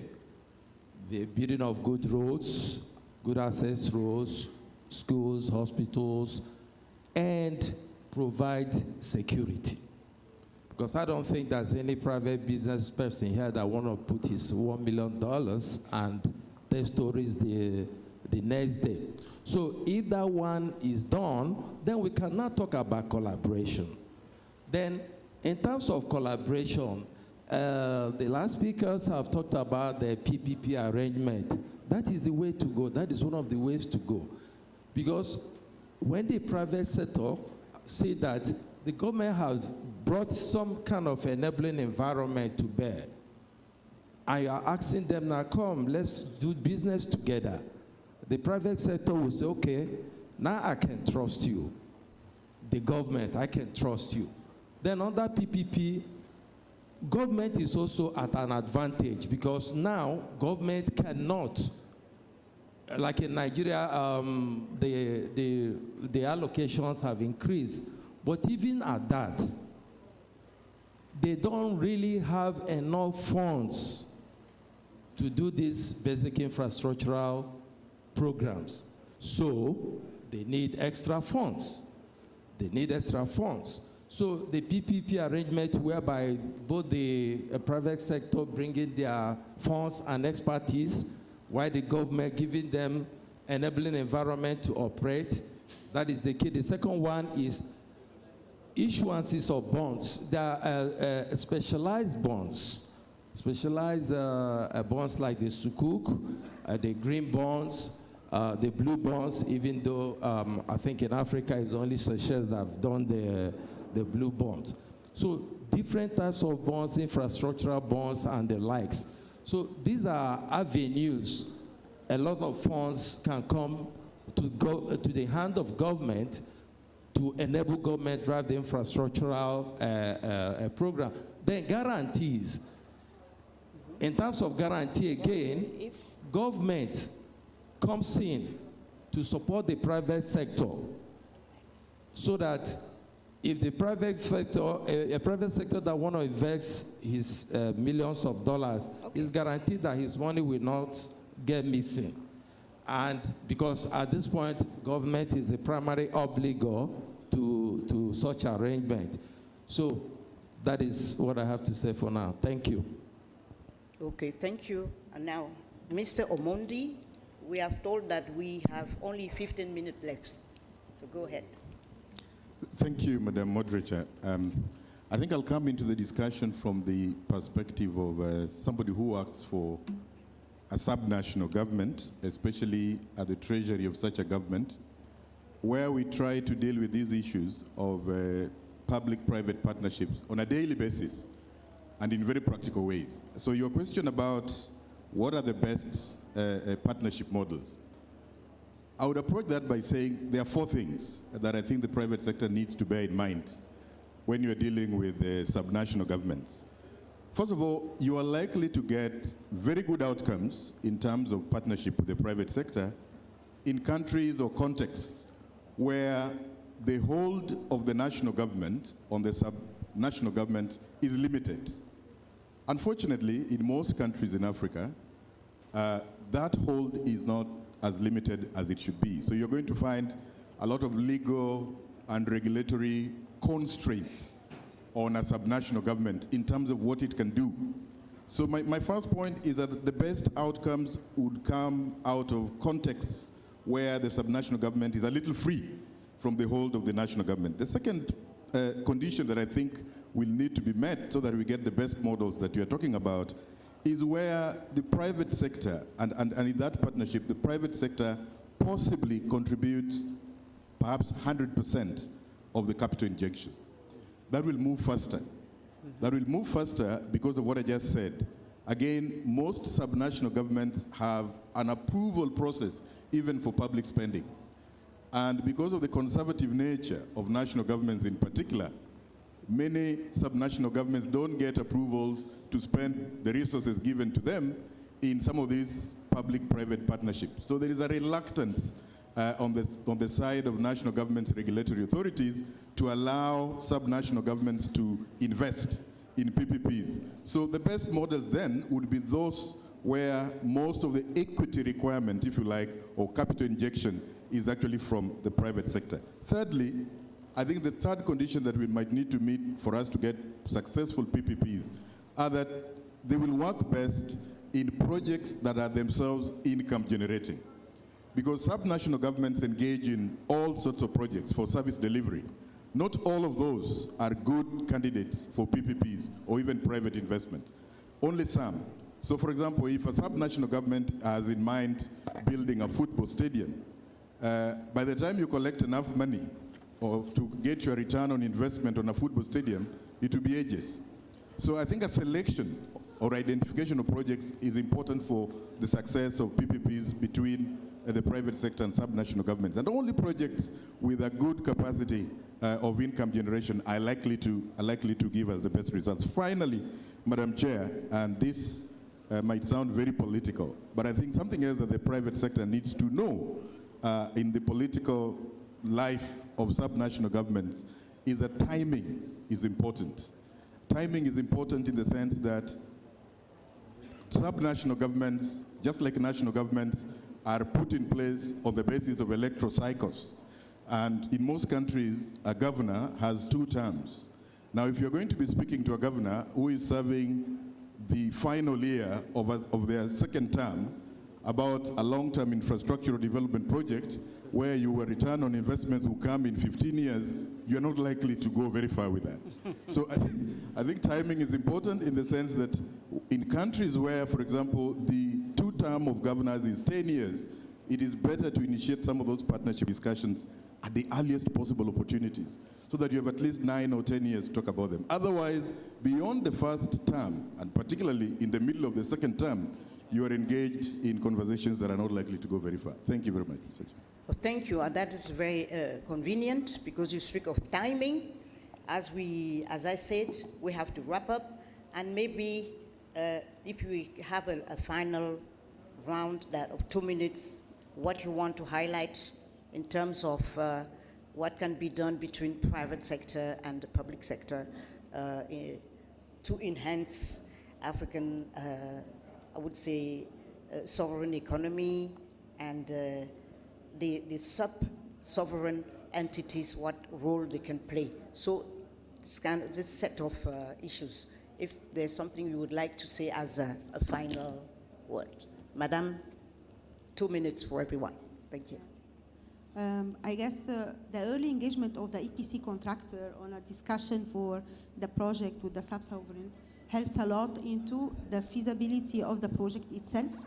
So the EPC contractor with the technical capability can support with the feasibility of the project, with the bankability of the project and the arrangement for the finance, and building the long-term relationship with the sub-sovereign. I guess also to ensure that this project is on that priority, because usually one of the challenges, the planning and the priority project, usually the sub-sovereign aim to have all the projects to be done at the same time. However, priorities is not usually in place. So the feasibility of the projects and the arrangement for the pre-development phase is a key element, and the engagement of the EPC contractor in the early stage supports a lot to have projects materialized on ground. Thank you very much. Now, Madam Tama. Thank you for the opportunity. So I think, first of all, I would like to start by responding to our brother from Kenya and what he said about political cycles. So I think in the private sector, we know that, we are very aware of that, but it offers us no comfort. And as you have mentioned earlier, that you recommend that we put in 100% of the capital, which we do most of the time. And so what you're saying is you're subjecting our capital to your electoral cycles. And that's actually what I was talking about when I mentioned political stability earlier, to say, you have to build those continuity and resilience mechanisms into project designs. But when I also say that we know that, I think, for me, that also highlights the importance of indigenous, private sector engagement, is that we understand the local context. We're in the best position to innovate for those issues. We have the knowledge of the informal, networks. We're able to get community buy-in for our projects faster. So I think, going back to what Jerry said in the beginning about when someone else comes in from China, you consider them a tourist and a business person, but then when your neighbor from Africa comes in, you consider them a border and say they're taking your job. So I think that subnationals also need to do better in terms of targeting local investment as opposed to, going to China, going to India, and just like someone mentioned earlier, providing those guarantees that allow us to be able to attract patient capital that lets us get work done. Thank you. Thank you very much. Chinese initiative, Mr. El Sohbi. Yeah, from our side at Afreximbank, we encourage sub-sovereigns to take bolder decisions, to act more autonomously in budgeting and planning for projects, to ensure continuity, as my sister spoke, to attract more investments. And also from the construction company side, we encourage them to do deeper engagements and lower level engagements with sub-sovereigns so that they can get to the roots of the real projects and the real opportunities on the ground. As for us at Afreximbank, we are already converted. We believe in the model. So we ask everybody else to join the cause. Thank you. Thank you. Thank you. Mr. Gabriel. Yeah, thank you. I think it's important that there has to be this bridge and this catalyst, of the private sector. So the financing institutions may not be able to achieve that, okay? Because you need a bit of advocacy, for instance, for a subnational or a government that you want to fund to actually believe in PPP and actually enable a structure that is consistent and permanent. So you almost have a one-stop shop for approval process and everything. So they really have to be very serious about getting these projects done. And the only way to do it, like we've said, is to make sure that you try to warehouse that and ring fence that process for this. The other thing I would say is that we should play to our strengths, okay? So if you produce commodities, for instance, let us tie the projects to what we have. For instance, if you say, I've always spoken about commodity-based financing, okay? If you look at Ghana, the roads and channels through which the gold passes or the cocoa passes, the people who receive the gold or who receive the cocoa and get the majority of the profits, have they seen the roads? So why don't governments say to themselves, you know what, we're going to put a levy on this. Let us use that to create a consistent flow of revenue that we can now ring fence, create a bond, okay, and raise the right capital from the Afrexims and Co., to fund that specific infrastructure. Because if you do that specific infrastructure, whether it's a road, it's a rail, it's a waterway, to transport the commodities that you buy, okay, then we can begin to see cottage factories coming up, on either side of that development. That's what I call trade enabling infrastructure, okay? So that's one of the things that I would suggest that governments, begin to look at. But the thing I see is there's always this gap between those who have the capacity to fund and those who need the funding. There's sometimes no deliberate entity trying to bring those two together. And that's what Okud Green Africa does. We understand the language of Afreximbank, understand their products like AFTRAF, project preparation facilities. We have all of those things. We understand what the PPP arrangements look like, okay? These are things we would like to work with the subnationals to do, with the governments to do, okay? For serious governments who want to do that, and you come with an ecosystem set of solutions, taking into consideration all of the challenges that they may possibly have. And we don't do this ourselves, we do it through partnerships. So we bring you the precise tools, the precise financing you require, and the precise partnerships to make it work. So this is the kind of engagement that we need to do with this to get this thing done. And I really encourage everyone in the private sector who probably has an advisory business or whatever to expand that scope, okay? It has to be a little bit more than the traditional ways of funding and thinking that we've always done. Thank you. Okay, thank you, Mr. Gabriel. Mr. Anyau, please, it's up to you. Okay, thank you. So for me, the best model I can recommend for government, for sovereigns now, is the Sukuk arrangement. The Sukuk arrangement. And of all the bonds we've handled in Nigeria, I think that one is the most trusted. There's always this hue and cry that the DMO is borrowing a whole lot of money from for government, you know. But you see, under the Sukuk, the processes and procedures that are involved in it, the investors, that is the private people now, the private group sector now, they are seeing on a timeline basis how their monies are going. For instance, if you go to Nigeria, we started this Sukuk in September 2017, up to between 2017 up to 2023.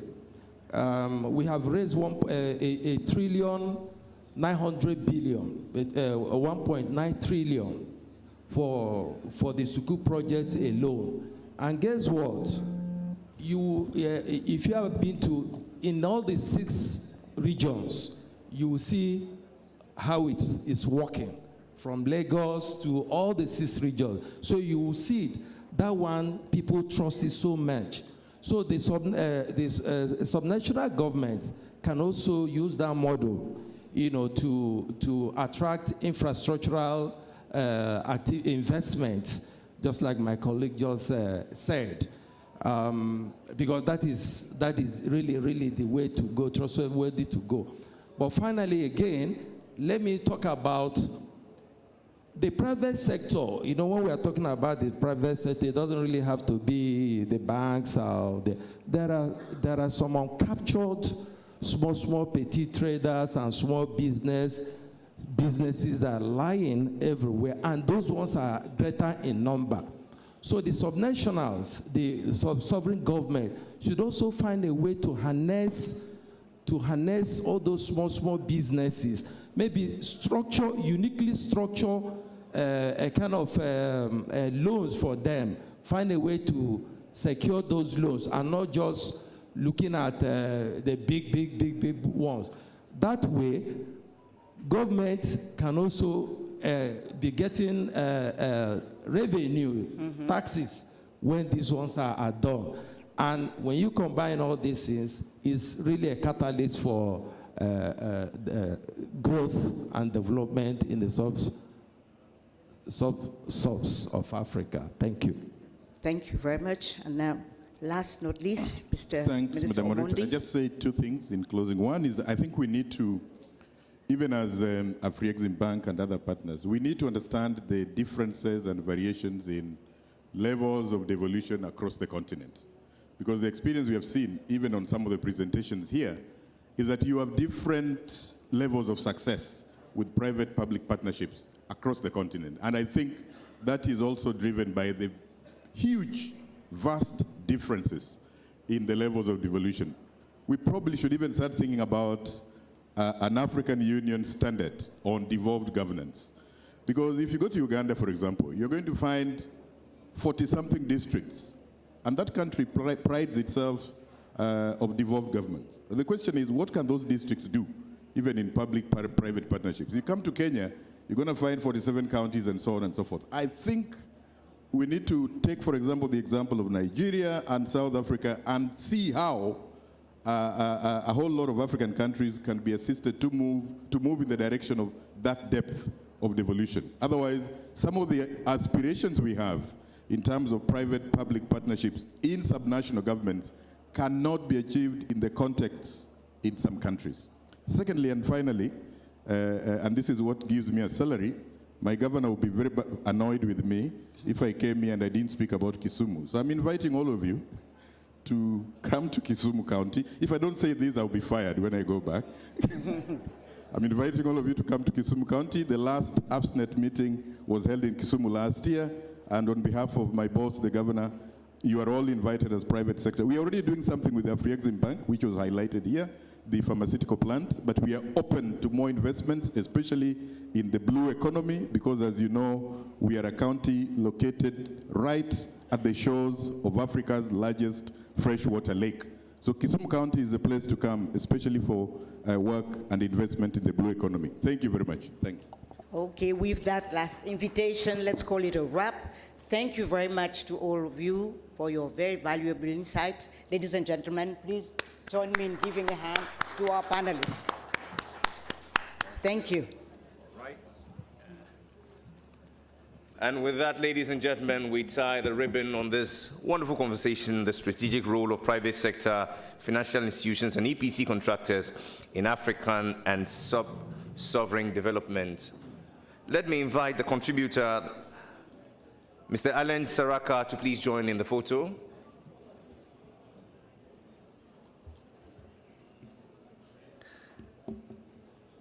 And so we're finishing strong. Really, I'm impressed by the numbers we still have at this time. Please give yourselves a round of applause. Wow. This clearly has not been a talk shop. It has been a gathering of doers and people committed to making things work in Africa. What we want to do now is to take 2 success stories, and thereafter we wrap up with the most important conversation of the day, an investment showcase unveiling opportunities from selected African and Caribbean sub-sovereigns. Panelists, respectfully I ask that you please take your seats. Thank you very much.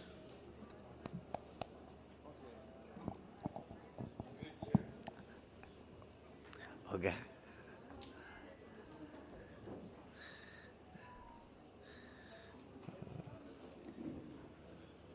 And for all that we've seen and heard, ladies and gentlemen, next year, be the good Lord willing, we shall see practical examples of such success in the Cross River state of Nigeria. I give to you the man who makes it all happen right there, His Excellency Senator Bassey A. Otu, the Honorable Governor, as he addresses us by sharing some success stories. A round of applause as he comes out.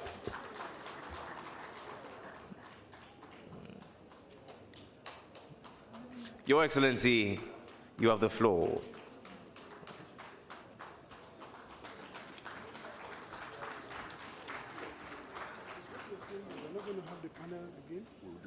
I told you how to leave, that's why. I would have wanted you to do the grand and then that's it, but you Come, I think we'll still do the panel. I'll wait. You wait. Okay, I think it's better. Let me wait. Ladies and gentlemen, he's been magnanimous. He wants to wait and listen to the last conversation before making his remarks. How about a round of applause? Oh, Governor, we're touched. We're touched, greatly touched. And so straight, we move into the next conversation, ladies and gentlemen. It's a conversation on investment showcase. But before that, let me welcome the MEC for Economic Development, that's Environmental Affairs and Tourism, Eastern Cape, South Africa, Madame Nonkwebela Peters. I hope I got that correct. Please share with us your success stories preceding the panel. A round of applause for her, please. I'll try.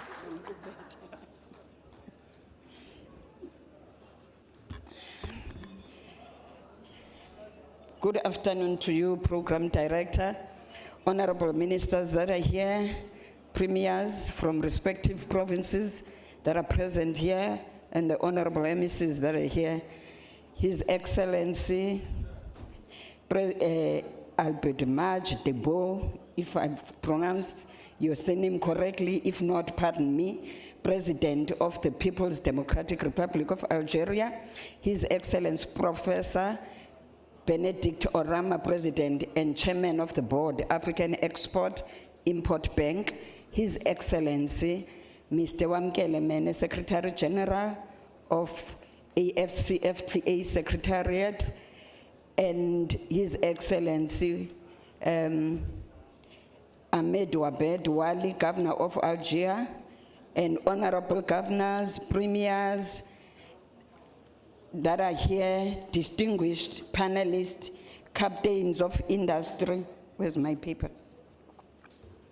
Captains of industry and representatives from the private sector, and all distinguished guests and excellencies from the different African states that are here today. Good afternoon to you all.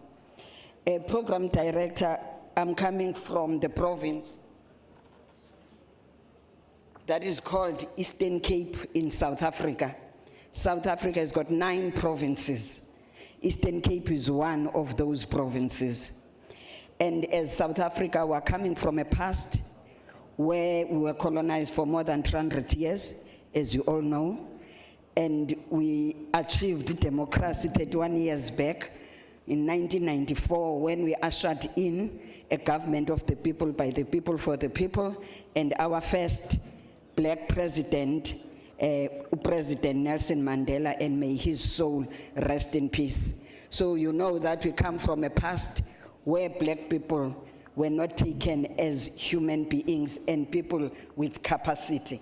So that's why we have the transformation. We had to embark on a transformation. And I'm coming from the province that is called the Home of Legends, that is the home of Tata Nelson Mandela, O.R. Tambo, and other leaders, and also the Secretary General of AFCTA is coming from that province.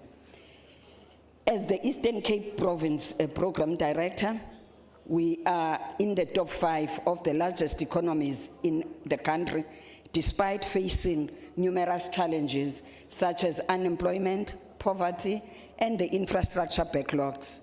These challenges stem from a multifaceted historical legacy of underdevelopment and are shaped by various factors such as historical injustices and structural disparities. As I've said, that we come from that bad history as South Africa, and Eastern Cape was designed deliberately by the powers that were leading then as a labor-sending province. So they did not develop Eastern Cape. We started from afresh as the government of the people. In driving transformation in the Eastern Cape, we are aligning our provincial strategies with national policy frameworks that promote inclusive growth, industrialization, and sustainable development. At the national level, key instruments such as the Small Business and Cooperative Acts, Broad-Based Black Economic Empowerment, and National Integrated Small Enterprise Development Plan provide the foundation for empowering small businesses and cooperatives. Sector-specific frameworks like the Special Economic Zones Act, Industry Master Plans, the Infrastructure Development Act, and the Hydrogen Society Roadmap Guide Trade, Industrial Growth and Innovation. In the Eastern Cape, these priorities are reflected through our own policies and strategies, including the provincial MSME strategy, local economic development framework, consumer protection, liquor and gambling acts, the provincial economic development strategy, and the tourism master plan. Together, these policies ensure that our province not only supports national transformation objectives, but also unlocks its unique potential in areas such as tourism, agriculture, manufacturing, and the green economy. Distinguished guests, the Eastern Cape is home to inspiring success stories under the Black Industrial Program, proving the impact of targeted funding and strategic support. Enterprises were funded through DTIC, that is our Department of Trade, Industry and Competition, and also through IDC, Industrial Development Corporation, and NEF, National Empowerment Fund, totaling over 1.3 billion in the Eastern Cape alone, transforming industries, creating jobs, and positioning black industrialists at the forefront of inclusive growth and industrialization. As I've said, we're coming from a past where economy was meant only for few, not the majority of people of South Africa, which is the black people. And now we're talking about the inclusive economy. Over the years, the province has sought to position itself as a location of choice for domestic and foreign domestic investment, while creating a conducive environment for local investors and reinvest in the province. Despite the challenges listed above, the province has managed to maintain key investors in the province and also attract new investments into the province. This has been ensured by provincial government focused on attracting investments into the province and the role that has been played by provincial entities in promoting and attracting investments. Program Director, Eastern Cape is proudly recognized as the anchor of South Africa's automotive industry and a vital link in the global value chain. Our province produces half of country's vehicles, is home to 4 of South Africa's 7 major OEMs, and supports more than 40,000 jobs. This makes us not only the Detroit of South Africa, but also the economic heartbeat of many local communities. The sector contributes over 5% to national GDP, with nearly 80% of vehicles destined for export markets. Our transformation story has been driven by significant foreign direct investment. Long-standing players like Volkswagen, South Africa, and Mercedes-Benz has deepened their commitment. Mercedes-Benz investing 10 billion to upgrade its East London plant, and Volkswagen investing 4 billion in Kariga. At the same time, we have welcomed new entrants such as Stellantis and the Beijing Automotive Group and FAW, whose investments are worth billions and are unlocking thousands of jobs. These investments are underpinned by forward-looking industrial policy through the South African Automotive Master Plan, which provides the strategic roadmap to increase production, local content, and competitiveness. Of course, challenges remain. Global tariff shocks, the rapid transition to new energy vehicles are reshaping the industry. Mercedes-Benz, for example, faces steep export declines due to tariffs in the United States, while the EU bans on internal combustion engines poses a direct threat to our export model. These shifts demand all of us to act differently and work together as the continent. Program Director, partnership and constant communication between private sector and government is very key in navigating the uncharted investment waters. We want also the African countries and the business people from other African countries to come and invest in our province. We are open for investment. Framework to advance this collaboration between private sector and public sector in our province. As the province, we stand as one of South Africa's top 5 economies despite a legacy of poverty, unemployment, and infrastructure backlogs. Over the years, we have deliberately positioned our province as an investment destination of choice. And also, at the heart of this transformation journey are our 2 special economic zones, together with our 3 commercial ports, that is the Port of Ngqura, the Port of Port Elizabeth, and the Port of East London. That is a river port. These ports give us unmatched export capacity, moving 60% of South Africa's vehicle to global markets. Another important pillar of our transformation journey is the export of manganese, moving millions of tons annually to global markets.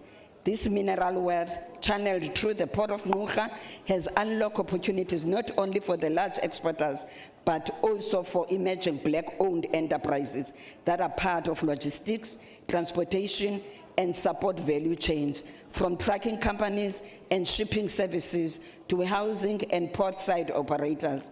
Black businesses are increasingly participating in this once highly exclusive sector. These success stories illustrate how minerals play an important role in building inclusive economic ecosystem where previously disadvantaged entrepreneurs are empowered to create jobs. There is also a great need to partner with all the African countries. Our Kucha SEZ, there was no Kucha SEZ, there was no East London ITZ before 1994. These are the SEZs that have been created by this government to transform the economy of South Africa so that everybody can benefit. No one must be left behind. And we are also developing the third one, which is the Wild Coast SEZ on the eastern side of the province for agricultural products. And we'll be focusing on agro-processing. And lastly, before I sit down, Program Director, ladies and gentlemen, the story of the Eastern Cape is at its core a story of transformation driven by meaningful partnerships, powered by innovation, and sustained by the resilience of our people. But this story is not ours alone. It speaks to the collective journey of Africa's region, cities and provinces, as we strive for inclusive growth and deeper industrialization across our continent. As we look ahead, our commitment is clear: to build on these successes, to strengthen collaboration between governments, private sector and communities, and to ensure that Africa not only trades with the world, but also trades and industrializes within itself. Together, we can position the Eastern Cape, South Africa, and the entire African continent as a united, growth-driven trading anchor on the global stage. Eastern Cape is for you to come and invest, and Eastern Cape is for you to come and explore its beauty. Thank you. Wow, wow. Ladies and gentlemen, a round of applause for Madame Nonkobela Peters, MEC for Economic Development, Environmental Affairs and Tourism, Eastern Cape, South Africa. This is the first time I've heard a South African speak very fast. Oftentimes, they go very slow. But please, you've heard a Ghanaian, you've heard Nigerians, you've heard South Africans. Which of them is slow? South Africans or Ghanaians? You're sure? I agree. Ghanaians are emphatic. So we'll say the country doctor told Mandela to drink a glass of water if he wants power to work for 1 hour. That's Ghanaian. We'll mention everything. The Nigerians will round everything up. The country doctor told Mandela to drink a glass of water if he wants power to work for 1 hour. The South African, the country doctor told Mandela to drink a glass of water if he wants power to work for 1 hour. And so for going very fast, please, a round of applause for her. But I like my favorite people in the world, ladies and gentlemen, the Caribbeans. Give them the same script. You know how they will go? They will look at that long script and say, Jerry, you want me to say your thing or me thing? They'll say, Ratty, say anything. Mandela drink water for 1 hour. Case closed.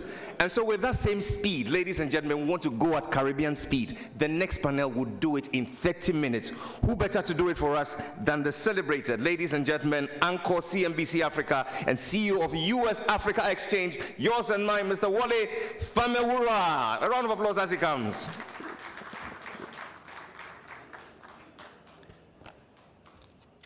Exactly 30 minutes, and thereafter we hear from our governor, and then we go for lunch at exactly 3:30. No more, no less. A round of applause for the moderator.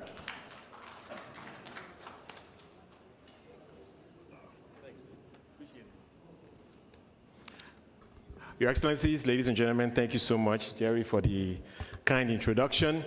As he said, we want to go at, I believe that's Nigerian pace, right? Okay, so we'll give it our best shot. You're all welcome to this conversation as we continue to unpack what I think is a very pertinent conversation that we've had thus far today. So I want to welcome you all again to the session. I believe it's one of the most critical and forward-looking conversations we could have today. For decades, we've talked about investment in Africa. Our conversations have primarily focused, though, on national and sovereign projects. We've talked about national bonds, things like that. But I think a quiet and powerful revolution is on the way and we're hoping to unpack that as we invite our panelists to speak on this topic. So without further ado, I'd like to now welcome, and I'm hoping that they are still in the room, but please, if they are not, and if there are any representatives for them, please, I'll appreciate if you can let me know, and I'll just welcome you. So our first panelist today is Her Excellency Fofi Constance Ramatuba from the Limpopo province of South Africa. Please, a round of applause for her. We also have His Excellency, the Governor of Ogun State in Nigeria, Prince Dapo Abiodun. A round of applause for him. And we also have His Excellency Dauda Lawal from Zamfara State. Thank you so much for joining us, sir. And representing the Afreximbank on this panel to really help us with a conversation around project preparation, please welcome Mr. Zito Alfayo.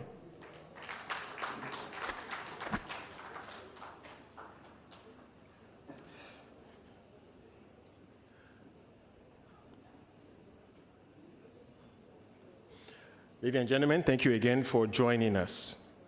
So this essentially, I'm hoping, because they've told us it's 30 minutes, it's supposed to be a bit of an elevator pitch to get a sense of what's possible, what you guys are offering in your markets. I would like to open up with Her Excellency Ramatuba from the Limpopo province. If you can just, at a high level, just give us a sense of what you are offering to investors in the Limpopo province. I know that you are rich in areas like mining and agriculture. Assume this is an elevator pitch to the audience. What's possible?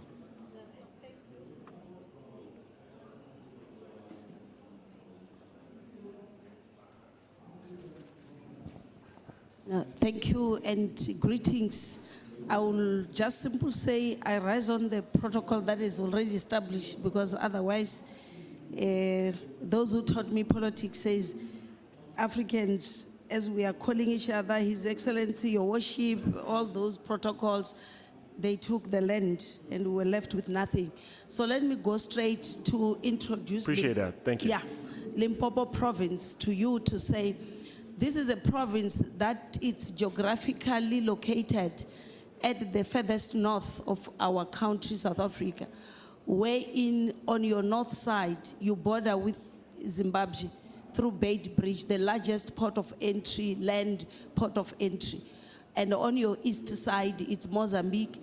On your west side, it's Botswana through Grobes Bridge. Yeah. So that gives you an understanding that this is a province that you really need when you talk about Africa trade. That is a province that you really need to put up a lot of investment when it comes to the border posts that we've spoken about.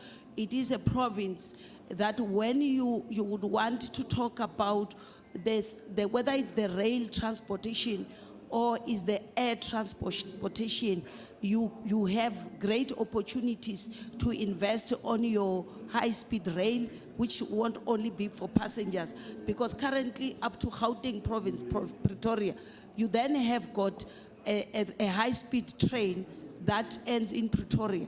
But we are saying as a province, there is those opportunity for you to extend from Pretoria to Musina, then from Musina up through Zimbabwe up to Cairo. It is possible and it is practical. So it can only start through that province, Limpopo. But also to say, history has taught us that as Africans, we have been trading long before Jan van Riebeeck arrives in our country. If you look at the Mapungubwe, which is situated around that area within the Musina, where we have decided to have our special economic zone, which is Musina Makado. It is informed by this historical trade that our people has been trading with the Indians and with the Egyptian from that particular. If you go to the museum now, and you can get to say, we have been long trading with gold. So we are saying, learning from that, let's go back to things that we want to see this Africa trade a conference happening, and appreciating your invitation is that Africans must change the mindset of saying it's only good when you export or import to any other continent except your own continent.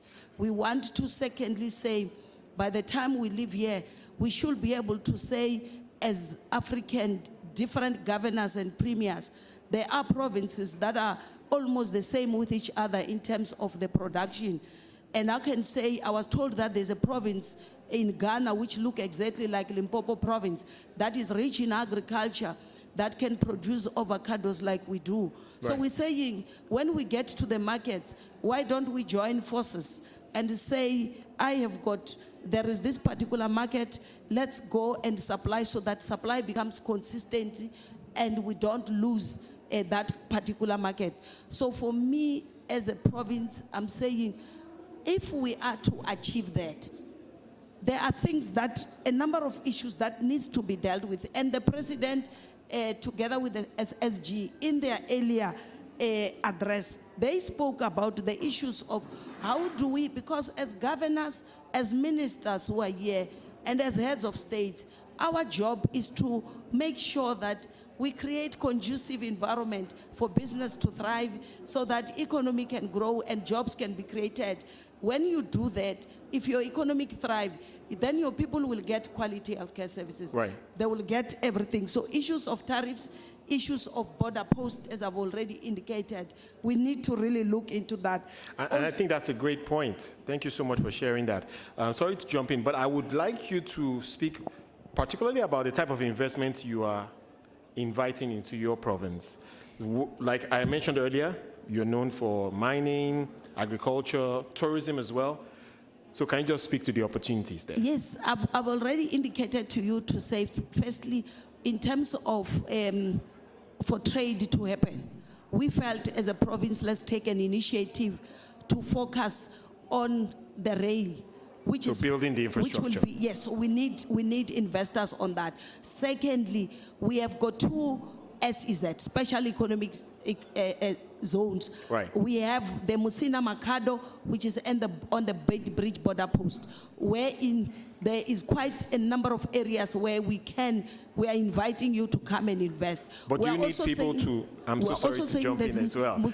Because one of the things we're trying to achieve is for people, after you step off this stage, to begin to interact with you on potential. Yes, I'm coming to quickly say, in terms of air transportation, we have got a Polokwane Gateway Airport. It's an international airport, which it's gotten opportunities for it to have a cargo, to focus on the cargo. Because if you look at from Polokwane to Harare, it can take you 30 minutes. But if you are to go through OR Tambo, you must first drive for how many hours? Right. Then we're saying that is when we talk about the gateway, that is another opportunity for you to can invest. Let's go to agriculture.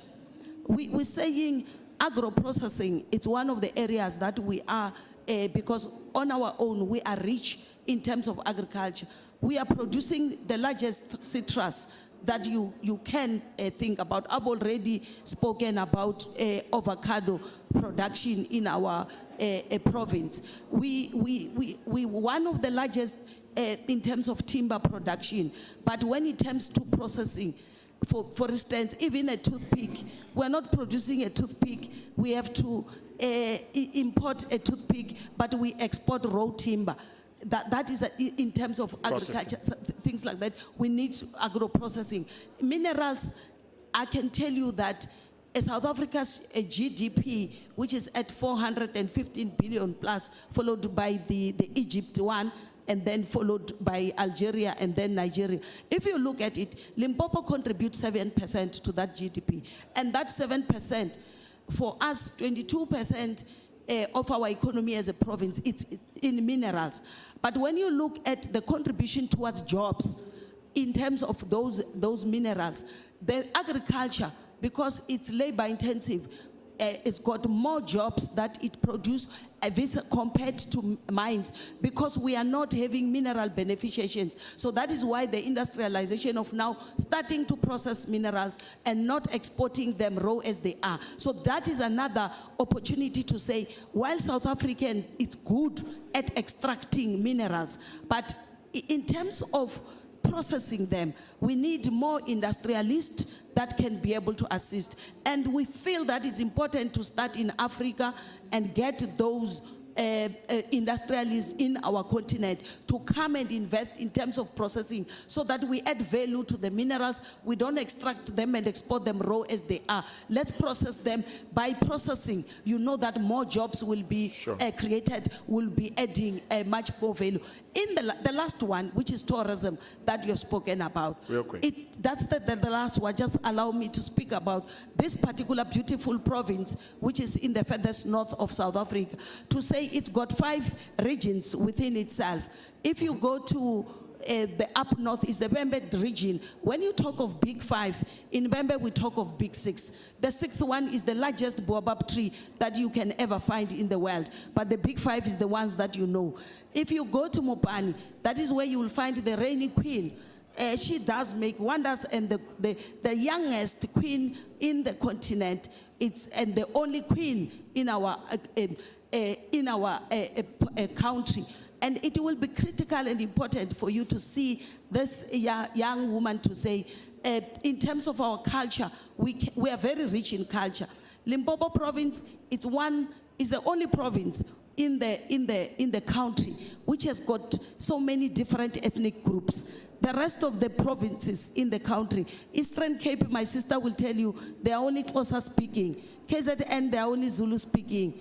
Gauteng, it's just people who went there. There's no one who originates from Gauteng. But you go to Limpopo, you'll find that you've got the Bavenda Nation, the Bapedi, the Batsonga, the Batswana, the Ndebeles, quite a number of them. So that is why it is important for you to visit that province to really experience the true rainbow nation of different ethnic groups in Africa. You go to Capricorn region, that's where you will find the 2 biggest churches that we have in the continent, the Zion Christian churches. You will find them. When you see that 4 million people gather in South Africa during Easter, it is when they are visiting these particular 2 churches. The last one is Capricorn district.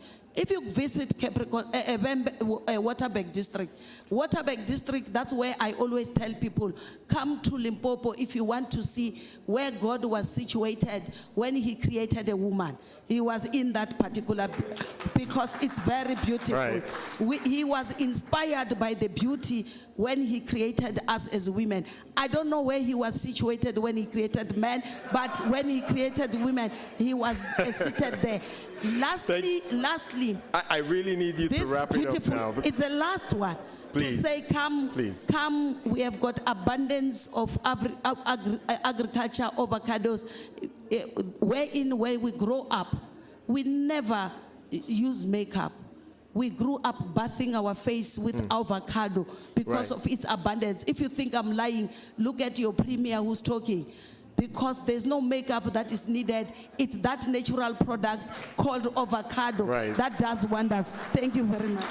Thank you very much. I think from the applause, he has certainly made a good pitch.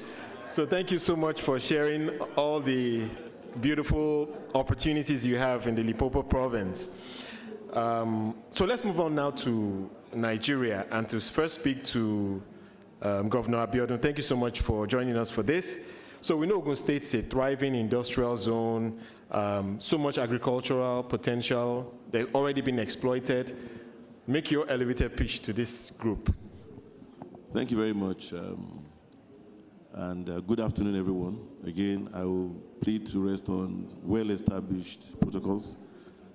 I am Dapo Abiodun, the Executive Governor of Ogun State. Ogun State is called the gateway to Nigeria's prosperity. And on arriving here, I've also decided that I will add to that the gateway to investment opportunities, which is the theme of this year's IATF. Ogun State is located in the southwestern part of Nigeria, where the gateway state, by geography and by providence, we are the only neighbor that Lagos State has, except for the Atlantic Ocean. We are probably about between 60 to 90 minutes away from Lagos, driving from any part of Lagos to any part of our state. We have as neighbors the Benin Republic, which we have the longest borders in Nigeria with. We have other states like Oyo State, Osun State, and Ondo State. Ogun State we describe ourselves, besides being the gateway to Nigeria's prosperity, because you cannot go from Lagos State, which is the financial capital of Nigeria, which is the 5th largest economy in Nigeria, without going through Ogun State, either by land, either by air, by sea, or by rail. So indeed, we're the gateway to the rest of the country. Now, you look at our state, and when I assumed office 6 years ago, I looked at these competitive advantages that we have, the proximity to the biggest financial capital of Nigeria, the biggest consumer market in Nigeria, probably the biggest in Africa, and we curated for ourselves a vision. We described that vision as that which is to provide a focused and qualitative governance, whilst creating an enabling environment for public-private sector partnership. And emphasis here is on public-private sector partnership, which we believe is very fundamental to the economic growth of the state and the individual prosperity of our people. So we aim to be a good administration, to pay emphasis on public-private sector partnership because of all these advantages that we have, believing that it will attract investors to our state and it will trickle down to our people. And that's exactly what we've done. Today, we pride ourselves as the industrial capital of Nigeria. Only last week, an agency called 30 Cents published a report which listed the best performing states in Nigeria, and Ogun State was listed as number 2 next to Lagos. We enjoy other advantages besides geography. We enjoy gas reticulation, which has enabled us to be the industrial capital of Nigeria, because with the proximity to the biggest airport in Nigeria, the busiest seaport in Nigeria, and gas reticulation, and having a land size of about 16,000 square kilometers, out of which 80% of that is arable, manufacturers are drawn to come to live, to work, to establish presence in Ogun State, knowing that they have gas for power, and they can either export their finished goods back through Lagos or to the hinterland, because our state represents the junction between going to the north part of Nigeria or going to the southeast or south-south parts of Nigeria. Now, having said this, we're also known to be the education capital of Nigeria. We have more universities in Nigeria than any other state, because Ogun State is where free education started in Nigeria. So we have the human capacity as well. We are the #1 producer of poultry in Nigeria, #1 producer of eggs in Nigeria. We're the #1 producer of cassava in the world. And because we have an abundance of limestone and other natural resources, we are the #1 in non-oil revenue in Nigeria and the #1 in non-oil export in Nigeria. So today, Ogun State is the #1 leading producer of cement in sub-Saharan Africa and #3 in the entire Africa, only #3 next to Morocco and Egypt. Now let me tell you what my administration has done. We looked at all this and we put in place policies, security, and infrastructure that we call multimodal transport infrastructure to ensure that more people come, live, work, and play in Ogun State. So today, between Ogun and Lagos State, we compare what we are to Lagos as what New Jersey is to New York. Over 2 million people migrate between Ogun State and Lagos State every day. Now, we've complemented that by putting in place, as part of our multimodal transport master plan, the best airport constructed in Nigeria today, which is the Ogun State Gateway International Airport. It has the longest runway, and it just got the first ever aerodrome license in Nigeria, which was issued last week. So Ogun State is ready for the world. This airport is going to be a passenger. We have indications from another company that's going to start exporting cargo from London to the airport in the next 2 to 3 weeks. It's going to also cater for passenger services around the continent, the regional carriers from Dakar, South Africa to Nigeria, and also, of course, intra-Nigeria. We are producers of palm oil, rubber, cocoa, cashew, where we grow the best quality cotton in Nigeria. And that explains why we have a collaboration with Afreximbank, which by next month, Afrexim will be coming to Nigeria, to Ogun State, to do the groundbreaking of the biggest textile processing plant in the world. It's called a giga plant. That plant will be processing 1,000 tons of cotton per day. In other terms, it will be producing about 4 billion garments of cotton per day. It will employ between 200 to 250,000 people right there in our Aerotropolis, which is one of the 5 special economic zones that we created. We have the Agbara Industrial Estate, which is the biggest and largest in Africa. We have the Flour Gate, which is where you have your Nestle, your Cadbury, your international breweries, your flour mills, your TGI. We now have the Remo Industrial Zone, where you have our airport and where you'll be having this giga plant, which will be processing cotton. Again, we just discovered oil in Ogun State, and very soon we'll be an oil-producing country. Today, we've been listed as one of 2 most resilient states in Nigeria, and I want to plead with my colleague not to feel offended. But the truth is that we are indeed the gateway state to Nigeria, and we are asking investors to come and invest in Ogun State. The truth is that with a Lafarge in Ogun State, a Dangote, a Nestle, a May & Baker, a Cadbury, international breweries, and the list is endless. I mean, you cannot just go wrong. We're open to investors in port construction. We're about to build a deep sea port because Ogun State is also has, it's a literal state. We have deepest sea point in Nigeria, so we're about to build a deep sea port in collaboration with the private sector partners. We're looking for investors in deep sea port. We just launched our dry port because today, anybody shipping goods to Ogun State will have to go to Lagos to clear their goods. But now we now have a dry port, which is an intersection where we have a major highway and a rail line that comes from the port.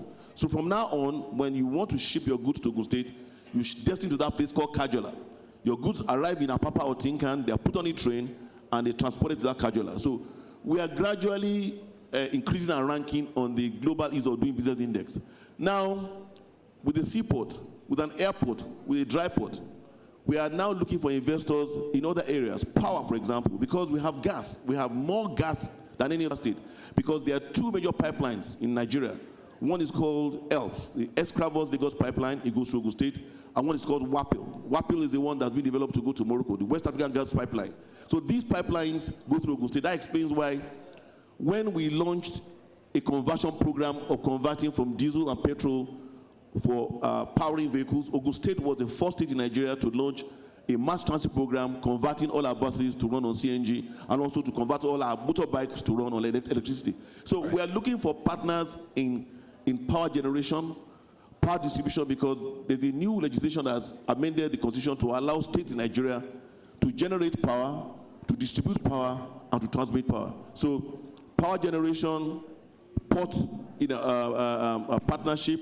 Right. We're actually looking for, having built our airport ourselves, we're looking for someone to come and manage, operate our airport. So we're looking for partners to manage our airport. We also have an abundance of gold, not as much gold as my brother has in Zamfara, because we actually found some Zamfara people mining our gold. However, we are looking for investors to come and also mine gold. We have gold, we have silica. We are Nigeria's largest producer of glass, because glass and tiles, as a matter of fact, Port Elizabeth is now establishing presence in Ogun State. So we're looking for partners in glass, in silica, in tiles. Right. In short, Ogun State is ready for you. We have the right policies. We have the Ogun State Investment Promotion and Facilitation Agency. We have the Public-Private Partnership Office. And we have what we call the Business Environment Council, which is a council that ensures that when you come to Ogun State, you don't have to go through all the bureaucracy of moving from the Ministry of Physical Planning to the Ministry of Land to all other ministries that will near frustrate your investment potentials. You come to this one-stop shop, and all the relevant commissioners are all represented there, and they will facilitate your coming to Ogun State. In other words, welcome to Ogun State, the gateway to Nigeria's prosperity, the gateway to investment opportunities. Thank you so much. That is how you make an elevator pitch to an audience like this. By the way, I should let our speakers know that we are live streaming this event, so your audience goes beyond those you're seeing in the room right now. So let's move on to Zamfara State, and I am already pressed for time. As the MC did say, we have only about 30 minutes for this. I hope you can make a very concise pitch as well.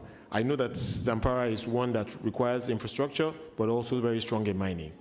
Great. Well, thank you very much. I won't waste much of your time, and I'll go straight to what I'm here to do. My name is Dauda Lawal, the Executive Governor of Zamfara State.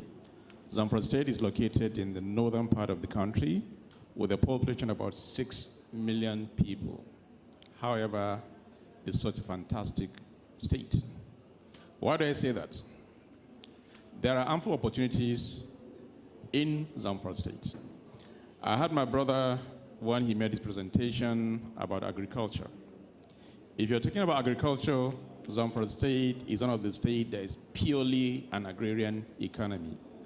Let me also remind my brother, we used to feed them with all the beans they consume in Southwest. And we're also the largest producer of cotton, as well as groundnut. In northern Nigeria then, Kano used to be our commercial center, but then Zamfara happens to be the second commercial center in northern Nigeria. Talk about hide and skin. We have the best. In fact, all the LB bags that you see and the Gucci and all the Zana bags, actually, some of them originate from Zamfara State. So there's great potential. Now, coming back to where we have comparative advantage, and that is in solid minerals. It's a very, very rich state. We have the highest mineral deposit in the country. Like you mentioned, gold. Go anywhere in Zamfara State, you find gold. You just need to be there. Talk about lithium. We have the highest, the best quality of lithium in the country and in large quantity. So for anybody, an investor who is into battery production, Zamfara is a place for you to go. Talk about granite. We have the best granite in Zamfara State. Tantalite, copper, name it. And that is where we have huge advantage. And I'm asking for potential investors to please come to Zamfara, open up the mining industry, and you won't go wrong with that. Thank you very much. What are we doing also? Oh, I'm sorry, go ahead. Sorry, yeah.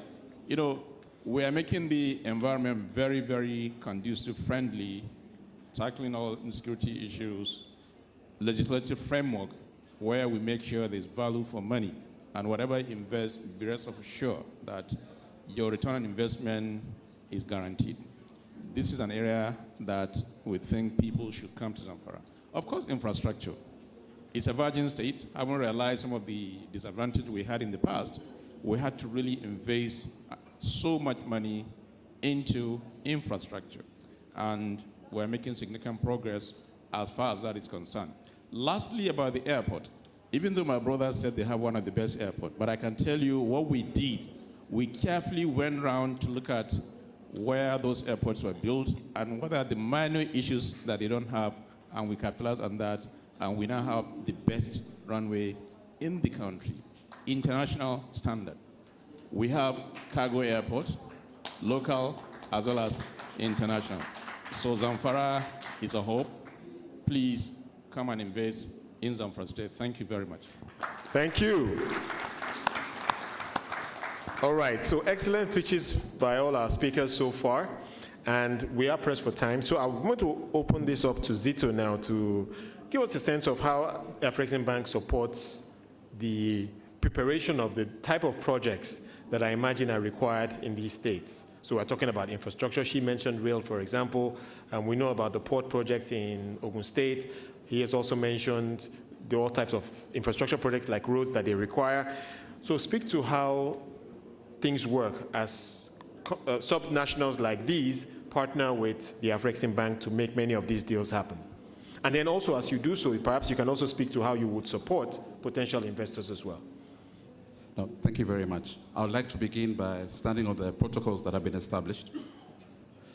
First and foremost, I would like to start off with a brief background as to why Afreximbank, which is Africa's premier trade finance institution, established a project preparation facility. Afreximbank established a project preparation facility specifically to support the implementation of the African Continental Free Trade Area Agreement. You will note that in order for us to implement the African Continental Free Trade Area Agreement, there's a need to change the direction of trade. Traditionally, as we've heard from my colleagues, Africa has an abundance of resources, and these resources used to be exported raw, okay? So most of the infrastructure was primarily geared from the hinterland to the port cities for onward export. Now, for us to operationalize the African Continental Free Trade Area Agreement, and in order for us to change this direction of trade, it meant that we had to come up with new business models and new business cases for this to be implemented. And when we looked around, we noted that there were very few entities or project preparation facilities that were geared towards this particular approach. So what we did was we established a project preparation facility specifically geared towards this, assisting entities in the public and private sector and PPPs to develop bankable projects that can implement trade-enabling infrastructure, industrialization, and export development activities that will facilitate in-traffic and trade. Secondly, what we also did in underpinning this particular intervention was we also developed an industrialization and export development pillar. We're cognizant of the fact that in order for in-traffic and trade to flow, first and foremost, you'll need to have a sufficient amount of power, be it renewable or thermal power sources. You'll need to have ample connectivity or or transport and logistics, be it rail, road, air, and maritime transport. You'll also need to have ICT. But over and above that, having established trade-enabling infrastructure, you will need to establish entities that can leverage off this infrastructure that has been put in place to support trade. So the project preparation facility that we run at Afreximbank also supports agro-processing, hospitality and tourism, healthcare, vaccine manufacturing, development of industrial parks, or any other sector that supports value addition or export development opportunities. I'm sorry to cut in. If you can just be a little more specific, very concise, but specific on what do you mean by project preparation? To what extent do you get involved? What are you enabling? So when it comes to project preparation from an Afreximbank's perspective, we typically come in from the outset. When project developers come up with concepts, we expect them to at least develop and come up with a pre-feasibility study or a document that demonstrates proof of concept. From that point on, Afreximbank is happy to intervene, to work with our developers as sponsors, be it in the public or private sector, to prepare the feasibility studies, to engage potential transaction advisors, engage project managers, to handhold these particular developers and sponsors all the way to bankability. And our intervention does not end once the project is deemed bankable. We're cognizant of the fact that ultimately what we do want is to see the project being implemented and operationalized. So once we prepare the project and it's bankable, we then hand over the project to our senior debt financing teams, be it project finance, be it export development, or in-traffic and trade, as the case might be, so that they can implement this particular project. And we've noted that this particular intervention has enabled us to have a good uptake and traction in the market. Now, in terms of project preparation, we have two particular interventions that I'd like to highlight for this particular audience. So first and foremost, we have a product called the Afreximbank Project Preparation Facility. So this is a bilateral facility that's targeted at the government, sub-sovereigns, or the private sector. Once you have a concept that you'd like to develop, you can approach Afreximbank, and we can work alongside you to give you a project preparation facility to develop this particular project. This is a bilateral engagement. And this can be accessed by any entity on the continent, or even entities that are outside the continent that want to develop projects in Africa. So we're open to that, because we're trying to crowd in as much patient capital as possible. Right. The second intervention that we have is the Joint Project Preparation Facility, and this is what I'd like to spend some time on, because we are of the view that whilst the Afreximbank Project Preparation Facility is good, it's a bilateral engagement and it's a step-by-step process. What that means is that we need to have a counterparty to come alongside us, and then you prepare one project at a time. Whilst that approach has merit, it tends to be a bit slow in terms of the number of projects that you can support. We now developed what we call the Joint Project Preparation Facility. And under this particular intervention, we're now scaling up. What we're doing is we're entering into collaborations with various institutions, like-minded institutions, whereby Afreximbank commits capital for project preparation, and we invite our partners to also pool resources for project preparation. Then together, we co-finance projects at scale. So for example, we can partner with the sub-sovereigns, whereby they can commit resources and we commit resources, and instead of preparing one project, we can prepare 4, 5, 6, or 7 projects all at once. So what that does is that we are bringing more projects into the market and thereby bridging some of this infrastructure and supporting industrial development at scale. Currently, through the project preparation facility, we have 15 partners, and we've been able to crowd in $150 million into project preparation.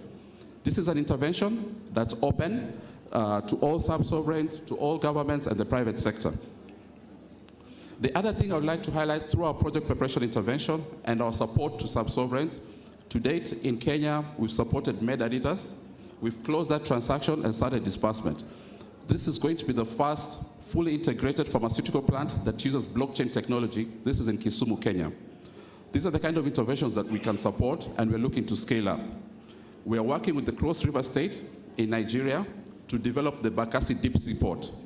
This is a landmark project that we're happy to support. We've brought on board our partners, Arise Industrial Platform, so that they can come on board.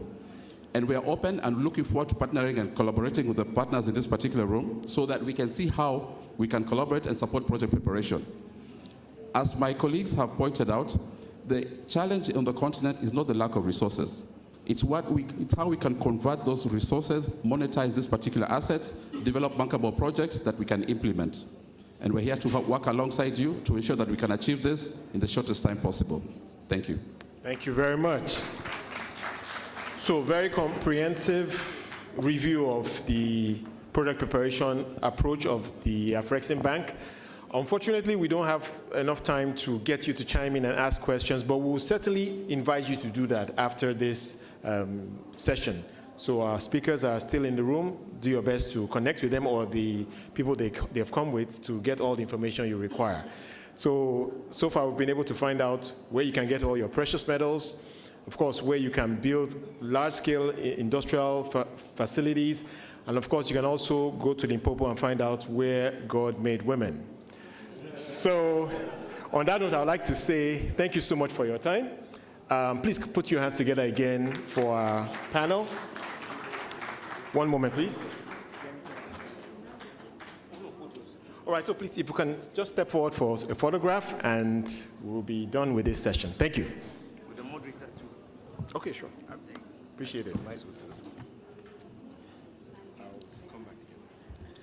Ladies and gentlemen, he does it in a masterful way. My mentor, Uncle, CNBC African CEO, US Africa Exchange, Mr. Wole Famurewa. A round of applause for him and his amazing panel.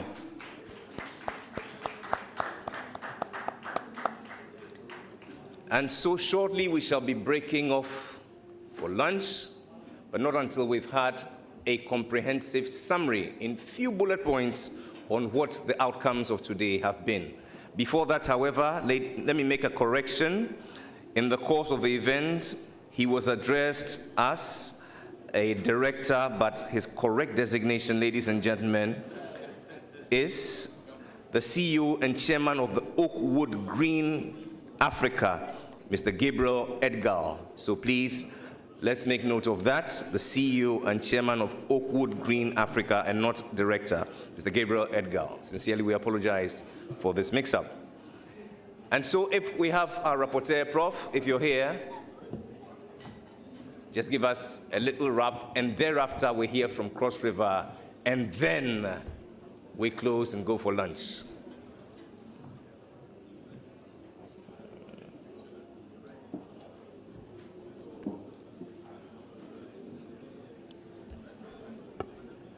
Excellencies, ladies and gentlemen, just be patient with us. A few minutes and we're out of here. Please be seated.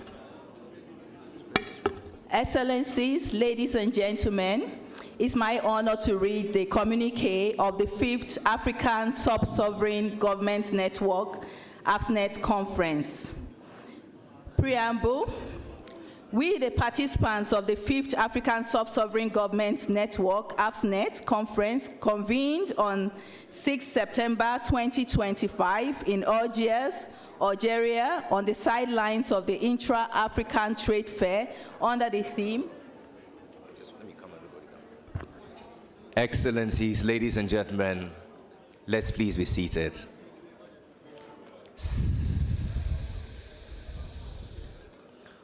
We have received a few more excellencies who are joining us from beyond our borders.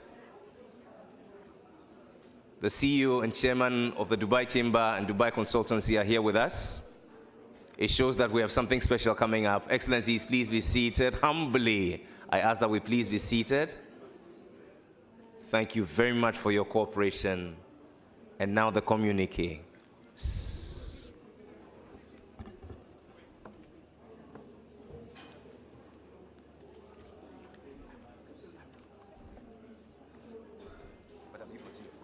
Welcome once again, Excellencies. My name is Professor Ogechi Adiola, and I'm reading the communique. Preamble. We, the participants of the 5th African Sub-Sovereign Government Network, AFSNet, conference, convened on 6 September 2025 in Algiers, Algeria, on the sideline of the Intra-African Trade Fair, under the theme, Local Power, Global Impact, Strengthening African Sub-Sovereign Governments for Sustainable Development.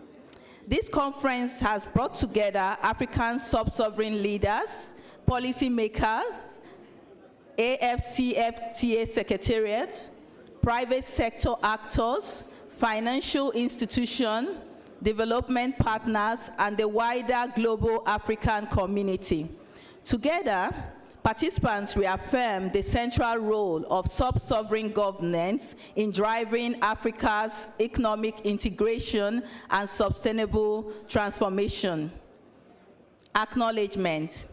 We express this appreciation to the government and people of Algeria for their warm hospitality and excellent hosting of the landmark Intra-African Trade Fair, IATF. Afreximbank, led by Professor Benedict Orama, for its continued vision and financial commitment, including a $2 billion USD facility to sub-sovereigns for trade and investment.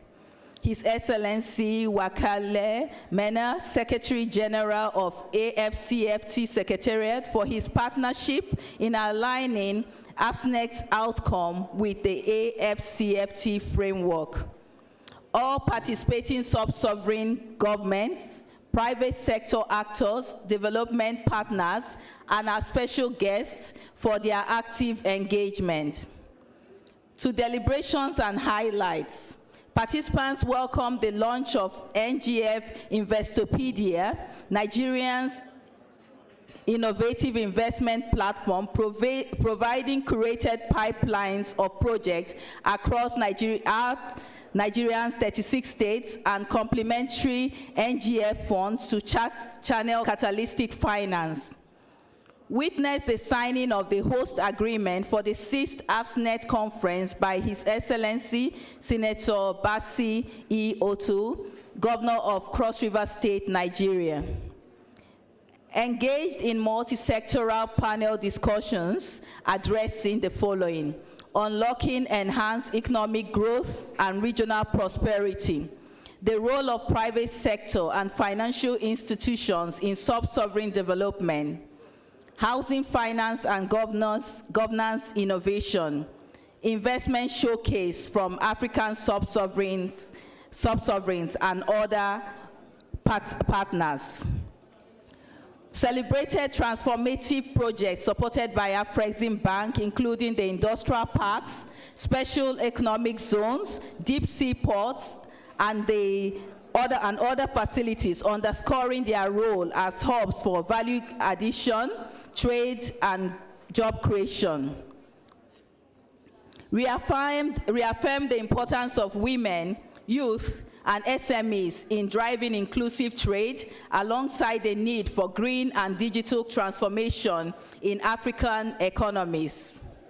Emphasize the importance of youth as central to Africa's transformation, highlighting that Africa's demographic dividend must be harnessed through education, skills, innovation, entrepreneurship opportunities to enable young people to drive sustainable growth across regions.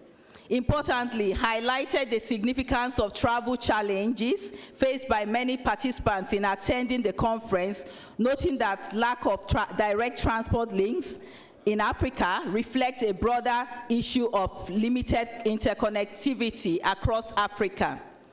The conference underscored the need for improved shipping, airline routes, logistic infrastructure to facilitate the movement of people, goods, and services, thereby strengthening trade and regional integration and economic competitiveness.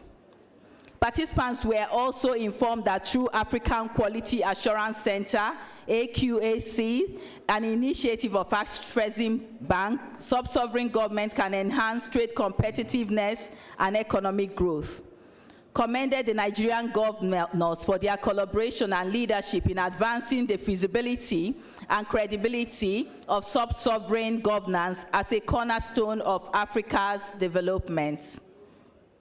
Acknowledge Africa's infrastructural gaps, estimated at over 100 billion USD annually, with sub-sovereign entities bearing the greatest responsibility for bridging it. Discussed various aspects, models for innovative sub-sovereign financing. Stressed the importance of urban renewal and rebuilding of African cities as engines for growth, or of growth. The conference called for collaboration with government, bilateral institutions, and private partners to create public-private investment frameworks that can drive inclusive and sustainable urban transformation. Participants concluded that the time has come for concrete action, as they emphasized that dialogue today must now translate into implementation and measurable results. Resolutions. We, the participants of the 5th ASNET conference, reaffirm as follows. We reaffirm our commitment to empowering sub-sovereign governments as engines for Africans' growth, integration, and prosperity. Supported the operationalization of NGF Investopedia as models for mobilizing investments at sub-sovereign level. Calls for a deeper collaboration among sub-sovereigns, Afreximbank, private sector, and development partners to accelerate industrialization, housing finance, and infrastructure development. Commit to the scaling of AFCFT adjustment funds to ensure equitable benefits for all region and enterprise. Promote investment in quality assurance and certification system, enabling Africa's growth to compete globally. Encourage knowledge exchange and capacity building through initiatives that strengthen governance, project preparation, and investor readiness. Urge improved connectivity across Africa's trade corridors, transport, and digital networks to facilitate integration. Embrace innovative and blended financing models. Commit to strengthening project preparation, expanding innovative financing models, building local capacities, including partnerships between international and African EPCs to accelerate infrastructural development and ensure sub-sovereign growth. Closing and way forward. We will leave this conference with renewed conviction that Africa's transformation will be powered by each region, provinces, states, cities, affirming AFNET's founding principle that development must come from the periphery and not the center. AFNET therefore remains the platform to connect local leadership with intercontinental and continental trade, investment, and innovation. We also welcome the offer by Cross River State, Nigeria, to host the 6th AFNET conference in 2026. Issued this day, 6th day of September 2025 in Algeria. Thank you. Thank you. Madam, may I have your full name, Professor? Yes, thank you. Thank you very much, Professor Okechi Adiola. Thank you very much for the job well done. Please, a round of applause. And so to our Excellencies, Governors, we invite you to the Governor's residence. The Governor of Algeria welcomes you all at 3:30 for lunch.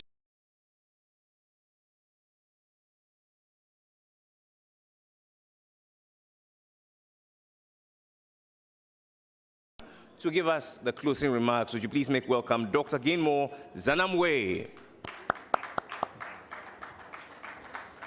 And this is where I pray utmost silence. Please. Okay, I think your prayer has been heard, and I will not want now to be a block between you and the sumptuous lunch that you are going to enjoy, but on behalf of Professor Orama, the one who actually came up with the vision to establish the African Sub-Sovereign Conference Network, which we started in South Africa in 2021, I am really happy that this edition of AFSNet has lived to its expectations. I was listening very carefully from the beginning and to the last panel session. There is always a jewel among Nigerian states, and I can tell you that I'm still trying to determine who has won between Zamfara and the Ogun state. I was asking my colleague Zito to say, where do we take the 2 billion? Do we give 1 billion to Zamfara, another to Ogun? The jury is still out on that one, but these are the opportunities that we see. At Afreximbank, we believe that finance is not a problem, but we'll work with you, as was highlighted by my colleague Zito, to prepare those projects to become bankable. And we believe that if we focus more on projects, we want AFSNet going forward to focus more on these projects. Limpopo province delivered a very interesting pitch, and I also come closer to that region, and I felt also very proud that Southern Africa was ably represented by the Premier for Limpopo. Eastern Cape, this is where I started, and the MEC did a fantastic job, and I know the opportunities that are there in Eastern Cape. And we also had very good discussions from previous panels. There were many policy elements that came out, but industrialization was actually highlighted to be a key focus of the event. Allow me to just express my gratitude to our host, the government of Algeria, that allowed us to actually be here and to be discussing these important issues. And I would also like to thank my principals and also the Secretary General of the AFCFTA Secretariat, who has been fully committed to AFSNet from day one. He has been coming to interact with you, but the most important acknowledgement goes to you people in the room and the honorable governors. I think you have done a fantastic job. We see you as the anchor behind the things that we are doing, the anchor behind the AFCFTA. Yes, we can speak with the national government, but we know that the real people are at the local level. We want to continue working with you to ensure that we transform the continent. We believe that what we have started is a revolution, and we'll keep on coming to you until victory is in sight. Thank you very much, and we see you in Cross River State for the next edition. Thank you very much, and have a good lunch. We're grateful to you, Dr. Gainmore Zanamwe, Director, Trade Facilitation and Investment Promotion, Afreximbank. How many of us have the translation devices? Please show them. If you have your translation device, please show. I beg you in all the names of God, do not take them away. Just leave them here because they need them. I beg you. To this end, ladies and gentlemen, I thank you on behalf of Afrexim. Let's allow our VIPs to go out first. And ladies and gentlemen, we'll all be led in sections. Only our VIPs are leaving us because they're having their lunch in the VIP section.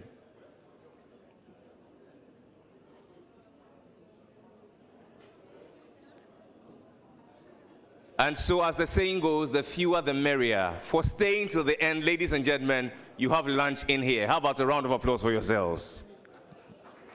But we want to make it orderly. We want to make it orderly. So please, I invite you all to make your way through this side. We're going from our left to the right. We're not going from the right to the left. So if you've taken the lead, please, I want you to withdraw. Come back. We're taking the food from my left to your right, please. So we're all lining up here to the left, not the other way around, please.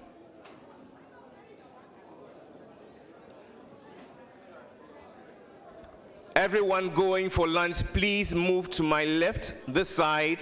We're not coming from the right, please.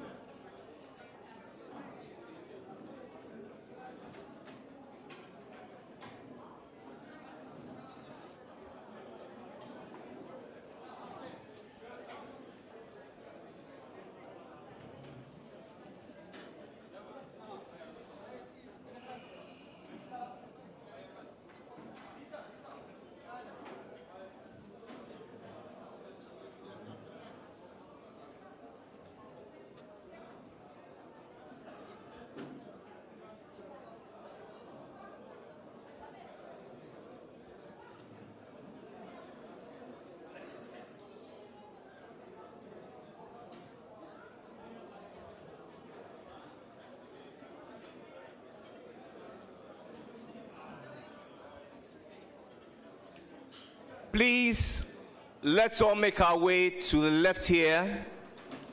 We're not serving this way, we're serving from here. From my left, please.